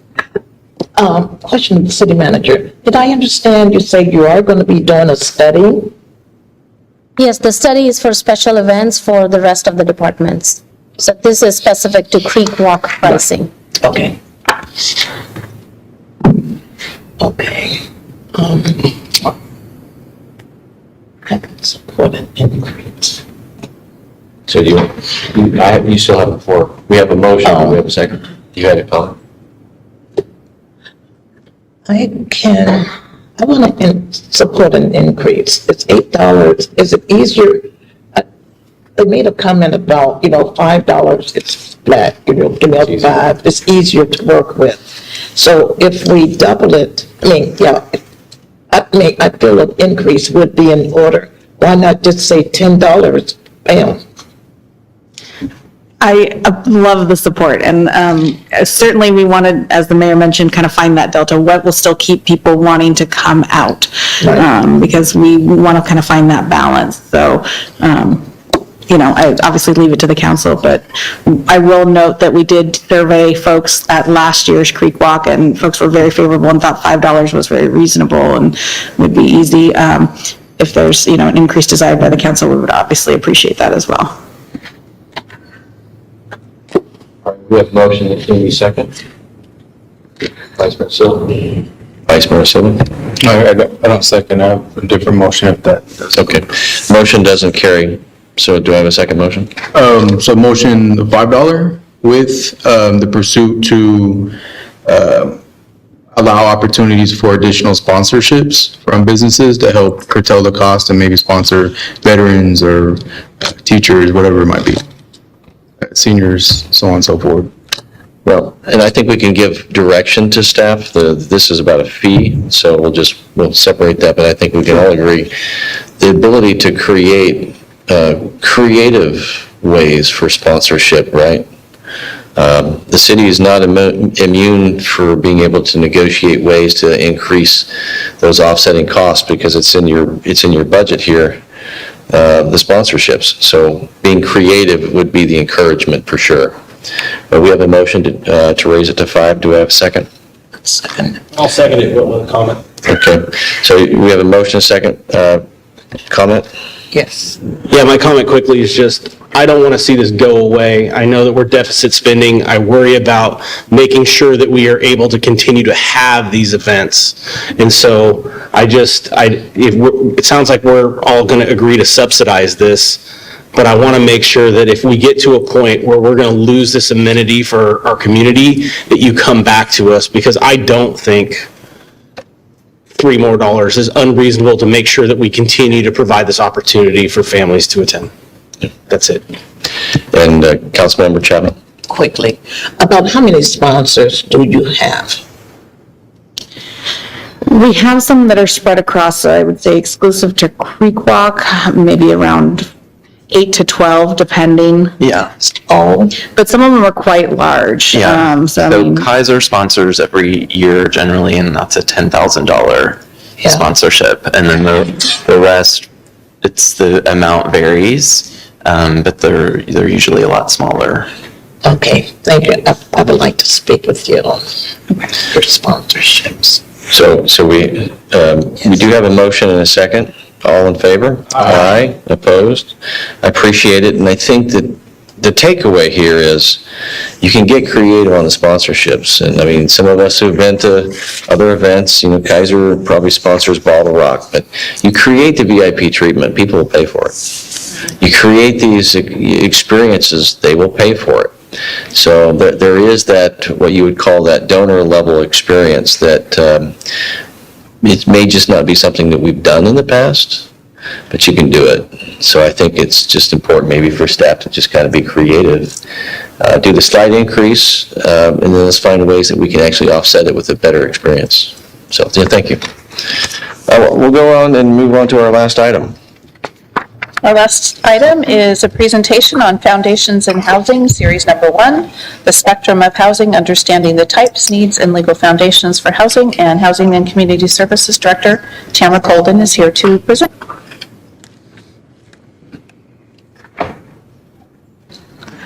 All right, the pressure's on. Got over under back there on 20 minutes or not, so. Well, it got pushed from the last meeting, so here you go. I know that over under. I will try to move quickly.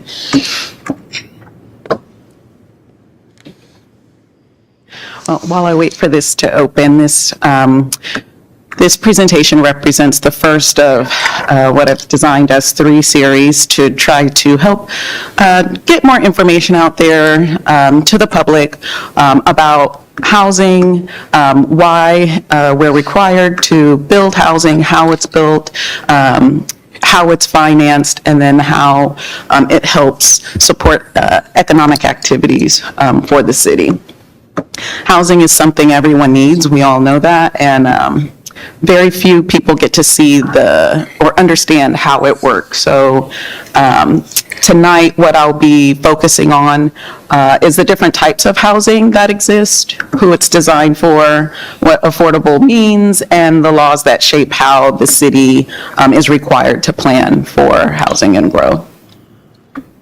I'll start with the legal foundation, and then I'll talk about what affordable housing means, the definitions, and then talk about who affordable housing serves. And then I'll walk through the types of housing from emergency shelter all the way up through homeownership. So across California and here in Vacaville, housing is one of the most pressing and complex issues and affects nearly every aspect of community life. And at the most basic level, home prices are just rising, not just purchase prices, but also rental prices. At the same time, our community is diverse and people are at different life stages, have different incomes and different needs. Cities play a role in providing for housing, and local governments are not just reacting to housing challenges, but they are legally required to plan for housing, as was mentioned earlier in reference to the housing element. So the first part I'll cover is the legal foundation, or why cities must plan for housing. So in California, housing planning is not optional. Every city is required by state law to plan for housing as part of the general plan through what is called the housing element.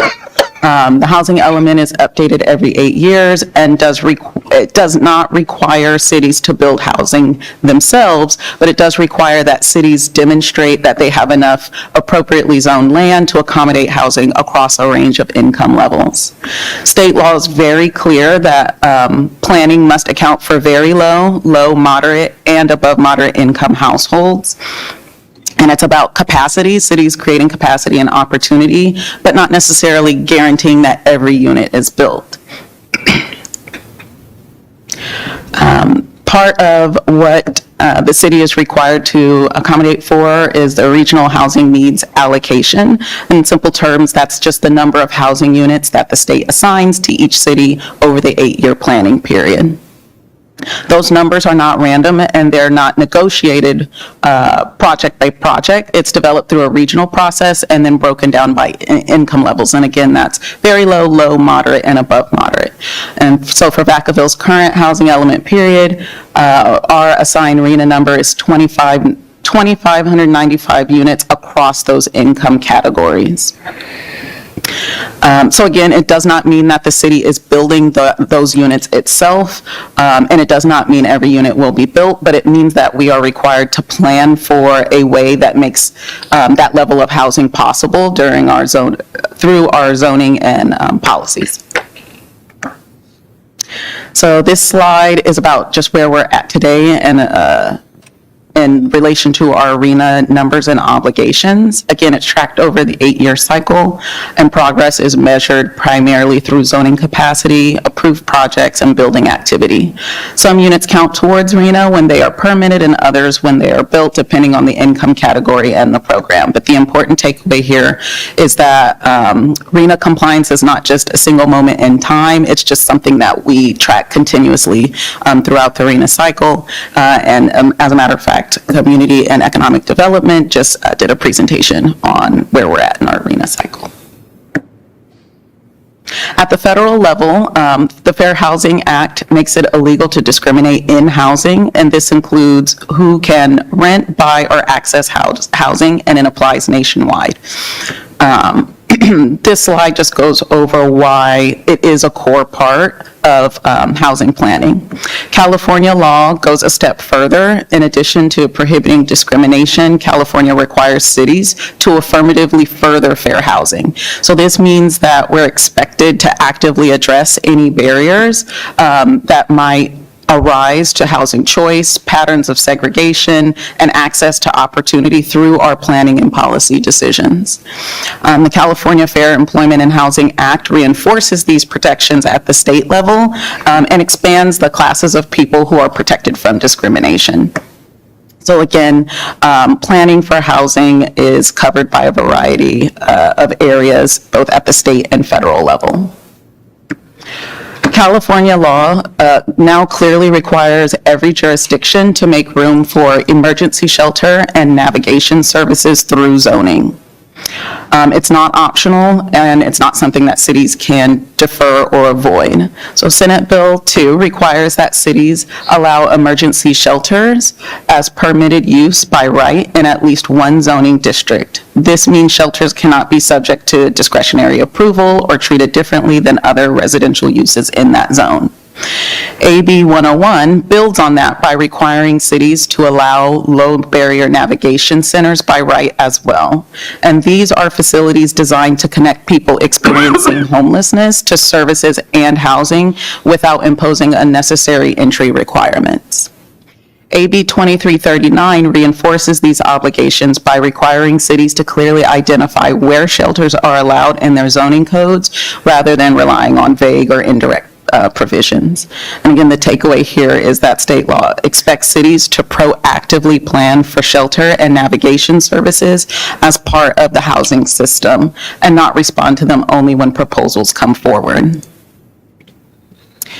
AB 1505 is important because it confirms that cities have the authority to require affordable rental units in new developments. It essentially reaffirmed that local governments can adopt inclusionary housing requirements as part of their land use authority. How and whether a city uses that authority is local policy discretion, but the key point is that the authority itself is established by state law. SB 35 addresses what happens when housing production, particularly for lower income households, has not kept pace with state targets. So if a city falls behind on its RHNA obligations, certain qualifying housing projects become eligible for streamlined ministerial approval processes. So this means fewer discretionary hearings and limited ability for a city to deny a project if it meets objective standards. SB 330, known as the Housing Crisis Act, further limits a city's ability to downzone, reduce housing capacity, or delay housing approvals once development standards are in place. So all of this is to just highlight that the state has created a framework where cities are encouraged to provide for consistent planning and progress to give cities more control, and it highlights that a lack of progress will result in fewer local decisions. One of the biggest challenges in housing production is finding land that's both available and viable for new development, especially in built-out cities like ours. So AB 2011 allows certain affordable and mixed-income housing projects to be approved by right on commercially zoned land. In exchange, those projects must meet labor standards and environmental requirements. AB 2343 expands that concept further by allowing by right housing in additional locations, including freeway adjacent areas and higher density corridors, again, as long as specific standards are met. And so, again, just pointing out that there's a pattern that the state is increasingly linking faster approvals to projects that meet public goals, things like affordability, labor standards, and environmental performance. As more state housing laws have been passed, we're also seeing that the state is strengthening enforcement mechanisms to ensure cities follow through and ensure that housing gets built. So two key laws in this space are AB 1893 and AB 1886. Both of those were adopted in 2024. AB 1893 builds on the existing Housing Accountability Act, which prevents cities from denying housing projects that comply with objective zoning standards. And what this bill does is tighten the rules around the builder's remedy, a provision that allows developers to bypass local zoning if a housing element is out of compliance. Then there's AB 1886, which says that only the State Department of Housing and Community Development, or HCD, or a court can determine whether a city's housing element is compliant, so not the city itself. And these laws tighten how housing element compliance is evaluated and verified.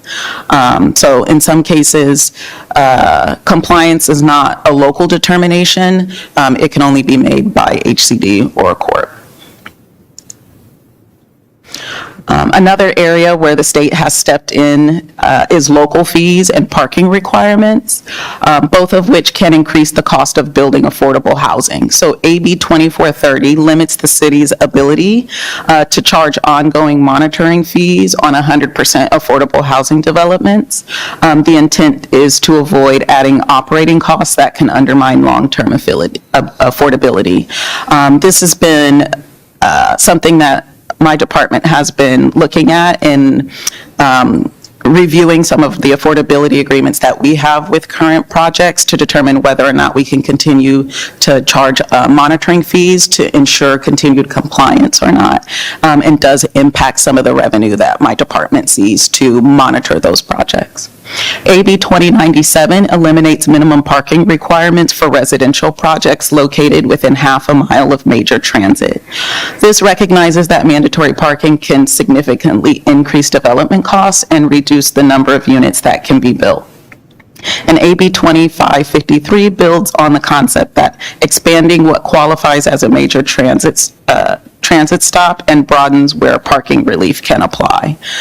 So again, you can kind of see a trend here that there is a lot of regulations that dictate how much local control a city might have when approving affordable housing projects.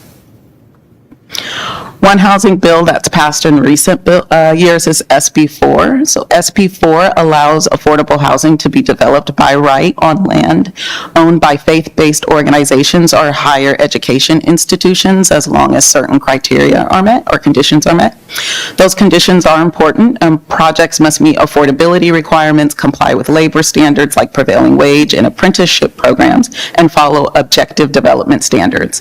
In many cases, the law also provides CEQA exemptions and parking relief. And again, the intent behind this law is to unlock underutilized land that is already embedded in in communities and close to services.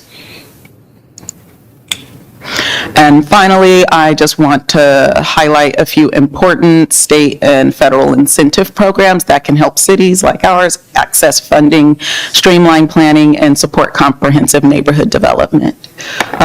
They are not mandates like RENA numbers or SB 35, but they do create opportunities to help support the development of affordable housing. First is the pro-housing designation from HCD. This program recognizes cities that go above and beyond state requirements by streamlining approvals, updating zoning, supporting infill development, and reducing barriers to housing production. So you might remember that you have recently approved the Community and Economic Development Department to submit an application to the state to receive pro-housing designation. This helps jurisdictions get bonus points on key competitive funding applications. So it really does help for the city to receive that designation. The LEAP program provides funding to cities and counties to support housing-related planning activities. SB 79 fits into the same theme. Even though it's not a funding program, it aligns zoning expectations with major transit investments by requiring minimum densities near transit. And on the federal side, HUD has recently launched a their version of a pro-housing grant program, which stands for Pathways to Removing Obstacles to Housing, which is a new competitive grant intended to help jurisdictions address barriers to housing development and preservation. I will say that funding in the most recently approved federal HUD budget has eliminated funding for that particular program in this current year, but the program, if funded in the future, can help cities obtain funds for those in those areas. And then finally, there's Choice Neighborhoods, which is a longstanding HUD program that supports revitalization of distressed public housing and surrounding neighborhoods. Before I move into the next section, I do want to highlight just some emerging policy direction. So state leaders are discussing potential housing bonds that could significantly expand resources for affordable housing in the future. And another area under discussion is how housing needs are planned for and allocated regionally. So there are proposals that could affect future RENA cycles or strengthen the connection between the housing element, compliance, and zoning expectations. So up to this point, we've covered laws, planning requirements, and state policy directions. But now I want to take a look at what affordable housing means in practice and go over kind of some of the commonly used terms in housing conversations, so that we can make sure we're all using the same language when we talk about affordable housing options. You hear terms that can be used interchangeably. And this slide kind of covers some of those: permanent supportive housing, affordable housing, workforce housing, attainable housing. So I want to walk through what those terms are, so that moving forward when we consider projects or talk about projects, we're all using the same language. So in public conversations, we hear affordable used broadly, and sometimes as a stand-in for low-income housing with some confusion or stigma attached to it. And so when we talk about affordable housing, we're talking about housing that's considered affordable if someone is spending 30% or less of their gross household income towards their housing cost. This can be rent or can be mortgage plus utilities or any other required housing-related expenses. Once a household goes above that 30% threshold, they are considered cost burdened. And when housing costs exceed 50% of the gross income, they're considered severely cost burdened. I know that there's kind of some nuance in California when we look at that 30% or that 50%, because our housing prices just tend to be higher, and more often households just tend to spend more than 30% of their gross income towards housing cost, but that's just kind of a national definition for how we talk about housing affordability.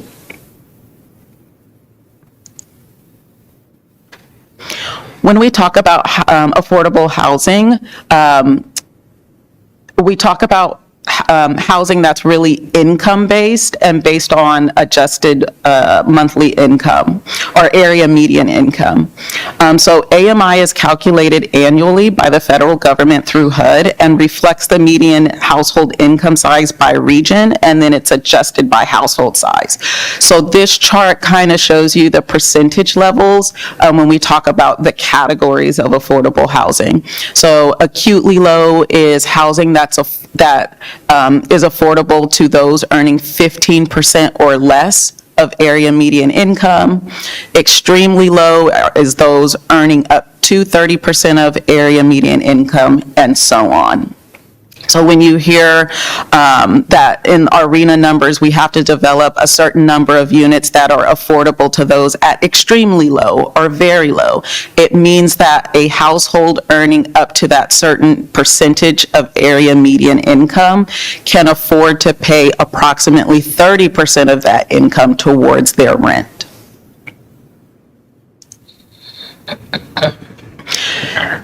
These are the 2025 income levels for Solano County by household size. These income levels are released usually by HUD in around April each year. And then the state also releases their own set of it's usually the same as HUD's income limits, but then they also release additional like affordable rent levels depending on certain state-funded projects.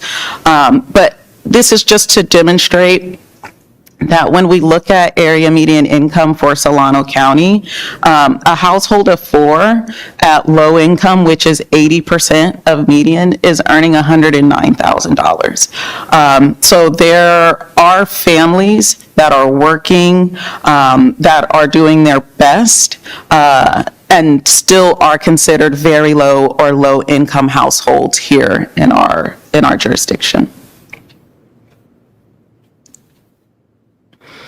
So who needs affordable housing? One of the most common misconceptions we hear is that affordable housing is only for people who are unemployed or unhoused or dependent on government assistance. And in reality, affordable housing serves a broad range of people, including many who live and work here in Vacaville. In permanent supportive housing, you'll find that people who have experienced serious setbacks, such as health crises or trauma or long-term homelessness, are looking to rebuild and need some additional supports along with that affordable housing. In senior developments, you'll find long-term residents on fixed incomes who simply just can't keep up with the rising costs of rent or housing payments. So many people who qualify for affordable housing have jobs, and sometimes more than one, but the cost of market rate rent or mortgage is just still out of reach. And these are people who are working, raising families, serving in our schools, caring for loved ones, running small businesses, and essentially helping our local economy. For someone experiencing homelessness and relying on cash assistance and food benefits, income is extremely limited and often unstable. Seniors living on Social Security often face similar challenges.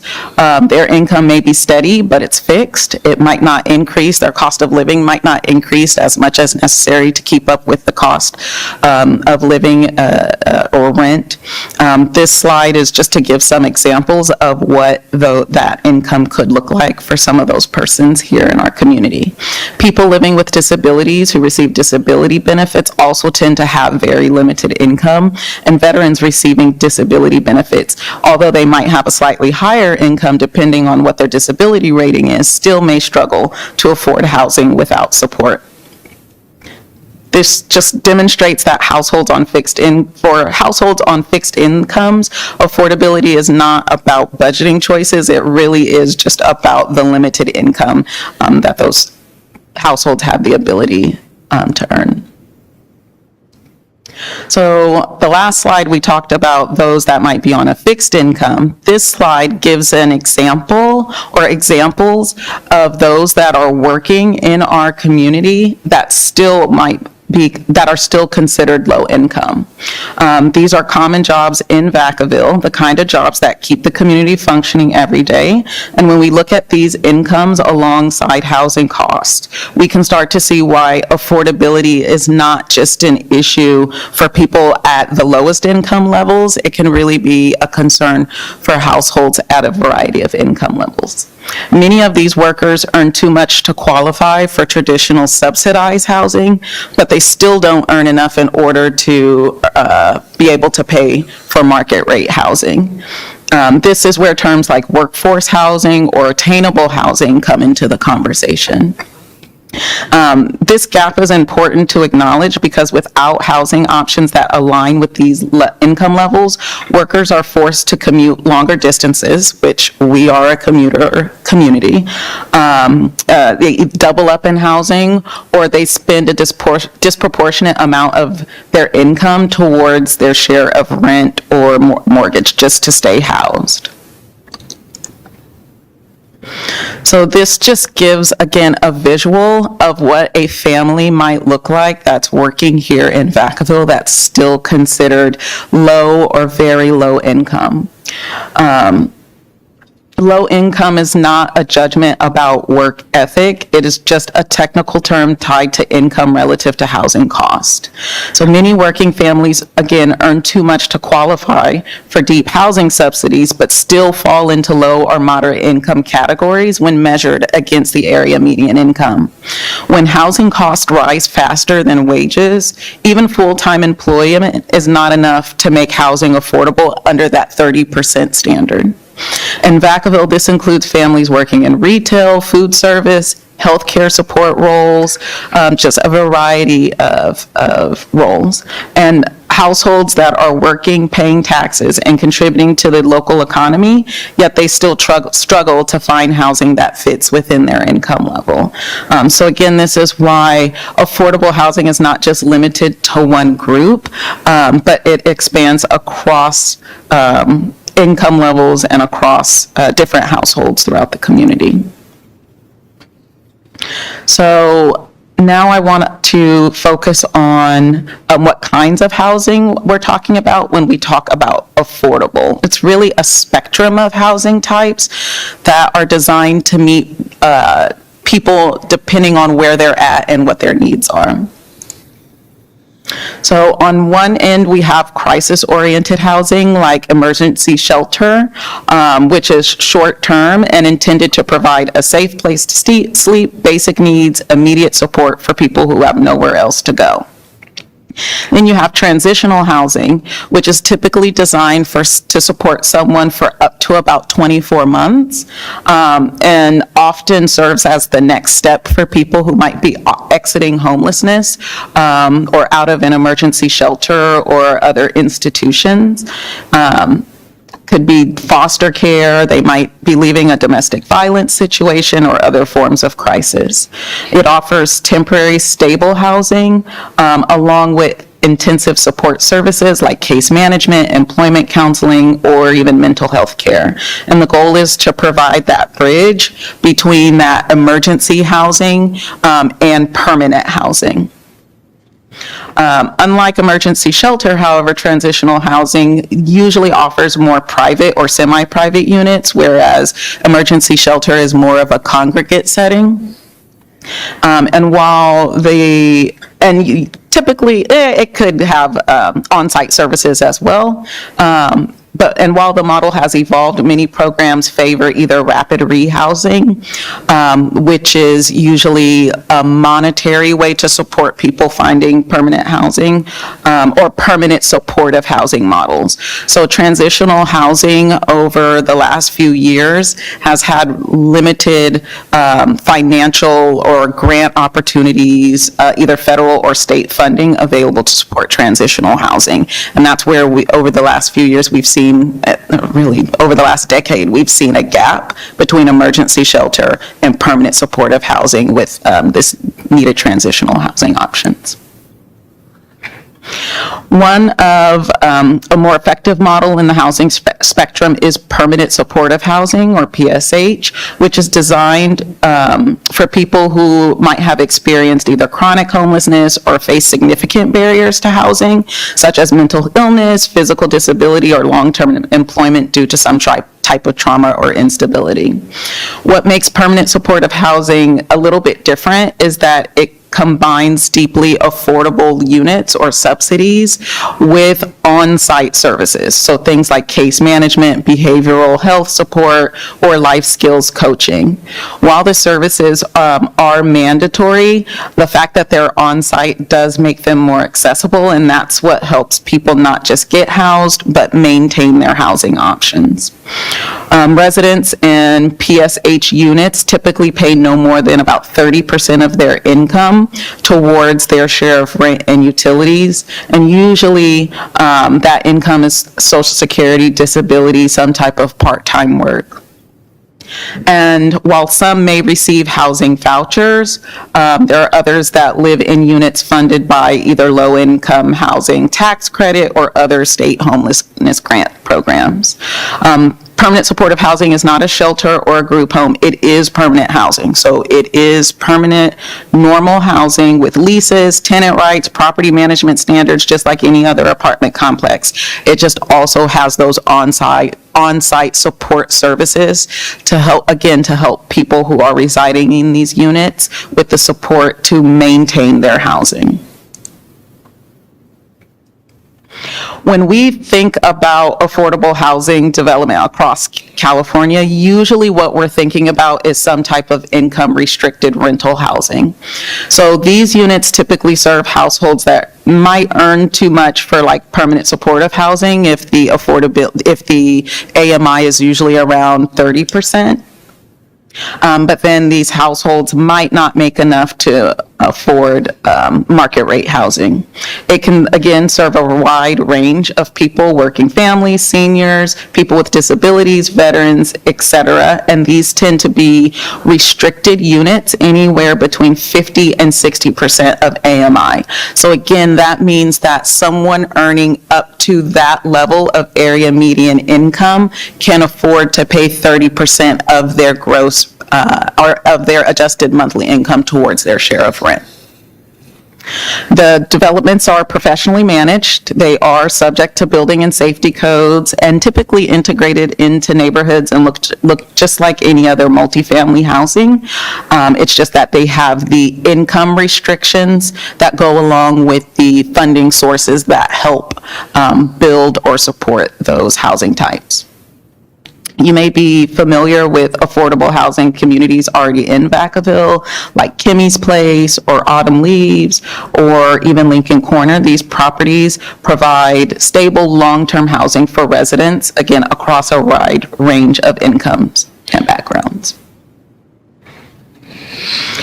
There's another important part of the housing landscape, which is naturally occurring affordable housing.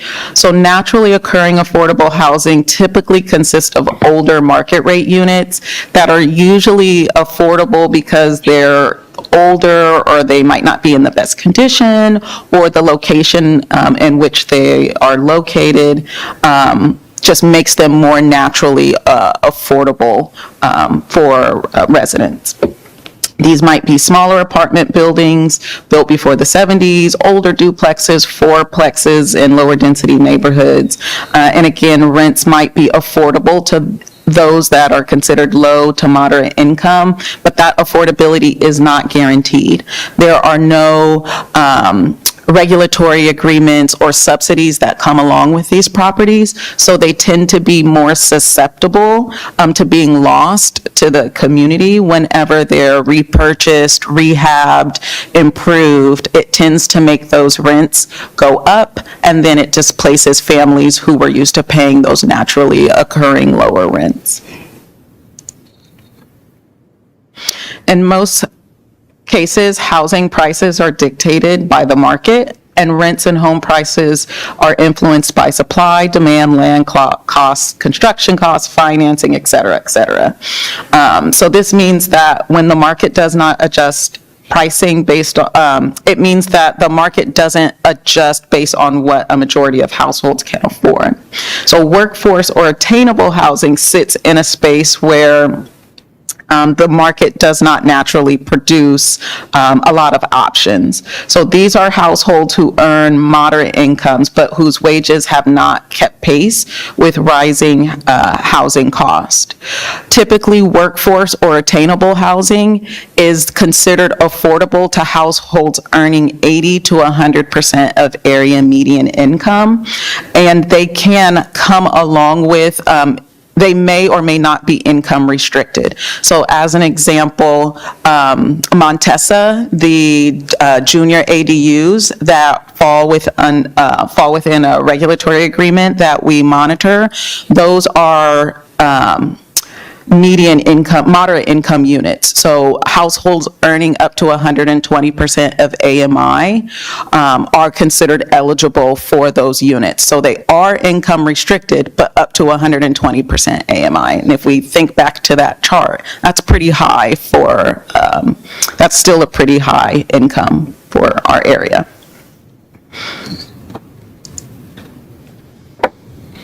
One policy tool that cities can use to help support or create affordable housing is inclusionary housing. At its core, it's a policy that requires or encourages private developers to include either a certain percentage of affordable housing units in new residential developments, either rental or ownership, and is one of the most widely used tools in California for developing mixed income communities. So those are communities where some units may be income restricted and some units might be market rate. And for rental housing, an inclusionary policy might require that 10 to 15 of the units in an apartment complex be rented to households earning between 30 and 80% of area median income. And then for ownership units, inclusionary housing leads to the creation of below market rate homes.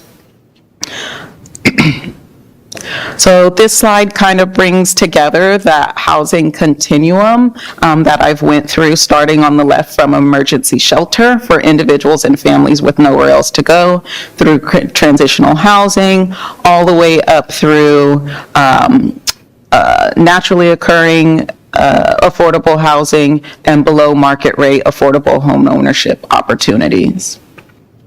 So when we talk about affordable housing, we're really talking about this entire spectrum and how we can build a healthy, sustainable community where people can enter and move through this continuum and then thrive across all stages of life. So as I wrap up tonight's presentation, I just want to go over a few key takeaways that we covered. So first, affordability is about the relationship between income and housing cost. It is not a label or a judgment. It is just a math-based standard used at the state and federal level. And second, housing needs exist across a wide spectrum and includes people on fixed incomes, working families, moderate income households, and people at different stages of life. So there is no single household type that will serve everyone. Third is housing. The housing types we talked about tonight each play a different role. So shelter, supportive housing, income restricted housing, all serve different needs and work as part of the system, and all of those different housing types are needed to make sure that our housing continuum works for our residents. And finally, cities are required by state law to plan for housing across income levels. So understanding that full spectrum helps us kind of understand why it's important in the policy and planning decisions that we make as we are required to plan for housing. In the next session, as long as it doesn't get pushed, I'll explore how housing actually gets developed, what it costs, how it's financed, and what role the city plays in making that happen. And in the final presentation, we'll cover how housing is an economic investment that strengthens our workforce, supports local business, and builds long-term community resilience. So with that, that ends my presentation, and I was told that I'm not to accept any questions. However, I'm open to, obviously I'm joking, I'm open to any questions that you may have. Yeah, thank you for the presentation. And I realize this is important, and it's hard because there's so much information in this series. I think the advantage is it becomes a series that builds upon all the different segments, so that in the future it's something that people can go back and listen to. So many times decisions are made and people will come to the council on a particular policy item without the depth of basically a three-part series of really complicated issues. But you put it together very well, so thank you very much. Councilmember Chapman. Thank you. Monitoring fees. Tell me, how, and I heard you mention them, I think, with ADUs.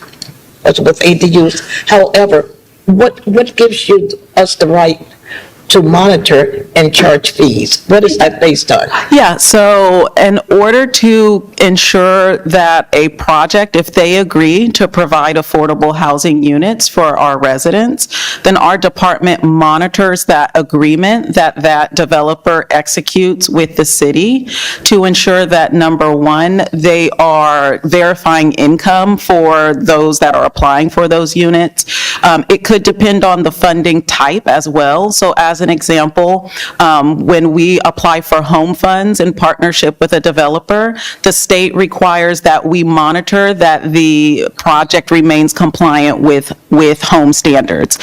So then we have staff and time that we use to collect information on a monthly and annual basis about how they're verifying the income for the households that are moving in and out of the units, if they're required to keep a waiting list to make sure that they're pulling from that waiting list in accordance with their policies and procedures, making sure that the families that are moving into those units that have been subsidized by either local or state or federal dollars are eligible to actually reside in those units.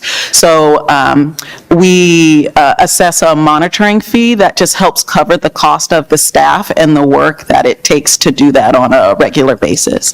For some of our projects, we calculate and provide the affordable rents that they're allowed to charge on an annual basis, again, because some of those terms are included in the regulatory agreements that we execute with them. And so that's what those monitoring fees help cover. Okay, thank you. Councilmember Wiley? Thank you for the information. Very good, concise. So on the waiting list for the city for housing, are most of those people in the low and very low category? Or do they just get extra points when you're deciding who gets the housing? Or how does this fit into the wait list? Yeah, that's a good question. So in our city, we operate we administer the Vacaville Housing Authority program. The Housing Authority only operates the Housing Choice Voucher program, which means someone gets a voucher to choose where they live, but we do not operate, or we do not own any affordable units. So the wait list that we keep in our office is just for the Housing Choice Voucher program. For that program, it has to be either at very low income, so 50% area median income or lower in order to qualify.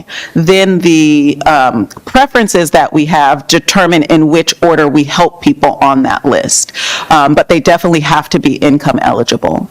That different affordable projects that are required to keep their own waiting list. So, for example, some of the affordable projects that I mentioned, they each have their own list that they're required to keep and pull off of in order to fill the units that exist at those projects. Okay, thank you. I will open this up to the public for any final comments. Seeing none, I will bring it back to the council. This is no action item, just simply to receive the information. Hopefully, the recording will go on in perpetuity because you did a great job in making sure it was very clear. So thank you very much. Thank you, Chairman. And with that... Who's the winner of the wager? Yeah. With that, there's no other items since we do not have closed session, and so we will stand in adjournment. Good night, Vacaville.